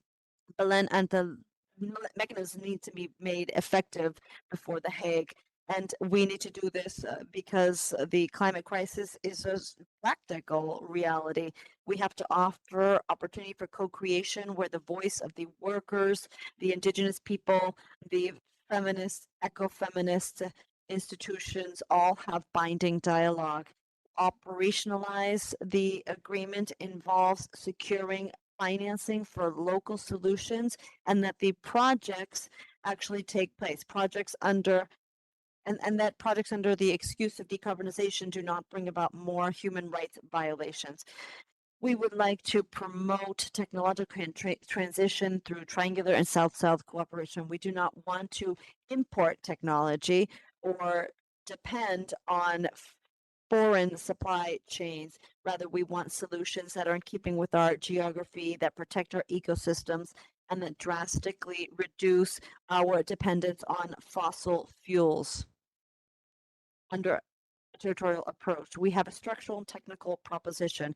We must reinforce public heritage and public institutions through water, transportation, and energy commissions. It's imperative to push forward with sovereign agreements with participation by civil society and academia, but it's not enough to change property. We must change the model as well. We would like to propose some immediate action paths forward for the countries in the region, and also having micro networks inspired by the best rural electrification practices would be a way for states to finance these micro networks. We do not want the last mile to be a business opportunity for large transnationals, rather for the communities to guarantee heating and light for their rural communities. We also propose raising the standards of solar parks so they do not compete with food security. We propose dual use of soil where we can have grazing of animals under solar panels, thereby protecting of peasant farmers and family farmers. We would also, instead of opening new strategic frontiers and virgin areas, we would like to propose using already degraded areas, floating solar panels, for example, at abandoned mines and existing reservoirs, taking environmental liabilities and turning them into clean energy solutions for our territory. We do not want false solutions. We actually would like to call your attention to bioenergies. If this means that we will have the certification, let's not go there. We say no to nuclear power because it's not clean or renewable energy in our opinion. We also point out that we don't want any more large hydropower plants. We need to protect the ecosystems of our rivers, perhaps small hydros, and let's not forget that power generation, power transmission, and power distribution. That's what it is. In many countries in the region, power transition and distribution involve outrageous prices. With this, I close. Justice for the territories, and let's go to Santa Marta with a non-negotiable conviction. Energy for life. We cannot see capital increase at the cost of our life. Energy needs to be viewed as a common good and not as a neo-colonial merchandise. So we would like to appeal to the countries present here so that South-South cooperation will no longer be a slogan, or it will rather be a real opportunity for technology transfer and financing. Protecting human rights as part of climate action is binding, and the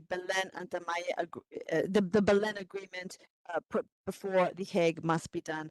We again are advocating on behalf of the right to decide about our own bodies, territories. Eco-justice and environmental justice is equal to social justice. Thank you very much. Muchas gracias, María José. Thank you, Maria Jose.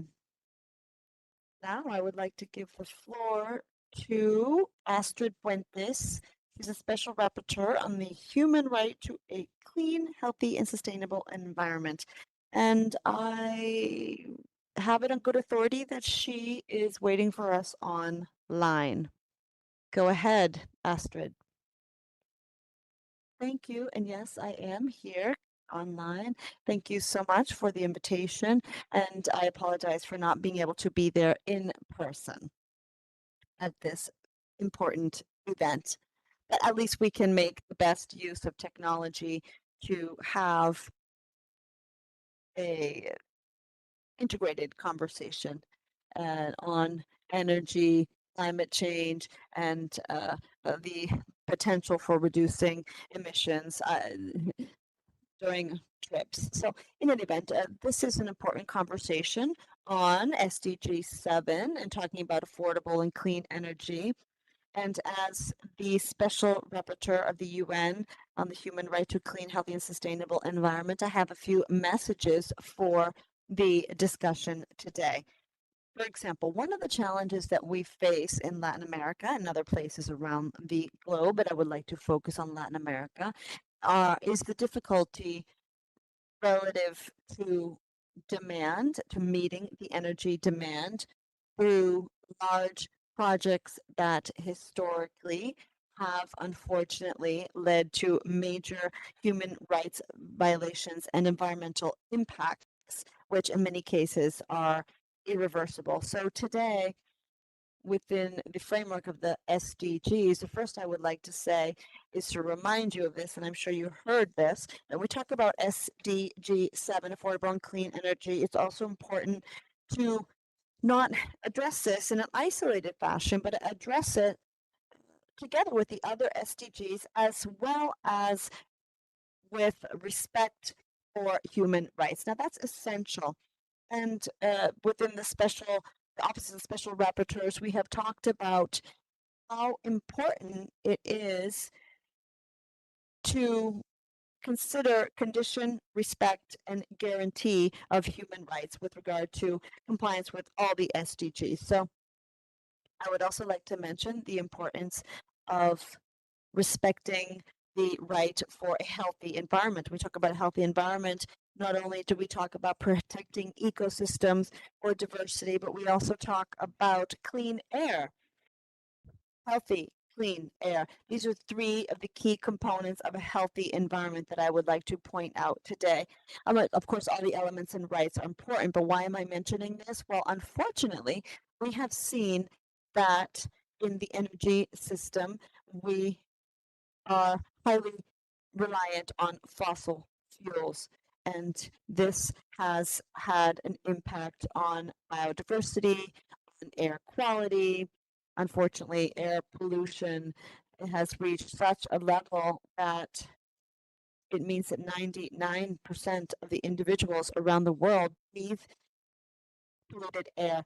And this in Latin America is also reflected, particularly around those areas with a high energy demand. For example, thermoelectric power plants. And we see that in Chile, steps are being taken backwards, and we need to take significant steps forward to have less reliance on fossil fuels and coal-fired sources. In Latin America as well, one of the challenges we face today is that although some countries are reducing their reliance on coal-fired and thermoelectric plants and other contaminating sources, what we do see in other regions, this is increasing instead of decreasing. And when I talk about energy, I'm not just referring to electric power, but I'm also referring to our rising reliance on gas power as well. And then with regard to the international law applicable to states, we include environmental protection and the right to a clean, healthy environment. This has been recognized by the Inter-American and international human rights courts in their consultative reports issued last year. So these are key components related to attainment of SDG 7. The spinal column of all of this needs to be respect for human rights, for the environment, and other rights. Now, one of the questions is, okay, what should we do regarding this challenge to meet demand? Because we have seen that there's an incremental demand for energy, and what can we do to address that? Now, from within the rapporteur's office, and in keeping with my experience, we need to learn from the past mistakes. In other words, even though we have energy that is technically viewed as sustainable, such as hydropower, we cannot ignore the climate crisis, a toxic pollution crisis, and a biodiversity crisis. And at the same time, the large hydropower plants and companies in Latin America have provoked major environmental impacts. And in fact,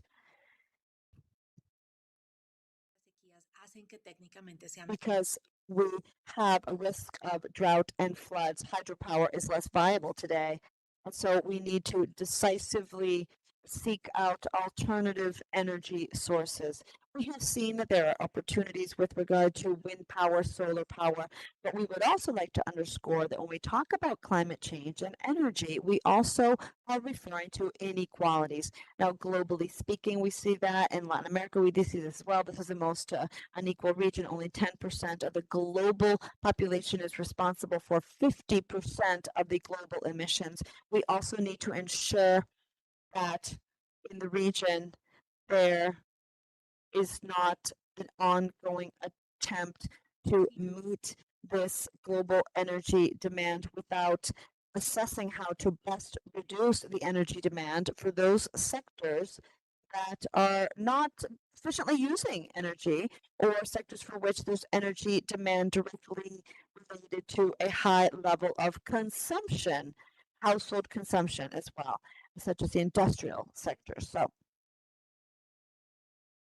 it's also important to not forget, when trying to attain compliance of the SDGs, to consider energy, who the energy is for, and if we need to increase demand, how can we focus on increasing healthy energy supply and figure out how to best bring down those sectors with a high energy demand so that other sectors of society can have their demand needs met as well from the human rights perspective. In closing, I would like to mention that another one of the major challenges persisting is the lack of harmonized regulation as well as evaluations or assessments for energy projects, when these are actually viewed as climate solutions such as sun power and wind power, solar power and wind power. You know that the states are obligated to issue regulations and to make sure that there are the preliminary, or that there are environmental impact studies conducted prior to authorizing projects that could have environmental impact on an impact on the environment and on human life. So these studies need to be taken, carried out prior to authorizing projects continuation, and these assessments need to be comprehensive as well. You have to include an assessment on the potential impact and potential indirect and direct impacts nationally and cross-border. For example, with regard to lithium, we have to make sure this addresses a cross-border impacts. And this is the case for hydropower projects as well. It's essential to conduct climate-related assessments on those projects, and of course, that they meet the environmental law principles related to non-discrimination and equality. So it's essentially for these assessments to be conducted independently and to secure, to guarantee a public participation, and that there are special measures for individuals living in a marginalized situation. Allow me to also underscore the importance of having the states meeting their mandate to regulate and to control public and private business sector activities, and that the business community actually accept its responsibility to ensure less impact on human rights and the environment. Now, all of these environmental impact studies All this environmental impact study information was included in the report issued last year. This is available for all of you online, and hopefully this will be helpful for the discussion. Thank you very much for inviting me to take part here.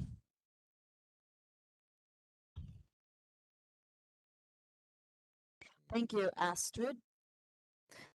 We heard your presentation loud and clear. Thank you. Now, the final speaker today, as I understand, comes by way of video. Francesco La Cambra is the speaker. He's the Director General of the International Renewable Energy Agency, IRENA, with a video, a pre-recorded video. To address you today at the 9th meeting of the Forum of the Country of Latin America and the Caribbean on Sustainable Development. While I regret not being able to join you in person in Santiago due to unprecedented circumstances, I am truly pleased to contribute to this prestigious gathering. Moreover, I extend my gratitude to my good friend, His Excellencies, José Manuel Salazar Linas, Executive Secretary of the United Nations Economic Commission for Latin America and the Caribbean, for convening this critical dialogue. This year's forum is a significant moment for SDG 7, our global goal for affordable and clean energy.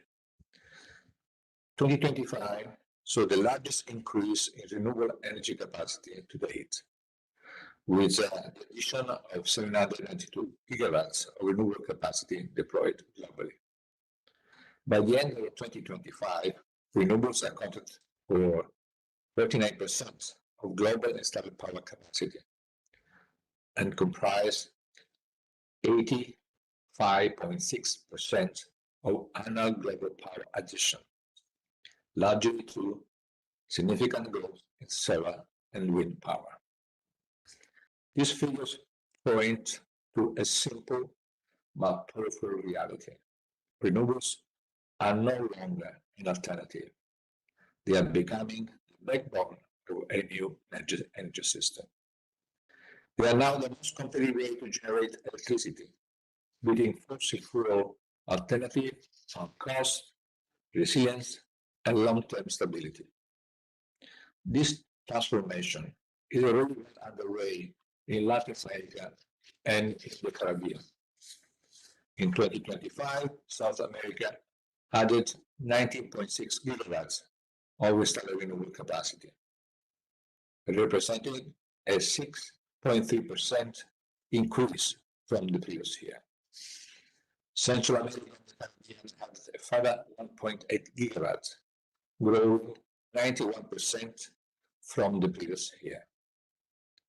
These trends reflect Latin America and the Caribbean's strong renewable energy foundation across all technologies and provide a powerful platform to move further toward a fully decarbonized, inclusive energy system that supports sustainable growth and shared well-being. On that note, IRENA launched the Regional Energy Transition Outlook for South America at COP30. The report provides a clear, data-driven roadmap showing that over 98% of renewable electricity generation by 2050 is technically achievable in the region. Achieving this will require 55 gigawatts of new renewable capacity each year and could generate more than 12 million energy-related jobs in the region by 2050, delivering tangible social and economic benefits. The scale of investment required is significant, around $7.5 trillion between now and 2050. But so are the opportunities. So, ladies and gentlemen, we will achieve the COP28 consensus commitment to triple installed renewable capacity and double energy efficiency globally by 2030 without the leadership of Latin America and the Caribbean states. The region is blessed with an abundance of solar, wind, hydropower, energy, geothermal, and marine potential. However, unlocking this potential required action on several fronts: drastic improvement in infrastructure, supply chain, policy frameworks, and technical skills, all supported by accessible financing and enabled through international collaboration. This must also be accompanied with the innovation in grids, battery storage systems, green hydrogen, and use of artificial intelligence for energy system. Now is the time for countries in Latin America and Caribbean to reinforce their renewable energy strategies, not only as a climate imperative, but also the most resilient and economically sound way for development, energy security, decarbonization, and competitiveness. The competitiveness of tomorrow's economy will be largely determined by their ability to move electrons and molecules at the lowest possible cost and to deliver clean, safe, and affordable energy services.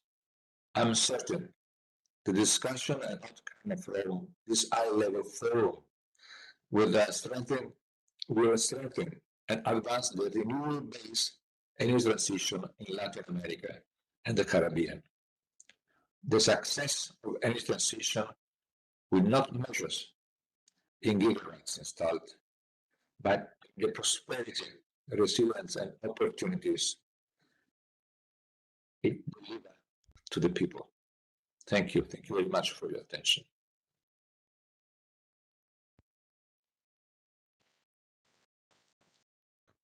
Muchas gracias. Ahí tenemos. Thank you very much. Those were all the speakers in this session.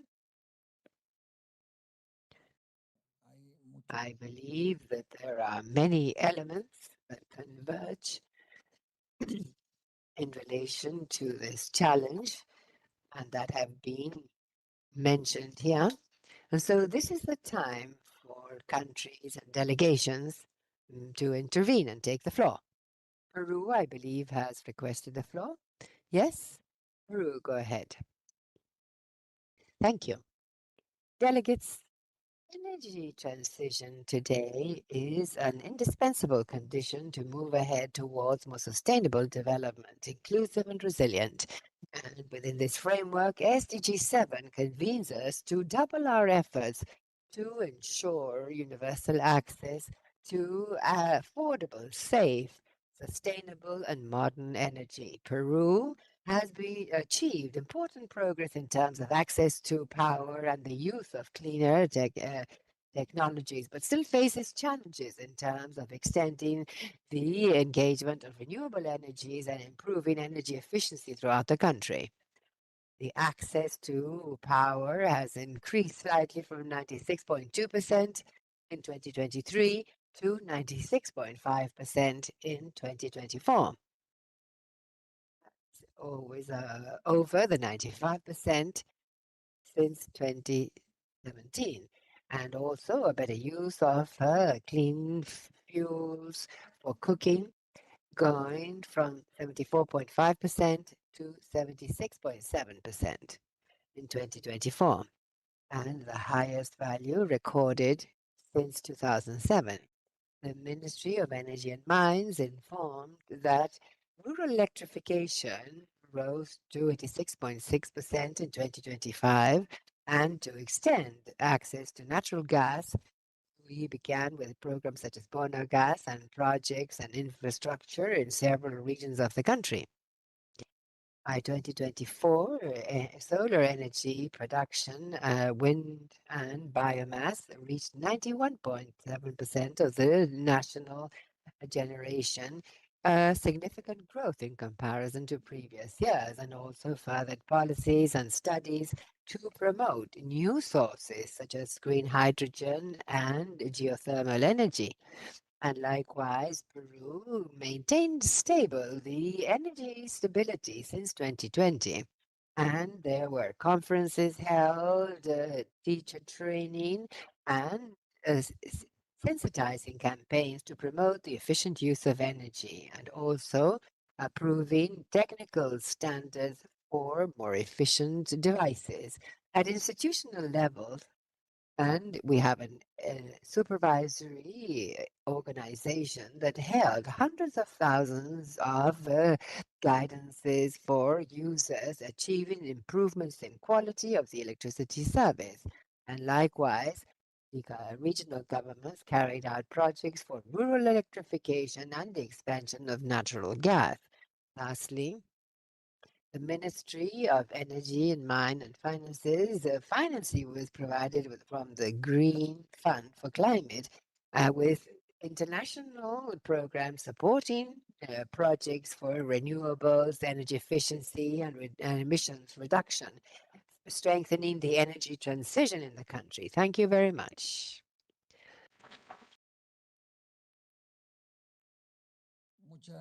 Well, thank you. Peru, Mexico, who has now asked for the floor. Thank you. Energy transition is not just a technical challenge, but rather an opportunity to transform the way that we produce and use energy, placing well-being of people at the heart. In Mexico, we began with a clear idea: there cannot be sustainability without well-being, nor growth without inclusion.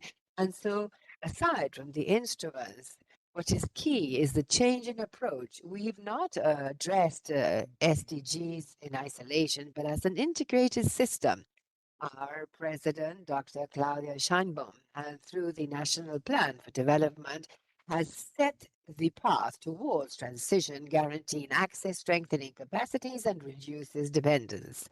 This approach is implemented via concrete instruments. The development plan of the national energy system directs the expansion of the system with a clear goal to provide power in an efficient manner and ensuring security, safety, and access.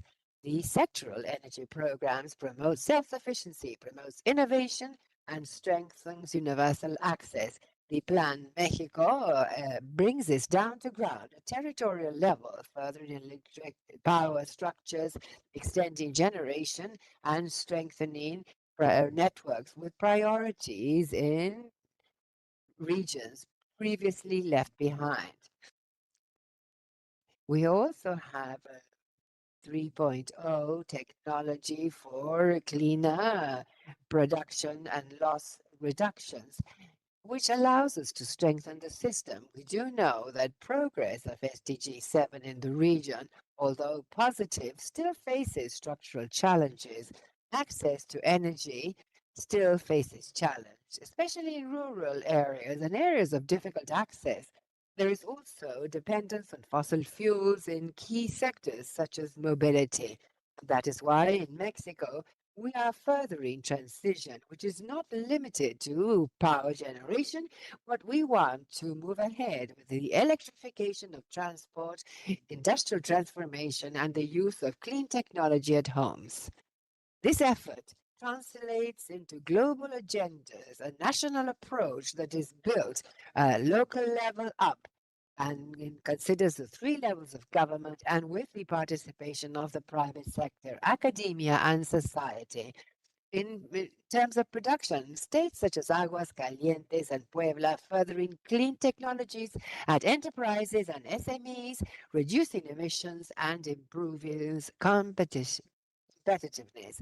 In terms of access, Baja California South and Hidalgo increases coverage in rural areas via electrification and solar system. Locally, experiences such as Sinaloa show how transition is built by citizens with self-generation systems. This experience has left us with a clear lesson. It is possible to do things differently. In a context where world tensions permeate directly on the life of all people, Latin America has an opportunity to see and lead with a vision based on cooperation and prosperity, all shared. The time towards 2030 is limited, but it is also an opportunity to act with decision. Thank you. Muchas gracias. Thank you, Mexico. And now the delegate of Panama is recognized. Good afternoon, and I thank all panelists for the opportunity to hear them very attentively, including human rights and also the transmission deficits and losses. For this purpose, I would like to sum up what is occurring currently in Panama. Panama, same as other countries, has already been recognized as a country officially carbon negative, and this we're very proud of. This means a positive balance. We lead a fair transition, having by 2025 achieved the goal to totally remove coal-based generation in its power grid with an installed capacity where renewables exceed 75% of generation. The country is positioned as a regional clean energy hub, and rural electrification photovoltaic has been the key tool to close gaps of inequality, bringing energy to remote communities and transforming the energy model towards a low emission and high resilience system. An important milestone from 2024 and 25. They executed the electric mobility plan was implemented with 120 points of fast charging, 30 megawatts in additional distributed solar energy. This is another challenge for 2026 is to launch the roadmap for green hydrogen, projecting Panama as the new clean hub for global maritime activities. As I said at the start, I cannot overlook the interest with which I heard about transmission. This is essential. We must find the way to avoid losses and that this be done in the most efficient way possible. Panama currently is developing a fourth power line. However, we need to invest $500 million additional dollars to integrally reduce losses and efficiently integrate new clean energy projects. Another interesting proposal made by Panama is the proposal for regional cooperation with a market of renewable services by means of optimizing interconnectivity at regional level. Thank you all very much. Muchas gracias, Panamá. Thank you, Panama. And now, Saint Kitts and Nevis is recognized. Thank you so much, Chair, for allowing this space for a brief intervention, much earlier than I expected, of course, but I'm grateful. And I must share greetings on behalf of the people and the government and people of St. Kitts and Nevis, a very tiny federation with energy transition ambitions beyond our size, because we're very small. For us, the energy realities for St. Kitts and Nevis and SIDS are colored, of course, by energy price and the supply volatility and energy insecurity stemming from our over-reliance on imported fossil fuels. However, St. Kitts and Nevis, like many Caribbean and Latin American countries, possess immense renewable energy resources, and we have this potential for geothermal, solar, and marine explorations. But we know that potential must be harnessed and financed, and it must be sustained. For us, clean energy really speaks to access to reliable and affordable energy services that are predictable in pricing and supply, which would be an indispensable asset to our economic transformation. Our government took a very bold action of committing our transition to renewables and, of course, electricity generation by 2030. Very, very ambitious. Strategically, energy transition is one of our first and most important pillars for our agenda for sustainability. It centers energy sovereignty and security, and we see this as the only way to transform not just our environment, but of course our economy. Energy transition for our countries, it must be coupled with, of course, grid upgrades, and based on our experiences, our annual experiences with the hurricane season, we must move our grid lines from vulnerable coastal zones to underground connections. Proceeds to modernize grids, to engender penetration to renewable energy, and climate resilience, we must reframe how we think about grid upgrades. It has to be a public good with public and private investment. It must also benefit from concessional and donor-based or grant-based adaptation finance. St. Kitts and Nevis embraces this type of collaboration, of course, knowledge exchange and technology transfer and innovation, and we see this as a driver for collective and, of course, regional good. Allow me to close by sharing some of our realities as it relates to energy and our energy economy. As I mentioned, our ambition is to be near 100% renewable by 2040. And this also includes an economy-wide 61% CO2 reduction versus where we were in 2010. Our current system, we have about 95% access with, of course, 95% diesel-based generation, very high per capita use, and of course, we experience losses. Right, our flagship projects are geothermal and solar. We recently launched our request for proposal for a 50 megawatt solar plant with battery storage. And of course, our geothermal project on Nevis is advancing with the support of the Caribbean Development Bank and other partners. We recognize that we need other innovative enablers like smart metering systems, net billing, which we are piloting in 2026, and as I mentioned, grid modernization. To move energy from Nevis, smaller of both islands, to St. Kitts also requires submarine interconnection. It's quite expensive, but for islands, very necessary because it also allows us to move energy from St. Kitts and Nevis to neighboring regions. We recognize again international and regional partnerships such as support from GEF, which allows us to work on projects like decarbonizing public buildings and of course our energy transition approach through having e-vehicles in part of the public fleet.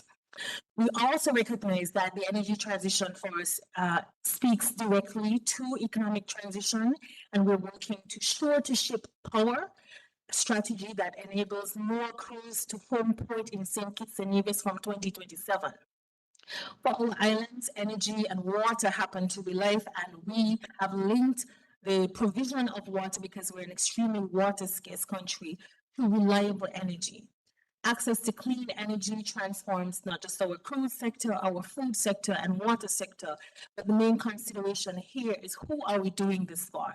And this ensures that St. Kitts and Nevis can provide for the most vulnerable, rural communities, women who have small businesses, and of course, the elderly and the disabled. We agree that energy transition and resilience must be seen as a public good. Investments have to be private, public, and donor-based.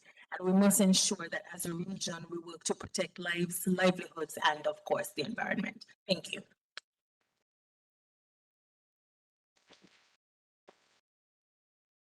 Muchas gracias. Now, tiene la palabra. Now Suriname has the floor. Mr. Chair, I appreciate the panelists for their very rich contribution to us. Energy is about opportunity, productivity, and resilience. For Suriname, SDG 7 is therefore both a development priority and a strategic necessity. Our second report shows that access to electricity has expanded, but it also makes clear that the next phase of progress must focus on reliability, affordability, and cleaner energy systems. Our national efforts have concentrated on strengthening generation of capacity, improving distribution networks, and extending electricity access to remote and interior communities. Reaching these communities is not simple. Geographic distance, dense forest, and dispersed population make every extension of the grid more complex and more costly. Yet, these investments are necessary if we are serious about leaving no community behind. At the same time, recognize that the future of energy in Suriname must be more diversified. Renewable energy solutions, particularly solar and decentralized systems, are being introduced to complement existing generation and to strengthen resilience in areas where traditional grid expansion is difficult. These solutions are not only environmentally responsible, they are practical responses to geographic realities. Energy efficiency is another area where disciplined action is required. Improving efficiency in public facilities, industries, and households reduces operational costs and strengthens national energy security. It also allows the scarce resources to go further, which is essential in a context where investment demands are increasing. However, progress is not without constraints. Expanding infrastructure requires sustained financing, technical expertise, and long-term planning.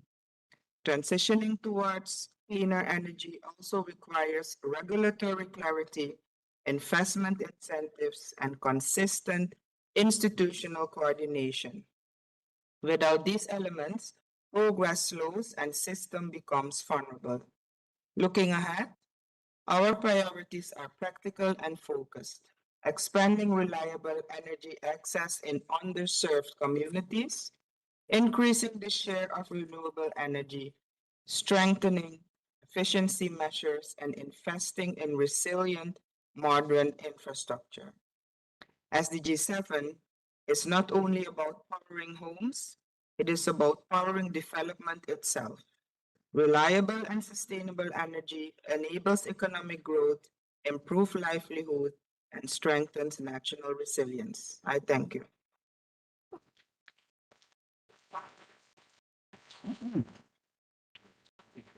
Muchas gracias, Surinam. Thank you, Suriname. Now Brazil has the floor. Thank you. Excellent authorities, ladies and gentlemen, Brazil reaffirms its commitment with energy transitions, not only clean, but also strategic and inclusive. For our nation, the compliance of SDG 7 is the engine for sustainable development and reduction of inequalities. Our policy is based on the principle of fighting energy poverty in order to reach true sustainability. An example of that is the program Light for All that has taken dignity, decency in utilities to areas that are very remote in our territory.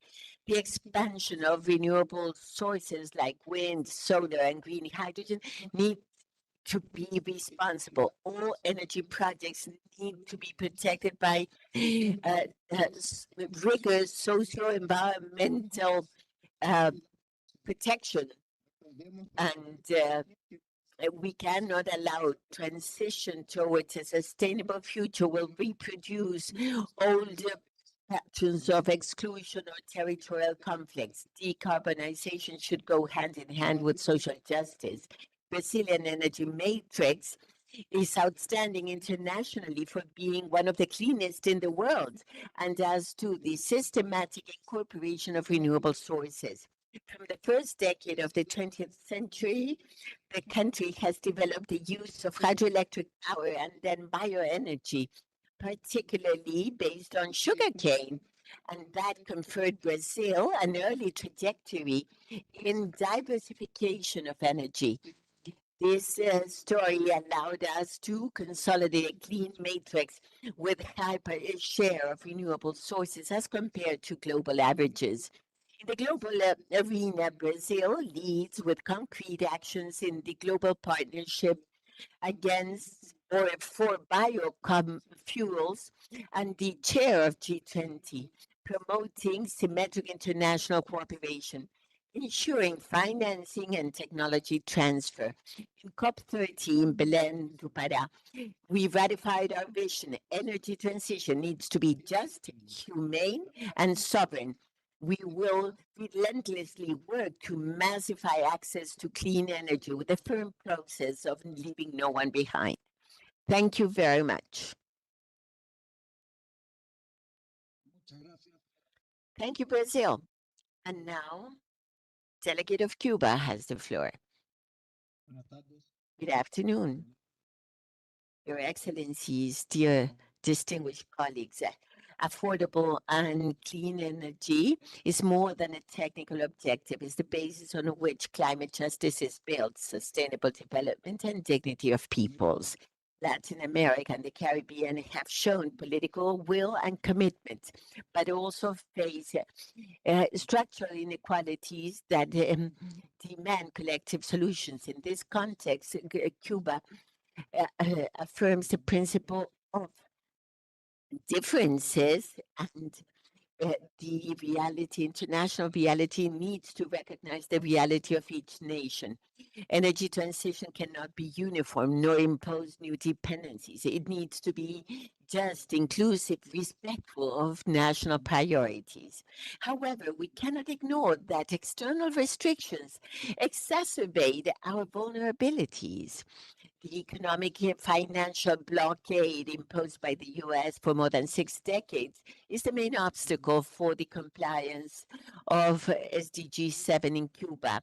That limits and makes very expensive all the energy transition projects, forcing us to resort to intermediaries and more costly commercial routes in order to access clean energy, clean technology, solar panels, wind turbines, and in international markets. It also restricts the access to international financing, and that prevents the possibility of having renewable projects and modernization of electric power grid. These unilateral coercive measures affect Cuba, the capacity to diversify its energy grid, reduce emissions, and guarantee affordable energy for all. In spite of all that, Cuba has advanced in the expansion of renewable energies with solar, wind, and biomass projects that diversify our energy matrix. Programs of energy efficiency have been implemented in strategic sectors, reducing consumption and emissions, and we have strengthened climate resilience, integrating energy transition to our adaptation and mitigation policies. These achievements are proof of our willingness to contribute to global climate action, even under our adverse conditions. And for that, we insist in the need of fair, just climate financing and the transfer of clean technologies for developing countries. We promote regional cooperation in climate resiliency and energy transition, and only united we will be able to face the common challenges imposed by climate change. Your Excellency, the conclusions of this forum should recognize explicitly the barriers that countries like Cuba face due to unilateral coercive measures and commit to solutions that will guarantee no country being left behind.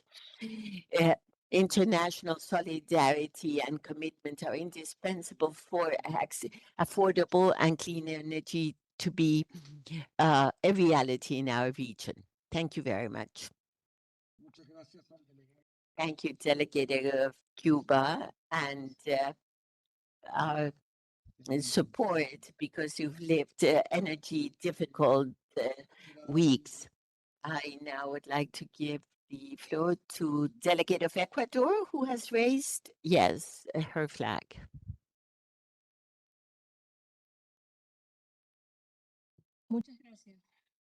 Thank you. Allow me to start by expressing thanks to Chair and distinguished panel members for valuable contributions enriching these regional dialogue with fundamental prospects to advance to sustainable and inclusive energy transition.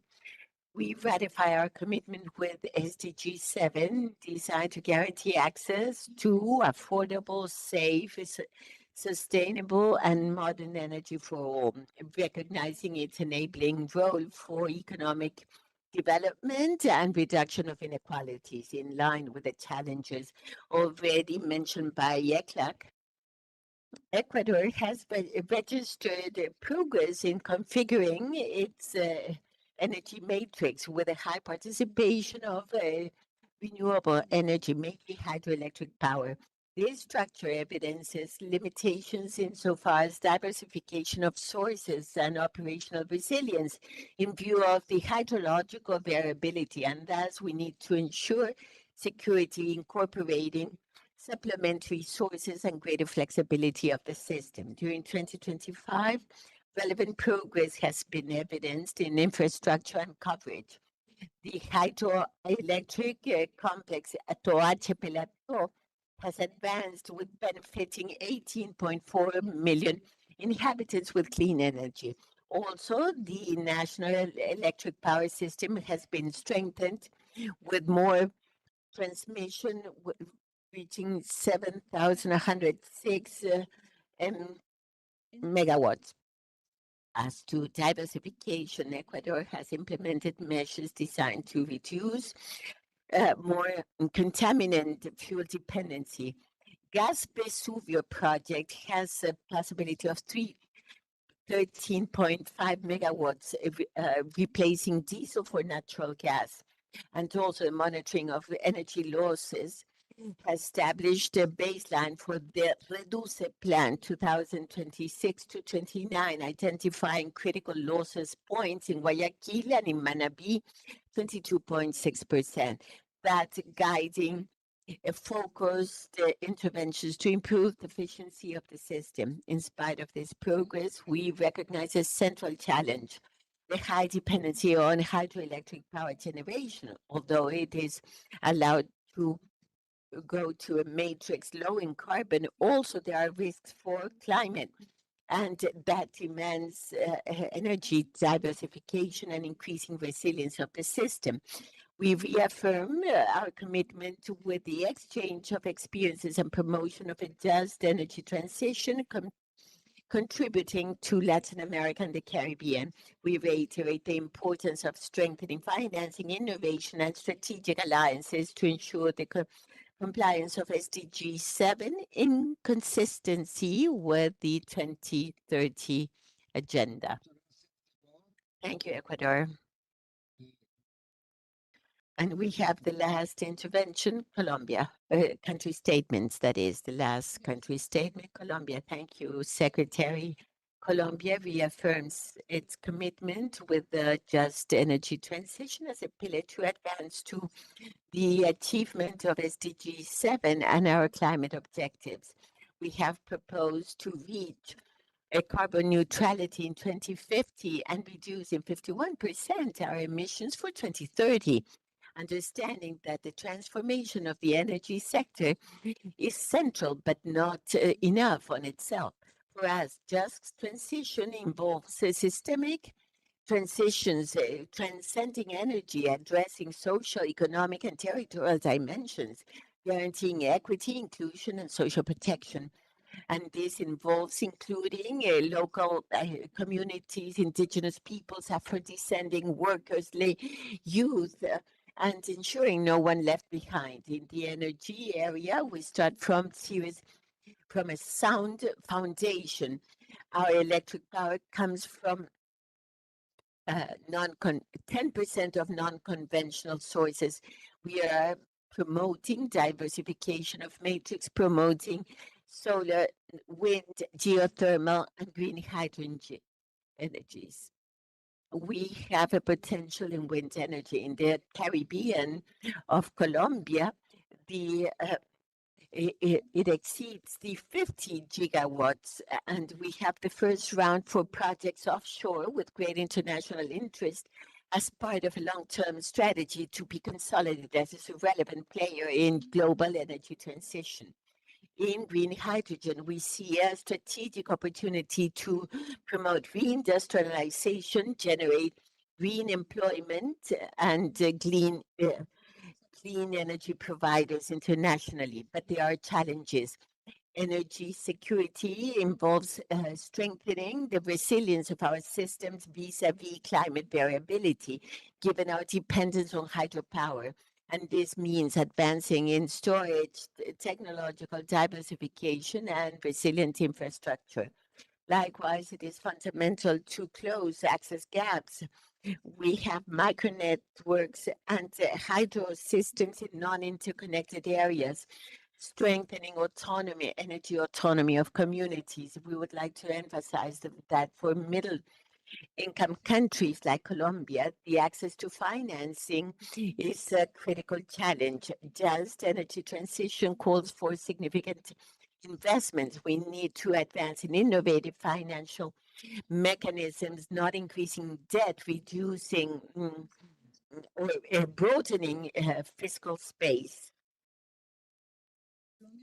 Colombia, with the Netherlands, will organize the first international conference on transition beyond fossil fuels that will be held in Santa Marta between April 20 and 29 of this year, as evidence of leadership to advance in the just and urgent transition.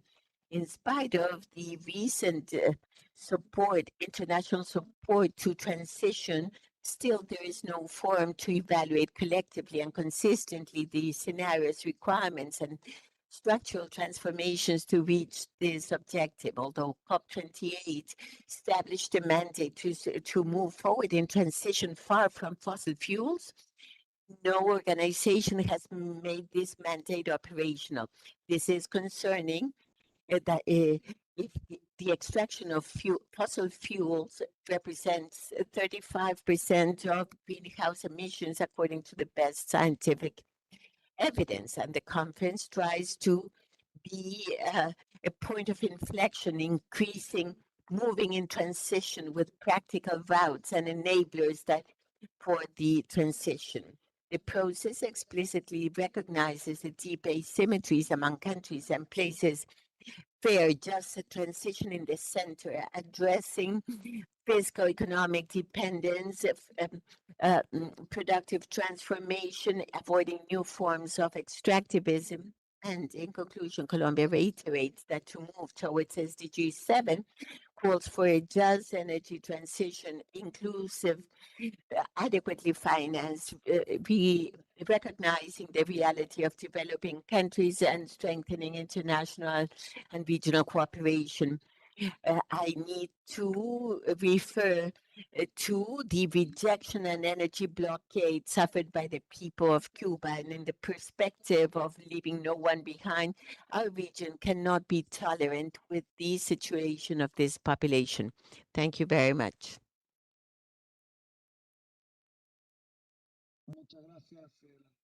Thank you, Delegate of Colombia.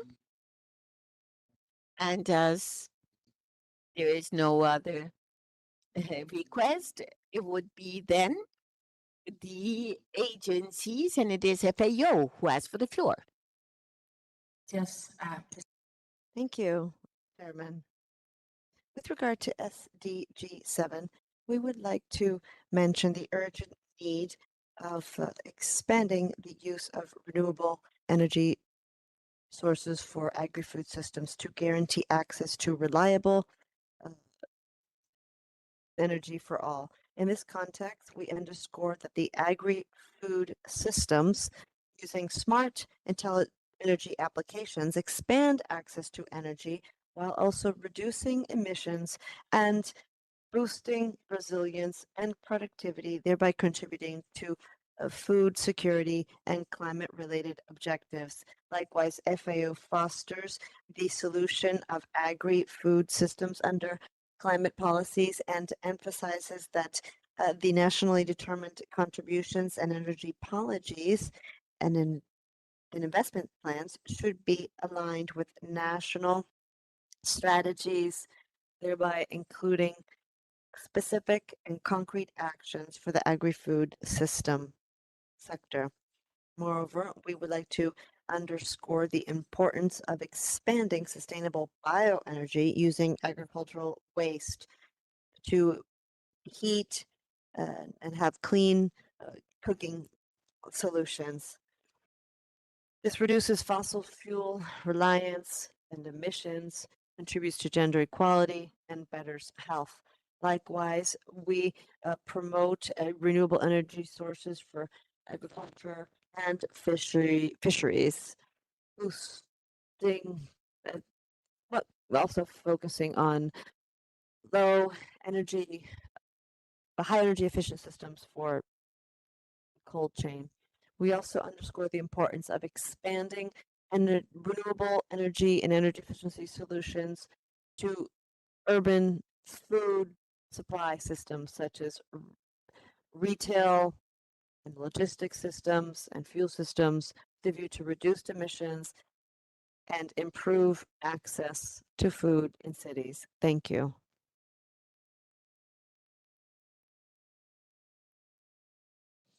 Muchas gracias. Thank you to the representative from FAO. I cannot read your name tag. You have been recognized. Thank you.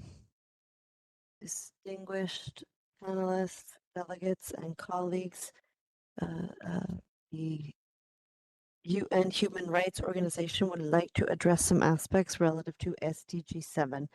Now, as far as human rights are concerned, the idea is to facilitate a fair, just energy transition, moving towards sustainable cities and incorporating rights matters under policies, planning, and implementation.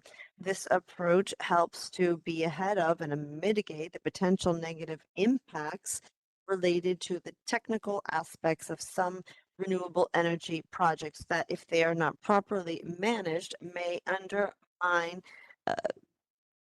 the right to a healthy, sustainable, clean environment, as mentioned by the Special Rapporteur for the Environment during the panel.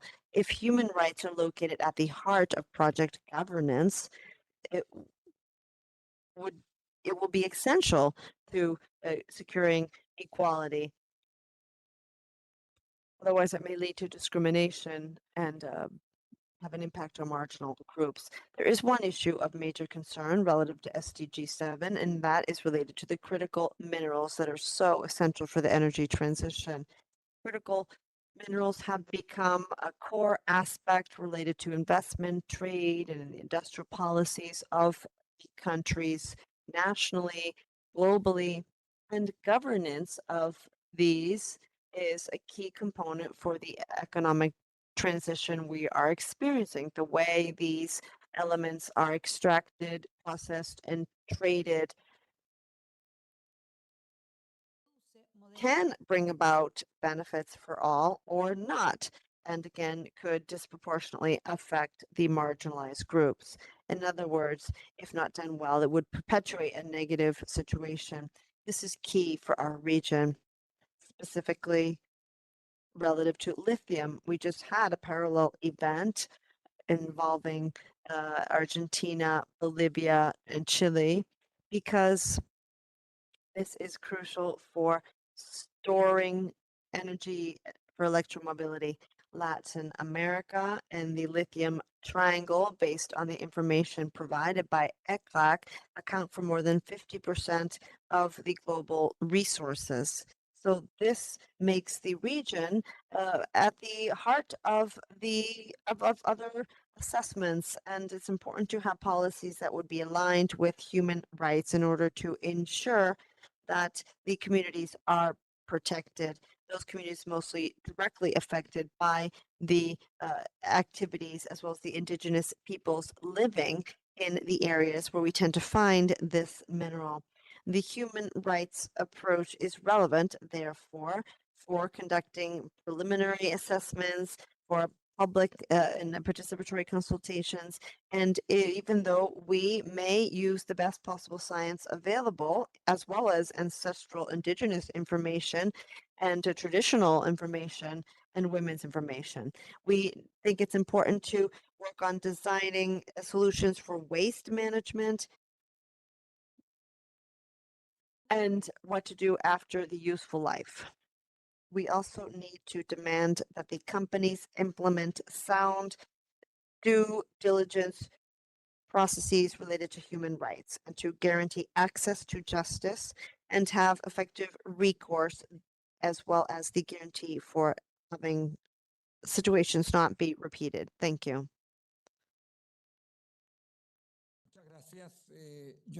Thank you.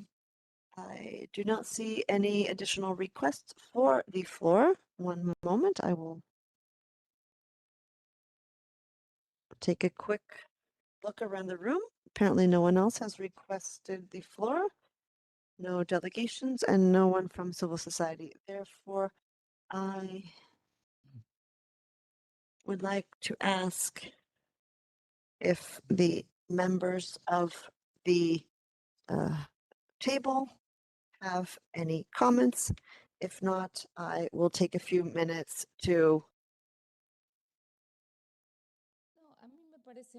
make some closing remarks. I think that it's positive if sporadically, once a year, civil society, I think it's fine to have civil society here, but if we were to participate in a mechanism monthly, the environmental group, it would be more effective. I would like that. And this is an interesting issue, an important issue, where we have a great deal of government and academic input, and it would be helpful to have less sporadic and more frequent opportunities for the UN agencies and the governments and civil society to communicate. Sometimes we have more room for dialogue or less, and I also think it's important to involve local governments. We just recently launched a network as part of the civil society mechanisms for local governments to move towards sustainable caretaking cities. And I think civil society and local governments are crucial for the energy transition, excuse me. En las propias ciudades, pasando a mejores sistemas. We could consider moving towards different types of energy efficiency systems in the cities, and as well as a debate relative to how cities are built for the benefit of energy efficiency. Now, we take part in strategic planning of cities, and often we see that cities are not built to be energy efficient, unfortunately, also considering the transportation models. And if we view energy generation locally as a solution that would allow us to avoid long transmission lines, cities can actually be energy generating sources if we are to foster the work of local providers. So that is an invitation to you, a request or a proposition to all of you to have more frequent opportunities for dialogue.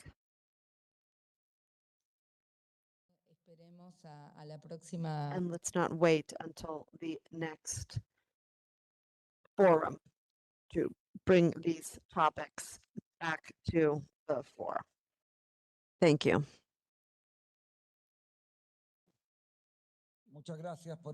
Thank you. Those remarks.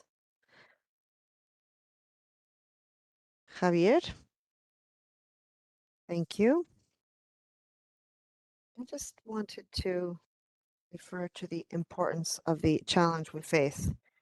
There's a relatively widespread consensus in terms of what we need to do as far as SDG 7 is concerned. If you look at ECLAC's recommendations, you can see that there are some concrete points, and there's no competitive technology either. So you have to bear that in mind. We need to effectively make progress with large structures and locally and with electrification, and we need to make progress with all of the efforts related to all the potential technologies to properly tackle the challenge.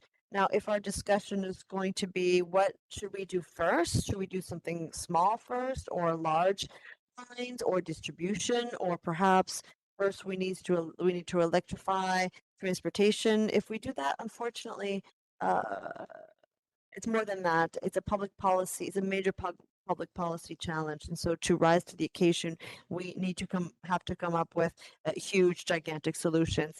And I think at a forum such as this one, it's crucial to have good public-private policy to all push behind that path towards attaining that goal. Thank you. Thank you, Javier. Mauricio, Vice Minister. I just wanted to close with what I had already proposed. We have a major challenge ahead of us. All of the countries, the nations realize that we need to redouble our efforts in order to, as far as my country is concerned, to work towards having better, affordable, efficient energy, seeking energy efficiency and being able to have greater participation of different types of energy sources. So we know what the challenge is. We've had this discussion. We know the consensus is present, and so we all need to address this issue with the necessary seriousness. So affordable means having access to funding. That's not a minor issue, of course. And we need to address this in a very serious manner, and we all need to work towards these common goals. There's no doubt that there's a major challenge ahead, and every country needs to be engaged in the debate and plan and structure their systems so that the SDG 7 can be attained nationally and regionally. So again, I just wanted to mention again what the challenge is and state that we need to redouble our efforts because this is and will continue to be a reality. Thank you, Mauricio. I would like to provide you with some general reflections to conclude. General conclusions from the discussion held today. First of all, let me refer to energy efficiency, which was mentioned during several presentations. I would just like to mention that it's always been important, but given the current context faced by the world relative to the energy crisis, today it is no longer important, but rather crucial. And it's not just about the transformation, but it's also relative to sovereignty and the energy sovereignty and security of our countries, given the burden of higher energy costs as a result of what's happening far off, that still has an impact on all of us. So this debate relative to the energy security, the technological sovereignty is a priority in the region. This is an issue that needs to be included in the sessions without a doubt. As far as technological sovereignty is concerned, I would like to link this to the critical elements component. I think we are facing a historical opportunity for the region. In the region, we produce 25% of all of the global critical elements. Of course, as far as copper and lithium are concerned, we have a higher share. And making progress towards national and potentially regional production chains to take advantage of this opportunity is imperative, given how strategic the importance of these minerals is within the energy transition context. Allow me to mention something else. We have to focus on mention the energy transition as well, and all of the various speakers mentioned that.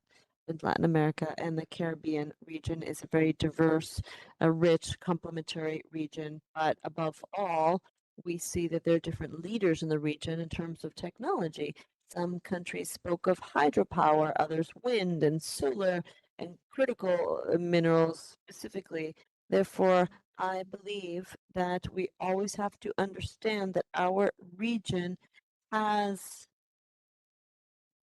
a goal to move towards a more sustainable energy model, but with different leading roles in terms of technology and different histories and paths forward.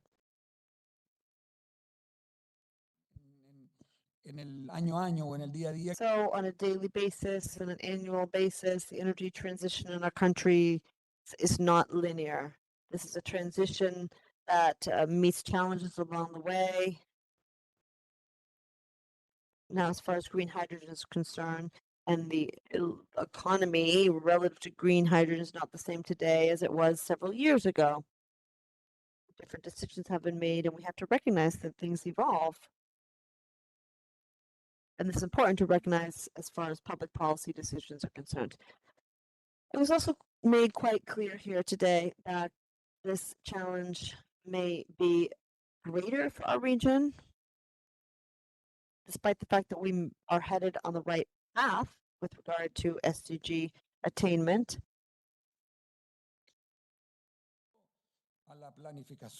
So that's a double challenge for energy planning and energy operational decisions.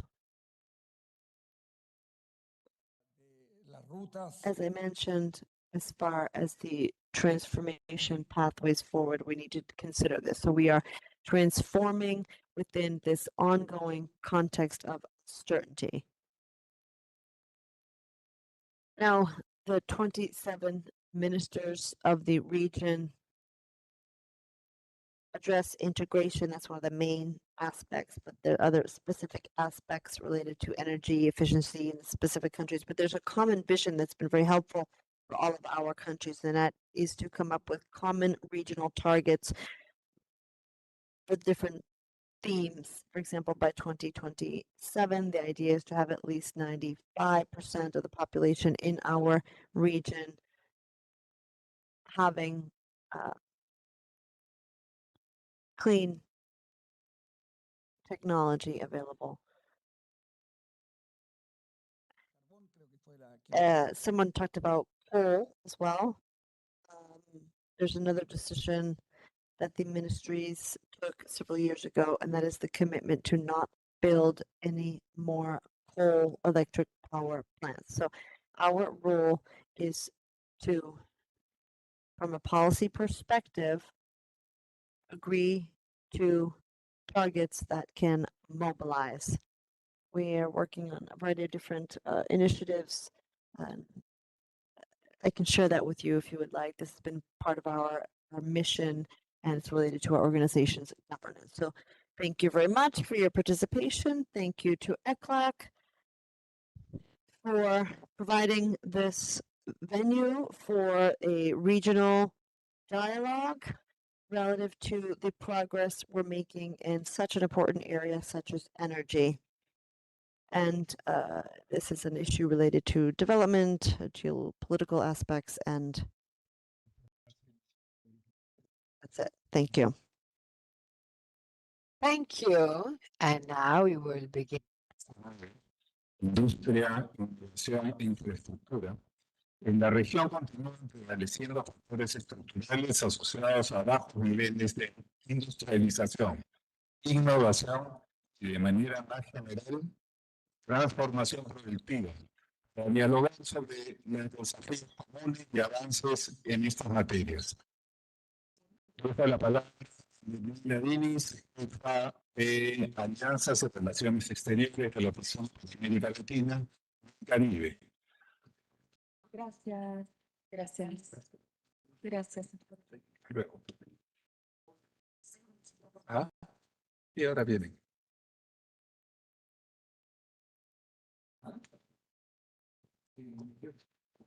Esta noche.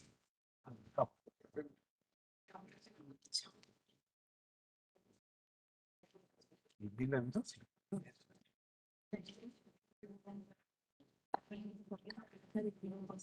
Cuando se sientan, cuando se sienten, vuelvo a leer.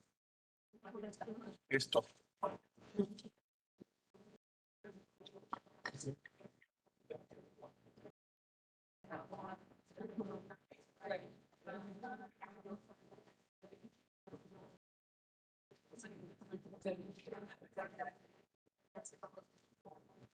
Adiós, hasta luego. Muchísimas gracias.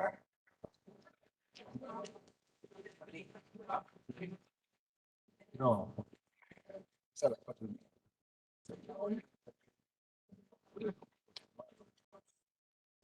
Igual hubo break.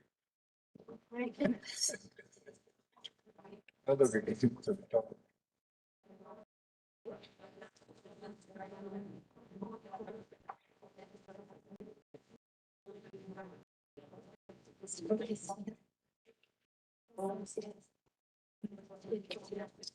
Hola. ¿De dónde eres?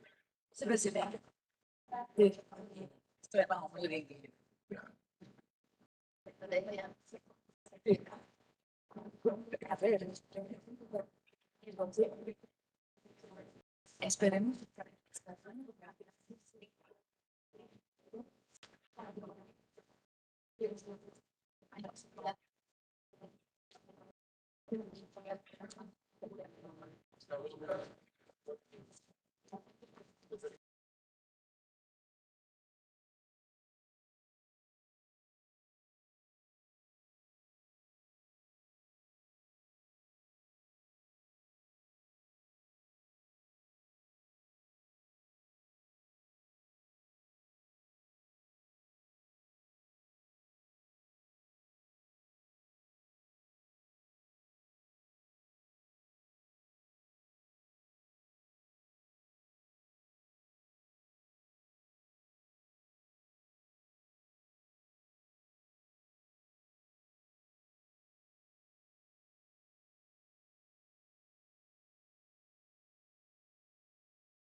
Caribbean that will be held in Montevideo on July 16th and 17th.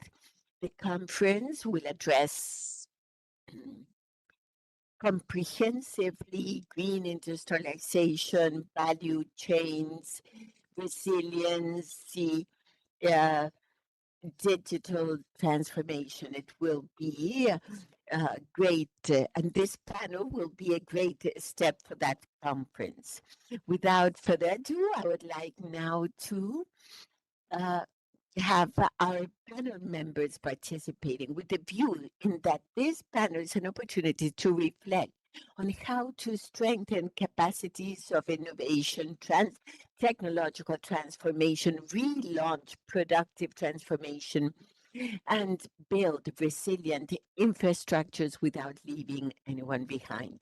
We will begin with Vice Minister for Economic Affairs and International Cooperation, the Ministry of Foreign Affairs of the Dominican Republic, Mr. Hugo Rivera. Thank you very much, distinguished Chair from Peru, Secretary Salazar, Madam Chair. The truth is that our region has experienced changes, substantial changes in recent times, and Dominican Republic is not alien to them. Many of our countries, Dominican Republic was a traditional producer of sugar. Our coin had the sign of sugar. And from there, we moved to textile area. We have a quota with the US after opening to China of the multi-fiber agreement of 2004. This quota, we stopped being competitive and low salaries.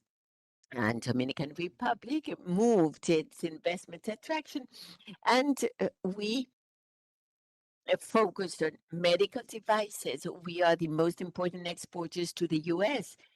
We are number one of electric switches, and also products that have greater added value and that need greater capacity or training. And thus, the region has been in a process of economic complexity. It's not the same region that used to be agricultural, and we are not alien to that. When we did the report, we realized that in many countries, the industry has dropped its level as to its contribution to the GDP. But if we see the Dominican Republic case, we have reduced our contribution to GDP, but we have raised the number of employments in the industrial sector. And industrialization has opportunities and risks. We have seen that we need new access to financing for building new commercial capacities. You mentioned infrastructure, highways, border passes, and we have a region that is of medium development that contributes with less value to the supply chain. For example, when we export a medical switch or medical device or a switch, does not include a Latin American regional content as compared to Europe or Asia. You have that blockchain. And the other thing is that in countries of major markets, there are tariff threats at some points or technical barriers when we don't pay tariffs, but then complications start and new issues. Like, for example, a company or a sector, if you do not comply with environmental measures, well, you cannot sell, they will not buy from you. There are new ideas or new measures that really have become technical obstacles for industrialization. And you mentioned financing to small and medium enterprise. That they've made major contributions to formalization of employment, but still in the region we have many challenges. It's important to highlight that we also have in our region several blocks. You have CARICOM, we are part of it, the Andean Pact. We are observing members only. You have Mercosur, you have North America, you have the Central American system, But those mechanisms do not communicate among themselves, and probably a product coming from one extra-regional continent will have greater privilege to go into one of the countries of the region than others. For example, we recognize many agencies from FDA of the US and from Europe, but not among ourselves. And that has a major incidence in those sectors regulated by rules and in what is food and beverage that we produce and pharmaceuticals as well. It is very difficult for us to market because we are not harmonized at full level, and that has an impact in the system of industrialization. And now the geopolitical part corresponds to what is geo-industrial part. Those political decisions have an influence immediately on elements for industrial elements. So in the region, the more capacity we have to integrate ourselves, to break down technical barriers and create new capacities, commercial capacities, there may emerge a new industry from there. And the amount of researchers you've just mentioned, the large Latin American countries like Brazil, Mexico, and others do have that innovation capacity. But in the case of small countries, innovation is very small. And other elements, Salazar said it yesterday, a fiscal reform, a tax reform. I mean, we need to combine the need of financing budgets, but also currently there is a competition among all of us to attract investments. So those countries that offer, there are countries that offer 0% tax to new investments. So if you attract a new industry to the region, probably will not be in sync with the fiscal needs of imposing new taxes. So the region in itself has all the elements in order to become or to be one of the pillars for industrialization. We are a source of creation of employment, direct employment, training, and I think we need to move towards accelerated industrialization and greater investment in industrial capacities of each and every country in our regions. Thank you. Thank you, Vice Minister. Very interesting to understand the trajectory of Dominican Republic in its industrialization. It is one of the countries that is most special and has great industrial capacity. Now, to continue with the Caribbean view, we will go now to Minister Joel Clark, Minister of Sustainable Development, Environment, Climate Action, and Constituency Empowerment of St. Kitts and Nevis. Minister, you have the floor now. Chair, I'm very pleased to be included in this panel and to provide the perspective, as you mentioned, of Caribbean islands and in particular small island developing states. What we're recognizing for countries like St. Kitts and Nevis that it is especially critical to our existence, given our vulnerabilities to external shocks, be they economic, geopolitical, environmental, or climatic, to really aggressively pursue climate resilient infrastructure, innovation, and of course, industrial development, which is rooted in empowerment of people and the protection of critical coastal resources in particular.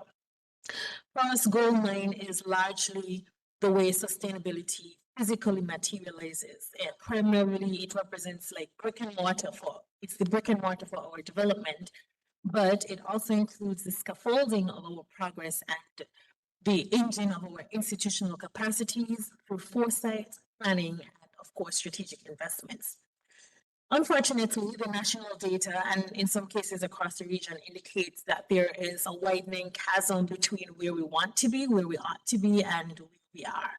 Ultimately, this means we have to look internally, individually, and collectively at where we are. Innovation for us becomes the great equalizer with foresight, with intentional investments, and a reprioritization of industry and innovation.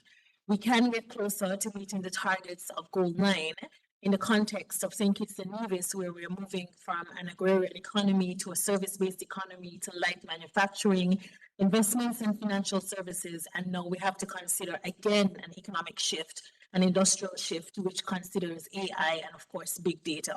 The question here is, how do we manage in such a short space of about 43 years of independence, and how do we finance the innovation needed to transition and stay aligned with the global changes? We are doing this again through our vision to become a sustainable island state by 2040 and focused heavily on sustainable industries. We recognize that this entrenches industrial priorities, digital strategy and expansion, economic diversification through micro and small and medium enterprises, and pro-partnership frameworks into our operations.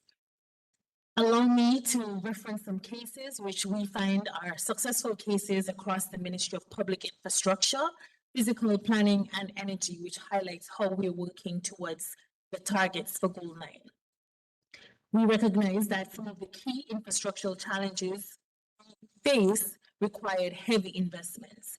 And when you have very small economies and open economies and very limited fiscal space, it's always a toss-up between ministries for what you invest in. But we recognize that infrastructure, climate resilient infrastructure, was critical given our own climate vulnerabilities. Using our GIS technology, we have done quite a bit of assessment of our drainage systems, and we are seeing rural communities benefiting from improved public roads. We are going to invest, and we have invested about $40 million in the past 4 years in ensuring that not just our public roads, but our public shelters are climate resilient and can provide for the basic needs of our communities. Specifically, we're seeing up to 10,000 linear feet of concrete roads that are designated to be done in 2026, which is also valued at an additional $4 million. The government of St. Kitts and Nevis also recognized the need to support the construction sector with reliable, readily available aggregates and other building materials. And this would seem like not a priority for many countries, but we're recognized with the construction boom and with our own commitment to construct hundreds of climate resilient homes. We needed locally available materials to reduce construction costs, especially for low-income communities and households. And so for the first time in years, we made a deliberate attempt to invest in new equipment valued at about $4 million, which allows our quarry division in public infrastructure to provide readily available aggregates. And we saw an increase in production by 50%, supporting directly the construction sector. With over 80% of our infrastructure located in coastal regions and in some cases below sea level, and this is a case for almost all of urban Bastia, or capital city. We also invested heavily in coastal engineering projects. The formulation of the Coastal Adaptation and Resilience Initiative for St. Kitts and Nevis, in partnership with the 5 Cs, aims to protect coastal urban communities, in particular our Fortland and Irishtown Bay roads, which are traditional fishing communities, but are highly vulnerable because they are below sea level. We expect support from the Adaptation Fund and recognize that regional and international partnerships and financing mechanisms are critical for small islands like St. Kitts and Nevis to really have climate resilient infrastructure. Continuing on this line, we have seen another $500,000 investment in our the Coalition for Disaster Resilient Infrastructure, specifically for strengthening national resilience by developing an integrated, data-driven understanding of water, energy, and telecommunications infrastructure, including comprehensive assessment and of our inventory, vulnerability assessment, so that the government and our technocrats are very clear on where we need to focus our attention. Ultimately, these projects will help us to move from risk to resilience by securing financing, targeting infrastructure, and of course, protecting livelihoods. Perhaps most fundamental and most impressive about our industrial and infrastructure transformation is the work done in our energy unit. And for us, energy resilience and sovereignty remains a priority and should be a priority for all our countries, given what's happening globally. And we recognize that we had to be innovative and creative as it relates to renewable energy, but not just in a way that speaks to economic transformation, but connects with people, communities, and homes. So we launched, the government of St. Kitts launched the Solarize and Drive project, and we have several complementary national programs designed to accelerate St. Kitts and Nevis's transition to a low carbon energy and transport system. This includes, of course, our looking at having a more holistic view of our national energy landscape. We recognize that in the electricity sector, with 95% of our generation from fossil fuels very expensive, that there needed to be some serious intervention. Our Solarize project is solar integration and sustainable energy.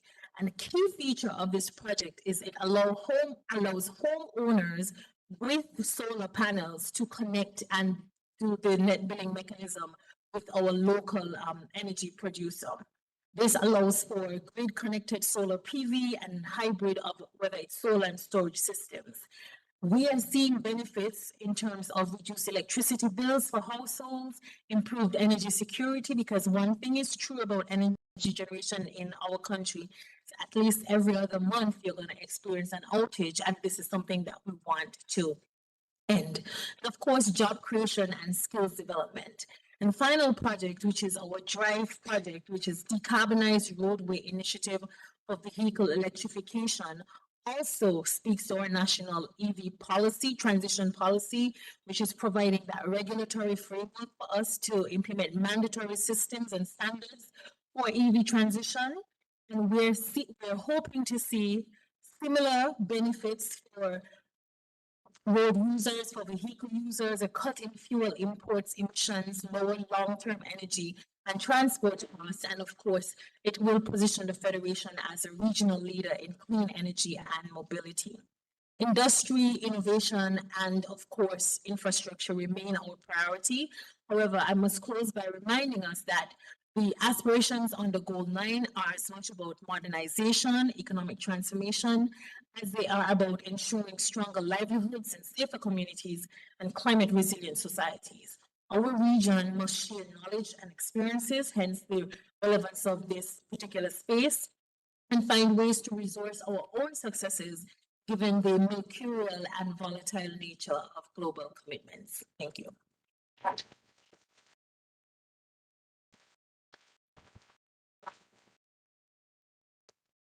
Many thanks, Mr. Clark. It's interesting to see in your speech that sustainable industry demands robust investment in infrastructure, right, and in resilient infrastructure, and that this energy security, how you are striving it is connecting to local ecosystems, developing also social aspects. Thank you. Ahora voy a pasar para el señor Rodrigo Bustos, el director general de la Banca Ética de la Latinoamericana, que representa una iniciativa pionera en la región. To ethical financing and sustainable financing, innovative initiative in the region. His perspective is quite key today, since financing especially for small and medium-sized companies continues to be one of the bottlenecks in the region. So go ahead, Mr. Bustos. Good afternoon. Thank you to ECLAC for organizing this event and for inviting us. Now, since I am the only private sector member on this panel and from the financial sector, I would like to tell you a bit about what we do at BELAT. First of all, we are an impact financing and investment fund. In other words, we provide funding for companies with a positive impact. We always say that we are the bridge between those positive impact companies who require funding and conscientious investors who are seeking legitimate profit, but who also want to make sure that their investments have an impact. We are about to celebrate our 10th anniversary. We have offices in Chile, Argentina, and Uruguay, and Brazil. And I would also like to tell you why we use the acronym BELAT. That's our acronym, BELAT. And there are two reasons why we use this acronym. For some countries, we do not have authorization to be considered a bank, and we do not plan on being regulated as a bank anytime soon. And then when we use the term ethical, often it tends to be provocative, and as a result, it's allowed us to attract a certain type of investors, but at the same time, it distances us from others. So that's why we use the acronym BELAT. And the term ethical was not something that we chose. It was given to us by the citizens back in the 70s when the first ethical banks emerged. Back then, the Vietnam War was underway, and many people became aware of how the war was being fought, but that their resources were being contributed to fighting that war. So they did not want to be part of that. So we are part of the global alliance of banks, and what we're doing today, essentially, our purpose is related to conscientious use of money.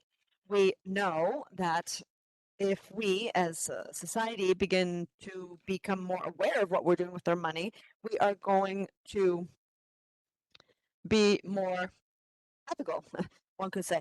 Now, after 22 years in the traditional banking industry, I never recall when a client had asked me what happens to his or her money when it's not in use. So there are two questions we tend to receive at the bank. What is the lending rate, and where can I maximize my investment? So the problem with the fund today, or the traditional financial system, is that there is no traceability with regard to what is actually happening to our own individual resources.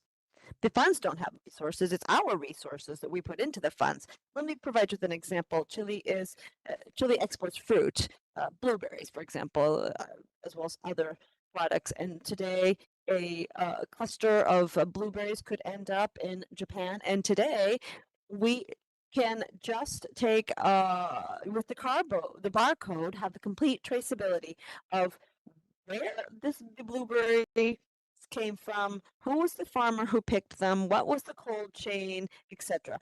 But unfortunately, we don't have that same traceability capacity for money, for funds, and we don't have any capacity to choose either. Now let's assume I were a vegan. I'm not a vegan, but it's a valid alternative. And if I were to go to my bank and talk to my executive and ask my executive to give me a certificate certifying that my resources, my funds are not going to be earmarked for funding the meat industry, I don't think that executive would respond well, because the executive has probably never received that type of question or request. And so that leads us to see that money has so much power. Money is not neutral. It rather shapes the societies we live in today. Now, if we all were to agree, and I'm going to obviously take you to an extreme so you can better understand this, if we were all to agree that we are against child labor, but if I leave here and I go to shop at a store that brings clothes in from Asia, from a factory that uses child labor, I'm perpetuating child labor. So what is the point here? I don't know that. I'm not aware of that. And it's more than that. I don't feel accountable or responsible for that. It's a legislative issue. It's a government issue. It's not my problem. It's not related to me. And so we need the ability to choose. Money is constantly circulating. When you pick up your phone and you open an app and you see what your balance is in your checking account, it's just a false sense of tranquility that your money is there. My money's not there. My money is out and about creating or destroying value. It's circulating. So part of our strategy, our thesis, is that in the end, it is possible to channel our resources to where I, as an investor, want to have an impact. And our strategy, our impact strategy for each of the different sectors, is based on financing three major sectors of the economy. And under those major sectors, there are hundreds of industries, but essentially they are education and culture. We fund school infrastructure, and the banking industry, generally speaking, supports education in Latin America more from a philanthropist's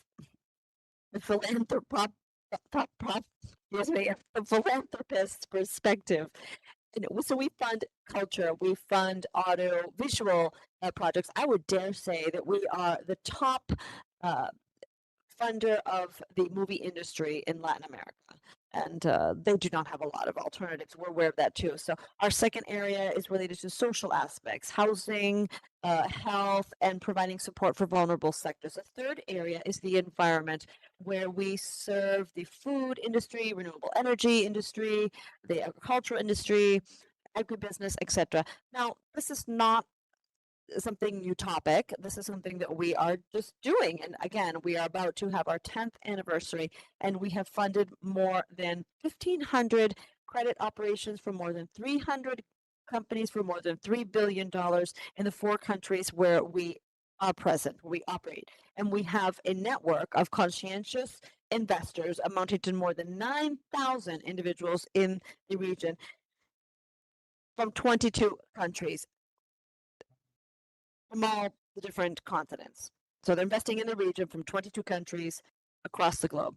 And in all the years that I worked in the traditional banking industry, when I would have when I would go to a social event with my friends or other people would say, well, you're a banker. And I would say, I'm not a banker. The banker is the owner. I'm a bank employee.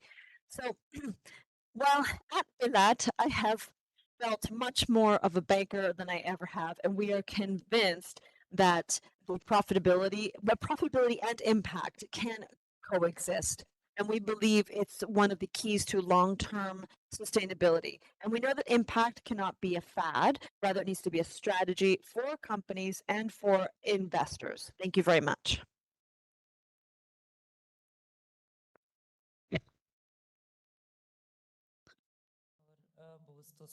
Thank you, Mr. Bustos, for sharing this information with us to see how these impact investments can shape our societies and contribute value.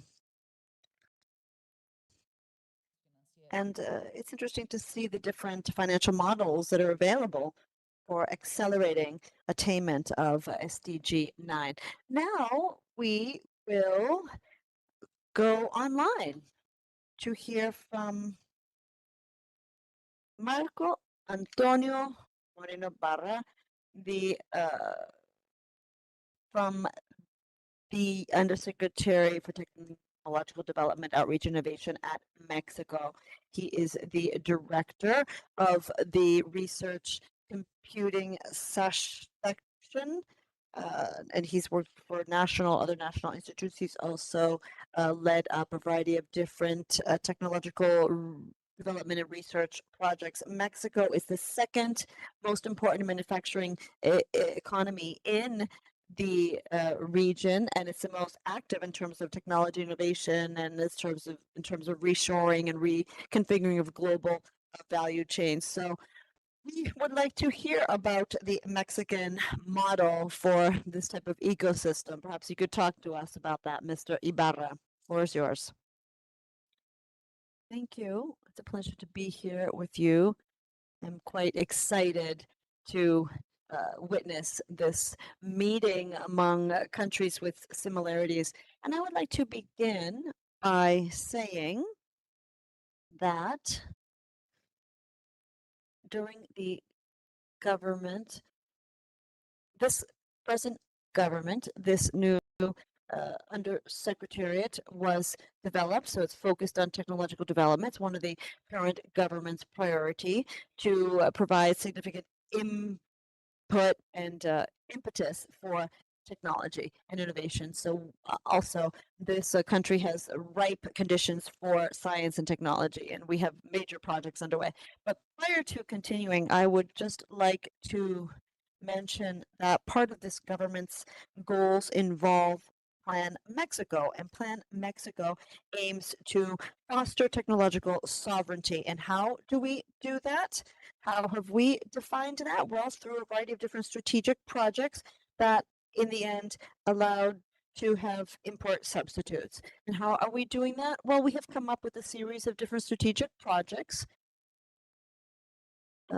nationally for a variety of different topics, including artificial intelligence, vaccinations, food sovereignty, etc. So each of these projects involves a network of members from academia nationwide. In addition to that, we have forged some collaborative efforts as well that allow for having technological programs so that so that we develop base science in country. So the idea is to take this information from the laboratory to the market as well. Another key component that allows for all of this to happen is that we have a national laboratory network marked by a variety of different attributes. Some of the laboratories are more focused on technology or electronics, while others are focused on Earth observation science, so on and so forth. So that is what I wanted to mention as far as science and technology are concerned. Moreover, we are setting up a chain of fiscal incentives so that industry may take part in research. Now, we are convinced that around the world, governments cannot fund all of this on their own, but rather they need to receive support from private funds. And there needs to be enough economic support to sustain the technological development program. So we are also working with a variety of different fiscal incentives to foster the development of these technological projects. I would also like to mention that we are seeking out other joint financing alternatives for our projects, going beyond fiscal incentives. We are working on a variety of different projects that may have a very specific impact on certain sectors. And when I say this, I am referring to some supply chain aspects for medical devices, e-vehicles, etc., so that our country can develop its own industry. I would also like to mention something quite important, in my opinion, and that is that we are working on building up trust with the different sectors involved. That is, with the academic scientific community, with the government, industry, and civil society, all with a view to carry out these large projects that will allow us to meet our country's needs. Of course, this is a major challenge. Even so, we believe we may have some results in the short term. Moreover, we are working on a plan aimed at improving our positioning under the Global Innovation Index so that we may have country actions in the end that will allow us to do better in the innovation realm and in turn be a more attractive destination for technological and scientific collaborations. And above all, to boost society's well-being, either social or economic, for example. There's another interesting aspect related to scientific and technological development, and that is that we are working on certain emerging technologies, such as artificial intelligence. I think we need to, this warrants a few moments, and we are working on a super computing AI project that will allow us to work with large AI models and eventually or potentially provide services for industry and the productive sectors. so that they in turn may apply AI programs. We know that these are quite beneficial and useful, and this is yet another powerful technological tool. This has been proven.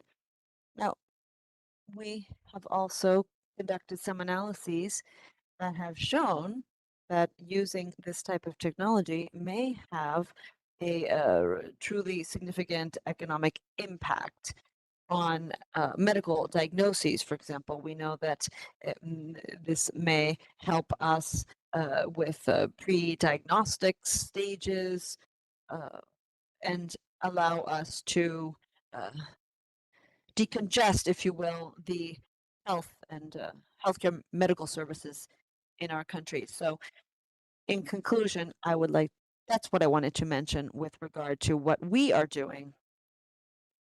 We aim to be autonomous with regard to technology and no longer rely on outside parties to the extent possible. And thank you for your attention. Good afternoon. Muchas gracias. Thank you for your remarks. It's interesting to see how Plan Mexico is more than a industrial production development plan. It's a technological sovereignty plan. And it's interesting to see how you are developing this infrastructure, including laboratories and fiscal incentives, so that all may benefit from technological innovation and diversifying supply chains and employing new technologies. It's quite interesting to see that this is all part of your broader technological sovereignty plan. Thank you for your inputs.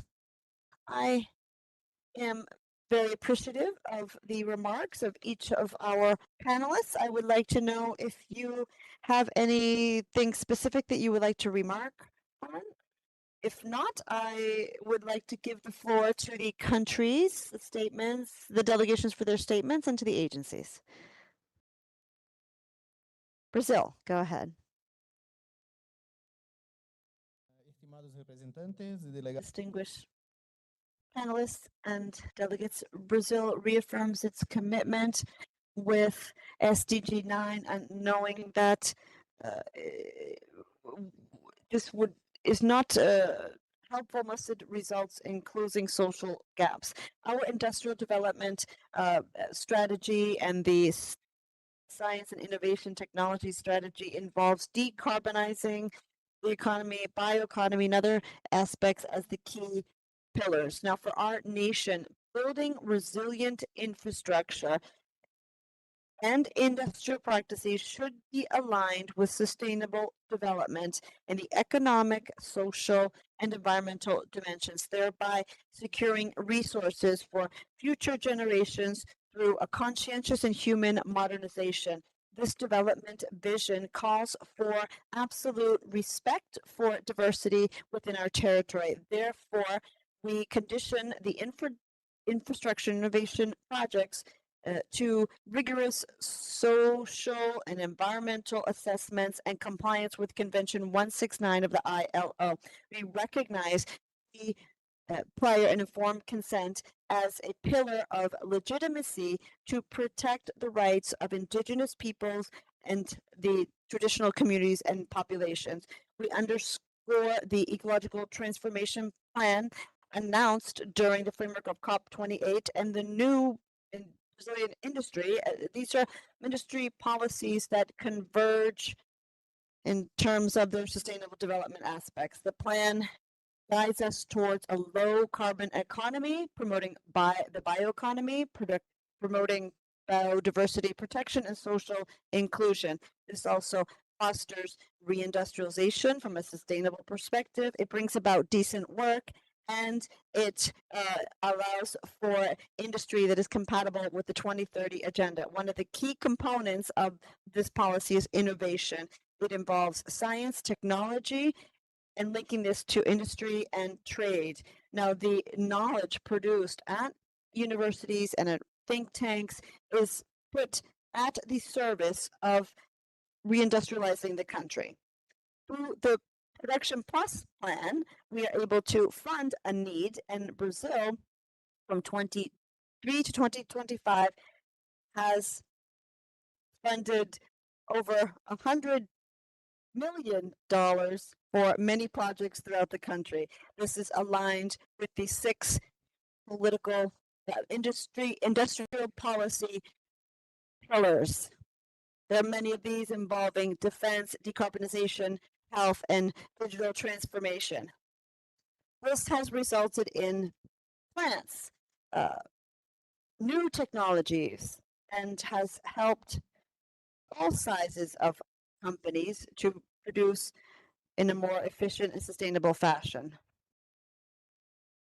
In foreign policy, there are global initiatives such as Amazon Face and the Diplomacy of Innovation program, fostering international cooperation, symmetric and sustainable technologies. In this digital frontier, we give priority to regulatory frameworks that ensures inclusive and safe settings for childhood and adolescence.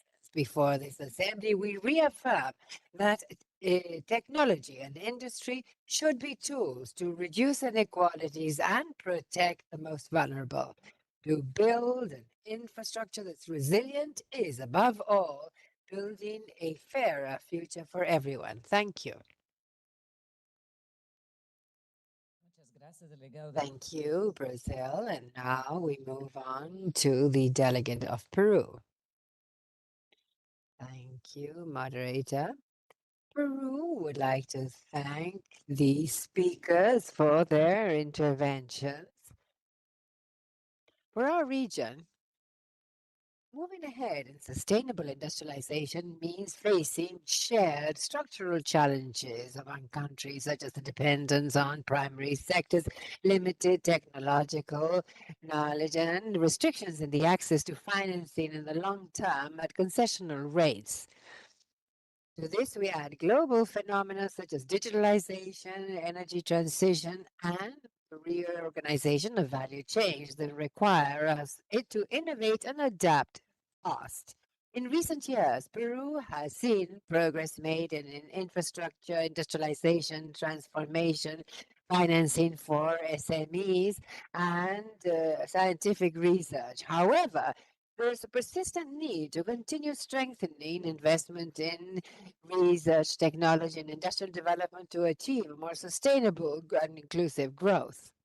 In terms of infrastructure and transport, the movement of passengers and cargo increased in 2023 and 24. Likewise, an important part of the road network is paved, and there were relevant projects such as the extension of the international airport Jorge Chavez, improvements to ports and highways, as well as progress in railways, and also educational works, health, and also connectivity in various regions of the country.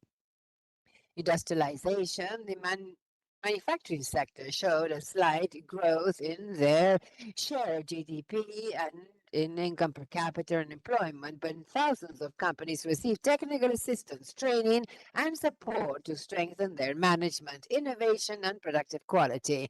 In relation to small enterprises, loans for SMEs were furthered, and also for new businesses, productive chains, and financial assistance to different regions. In telecommunications, they oversaw the quality of the service in thousands of localities, and more than 1 million users were assisted in order to improve access to internet and communications.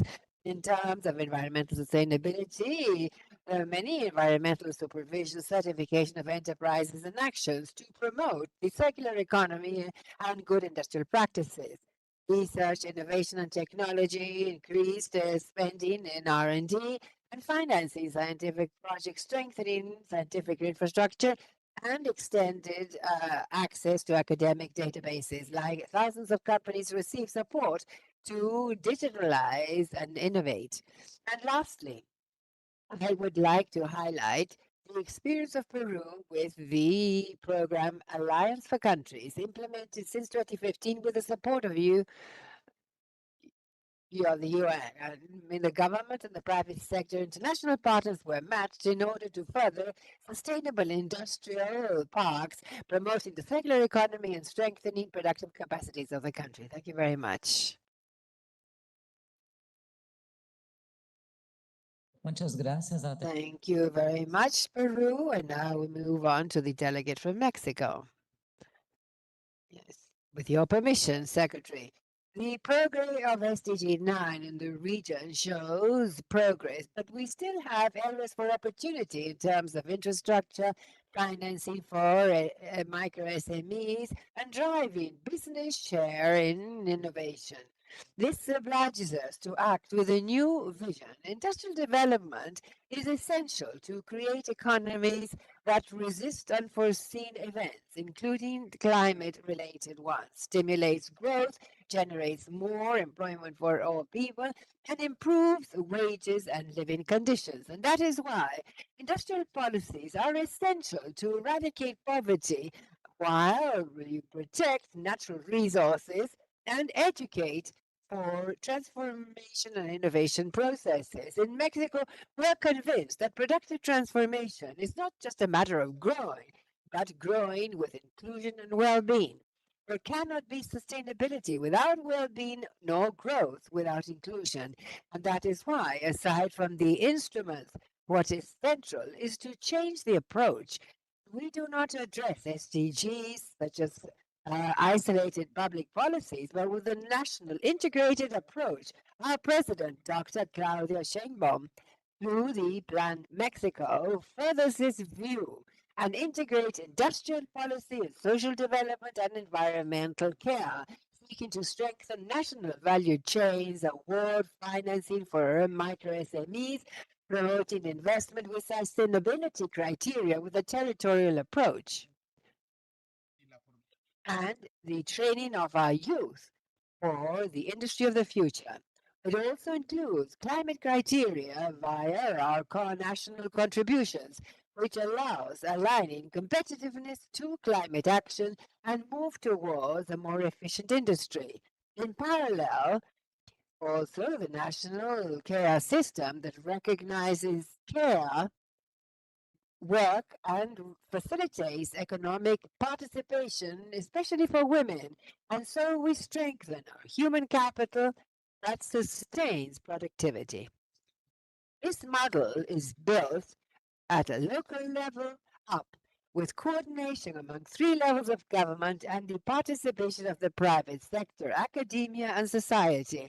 Today, we are generating a sounder connection to bring the gender down to territorial level and lead to shared responsibility. In our caliente sector, such as the motor industry, adopts new technologies and prepare for hundreds of electrical vehicles. In Lower California, connection between industry and academia shape new talent. In Puebla, strengthening productive units facilitates their integration to national value chains and feeding into the circular economy, generating new business and consumption models. In San Luis Potosí, digital transformation opens opportunities for SMEs. And these examples reflect that public policies lead to real outcomes when the international agendas are translated into territorial action. What today happens in our country confirms something that's very important. It is possible to move ahead with a different approach. The 2030 horizon is short, but challenges still persist. But also, this opens a window to act with clarity. In Mexico, we're convinced that in Latin America, we can pick up an active role with a vision focused on cooperation, driving innovation and development that is shared. Thank you. Muchas gracias.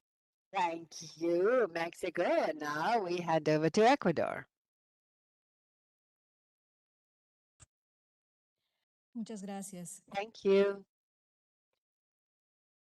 We would like to express our sincere gratitude to all speakers for their valuable thoughts shared here that have undoubtedly enriched our regional analysis on the challenges and opportunities in terms of sustainable development.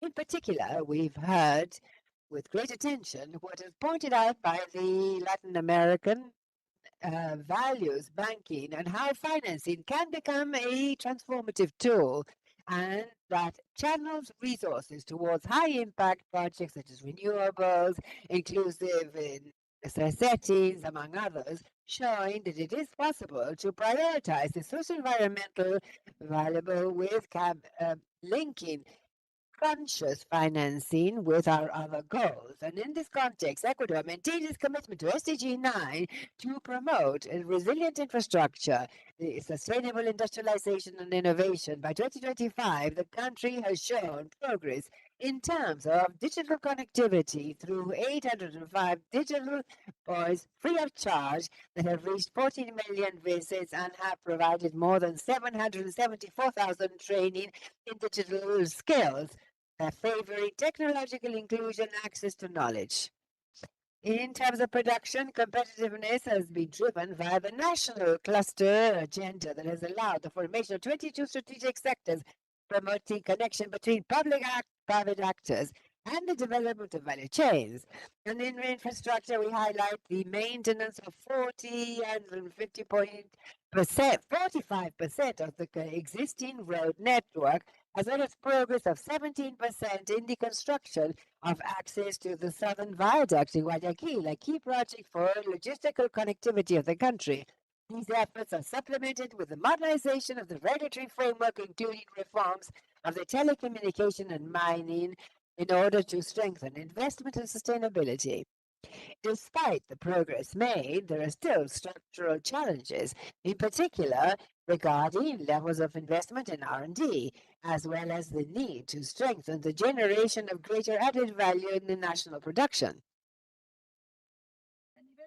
At regional level, Ecuador sustains an active share in spaces for dialogue and cooperation, encouraging, as always, the exchange of experience and good practices.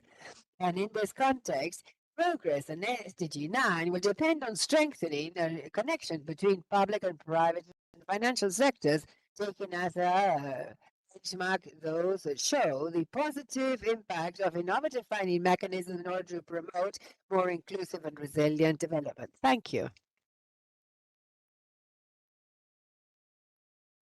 Muchas gracias, Matele. Thank you, Ecuador. And now we recognize Onuri.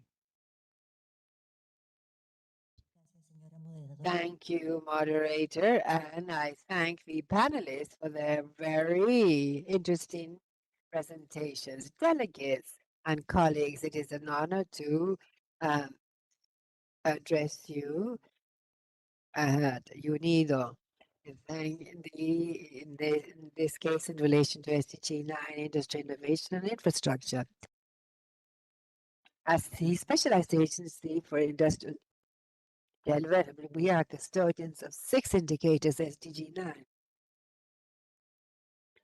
covering production, manufacturing, the role of small industrial enterprises, and the environmental impact. In this sense, our biannual report on progress in SDG 9, published in 2025, shows heterogeneous progress towards the goals at the world level. World and manufacturing value in 2024 reached a historical high, with the participation of manufacturing in GDP increased slightly since 2015. In relation to the environment, the intensity of CO2 emissions in manufacturing has been coming down sustainably since 2015, showing a gradual uncoupling between emissions and industrial growth. Nevertheless, this growth is not reflected in employment. The number of jobs in manufacturing has stayed unchanged. So what is the performance of Latin America and the Caribbean? Aside from these outcomes worldwide, Latin America and the Caribbean is the only region with a downward trend in the industrial index for SDG 9, which should lead us to reflect and act. Only 80% of our countries has those setbacks that are marginal in the participation of manufacturing in GDP and manufacturing GDP per capita. 2/3 of the countries of the region show falls in manufacturing incomes, and more than half show this in medium and advanced technology. Central America is the exception because they remain their participation stable in manufacturing and GDP. As to female employment and industry, women have been the driver of recovery of industrial employment after the pandemic in the region that helped increasing the share of women in manufacturing sector. However, in female industrial employment is mainly an informal activity. 53% of women in Latin American industry work in the informal sector. It is clear, therefore, that the challenge is deeper than at global level. The region grows not only little, but is also losing industrial capacity. Our report on industrial development of 2026 points out that the global megatrends show challenges, but also provide opportunities to revitalize industrial ecosystems. For example, the energy transition can drive innovation in manufacturing hand in hand with green technology. Changes in global demand, in particular, the growth of the demand for critical minerals, is an opportunity for the region. Your Excellencies, distinguished delegates, and dear colleagues, to turn these opportunities into reality requires decisive action. We need a new generation of industrial policies that are green, digital, with a gender approach based on statistical information that is disaggregated by gender. We need to do this together. We must strengthen regional cooperation, modernize our industrial policies, and mobilize strategic partnerships to further industrial transformation that is inclusive and sustainable in the region. SDG 9 is not just another goal, it is a condition for meeting all 2030 agenda goals. Without industrial capacities that are sound, the region will not be able to generate the employment, productivity, nor the resilience that today we most need. At Unido, we are committed to accompany the countries of the region in this transformation. Thank you. Muchas gracias. Thank you, Director of UNIDO. Now FAO, please.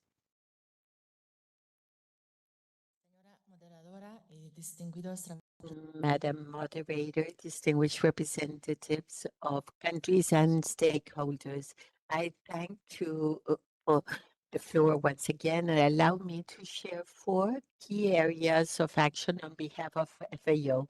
Firstly, we would like to underline the importance of promoting inclusive and sustainable industrialization in rural areas, strengthening agro-industrial value chains and local ecosystems of manufacturers and services, and especially those promoted by SMEs. Capacity building and innovation is key to generate decent jobs with value, especially for women and youth, contributing thus to sustainable transformation of agri-food systems. Secondly, FAO promotes the improvement of value chains, including fisheries and agriculture, through innovation, responsible investment, and greater access to financing markets. This calls for resilient port structures, cold chains, processing facilities, and digital technology. We promote integrated technological solutions like sustainable agriculture and focus in resilient urban infrastructure.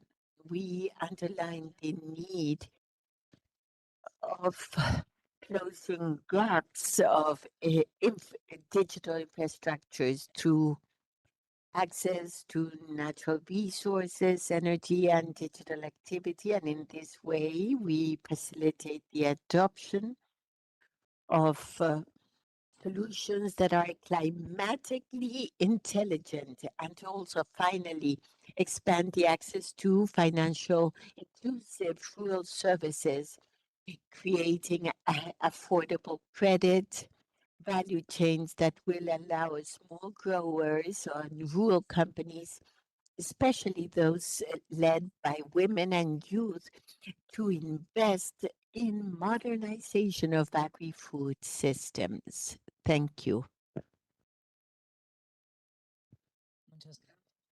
Thank you, FAO.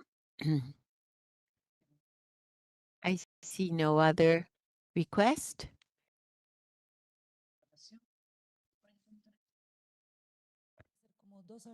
As we have a few minutes, a couple of announcements. First, to say that tomorrow, April 16th at 1 o'clock in room C407.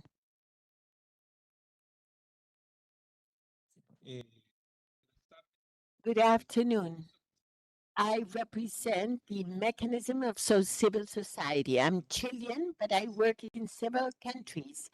And what I would like to present here that I have not heard, I do thank all the delegations, but especially I emphasize Mexico and Brazil that refer to elements that I would like to put on the table, that is cooperativism.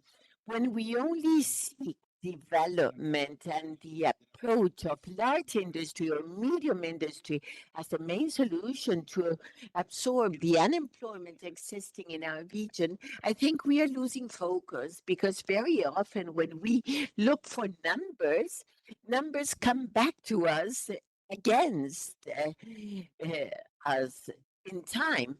There are many focus in Chile, Argentina, where the idea is to look in areas that have been devastated by forest fires, or to look for solutions in large companies, and thus the priority is the number of employment or of jobs, and not consider other variables that are also very important in this process, and that is ecosystem, the social environment, and community cultural cooperatives existing in the territory. A way of highlighting this subject is to look for alternatives in addition to the others. I'm not ruling out those possibilities, but to think that cooperativism can be placed. I belong to a foundation where we promote that, and we've achieved money, financial aid from Japanese, German foundations, and also risk funds in order to support, venture funds in order to support these projects, for them to be sustainable, to be carbon capturing, and to be in line with alternative economies, non-linear. Thank you.